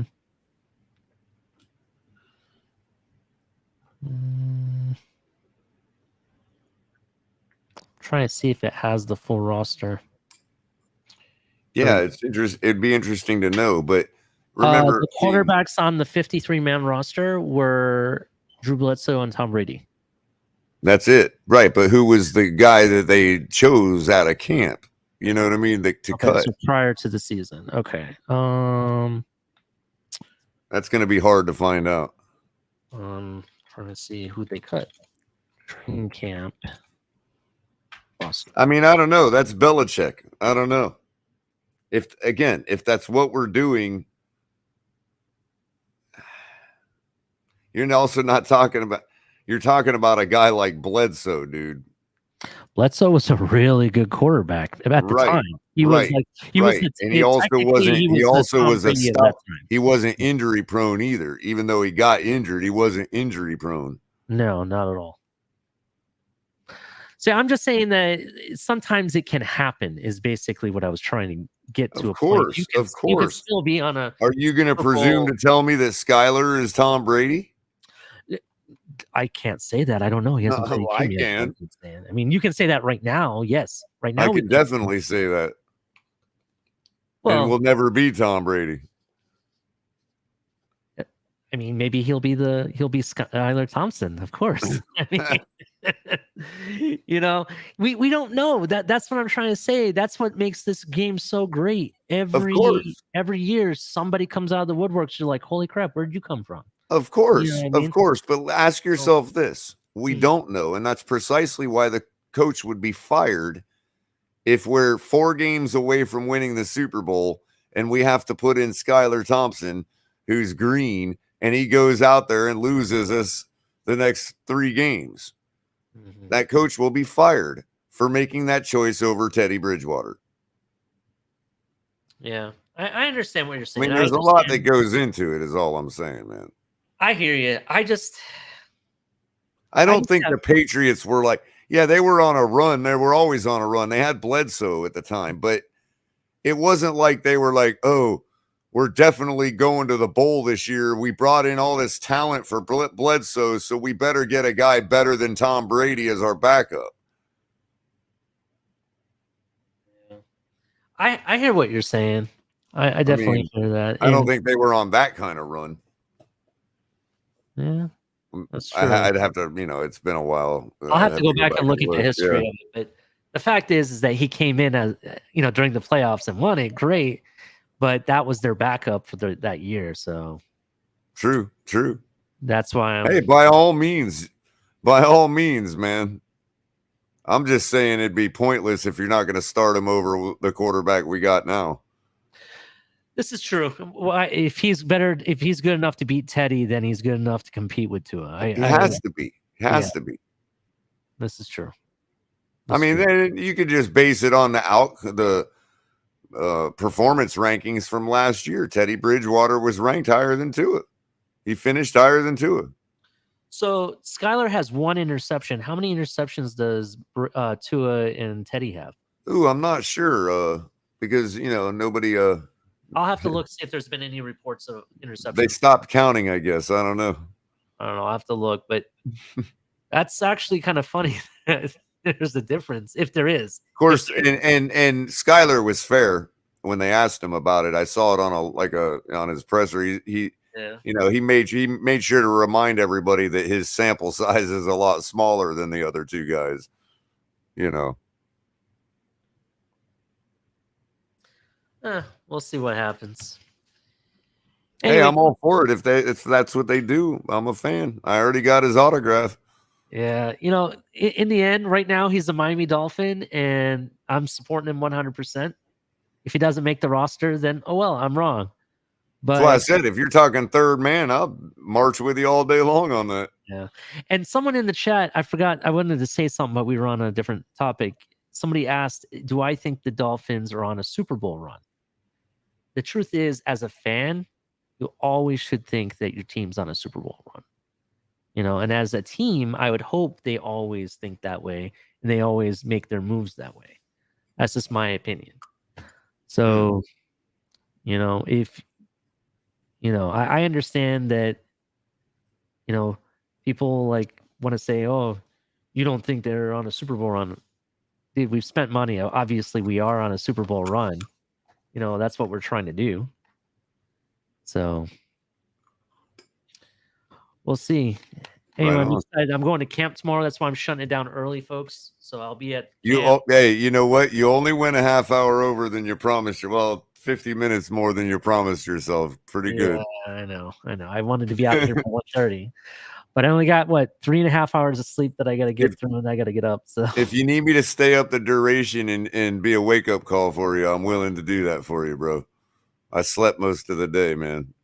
if you're up at 6 a.m., go ahead and shoot the call. Call you. All right.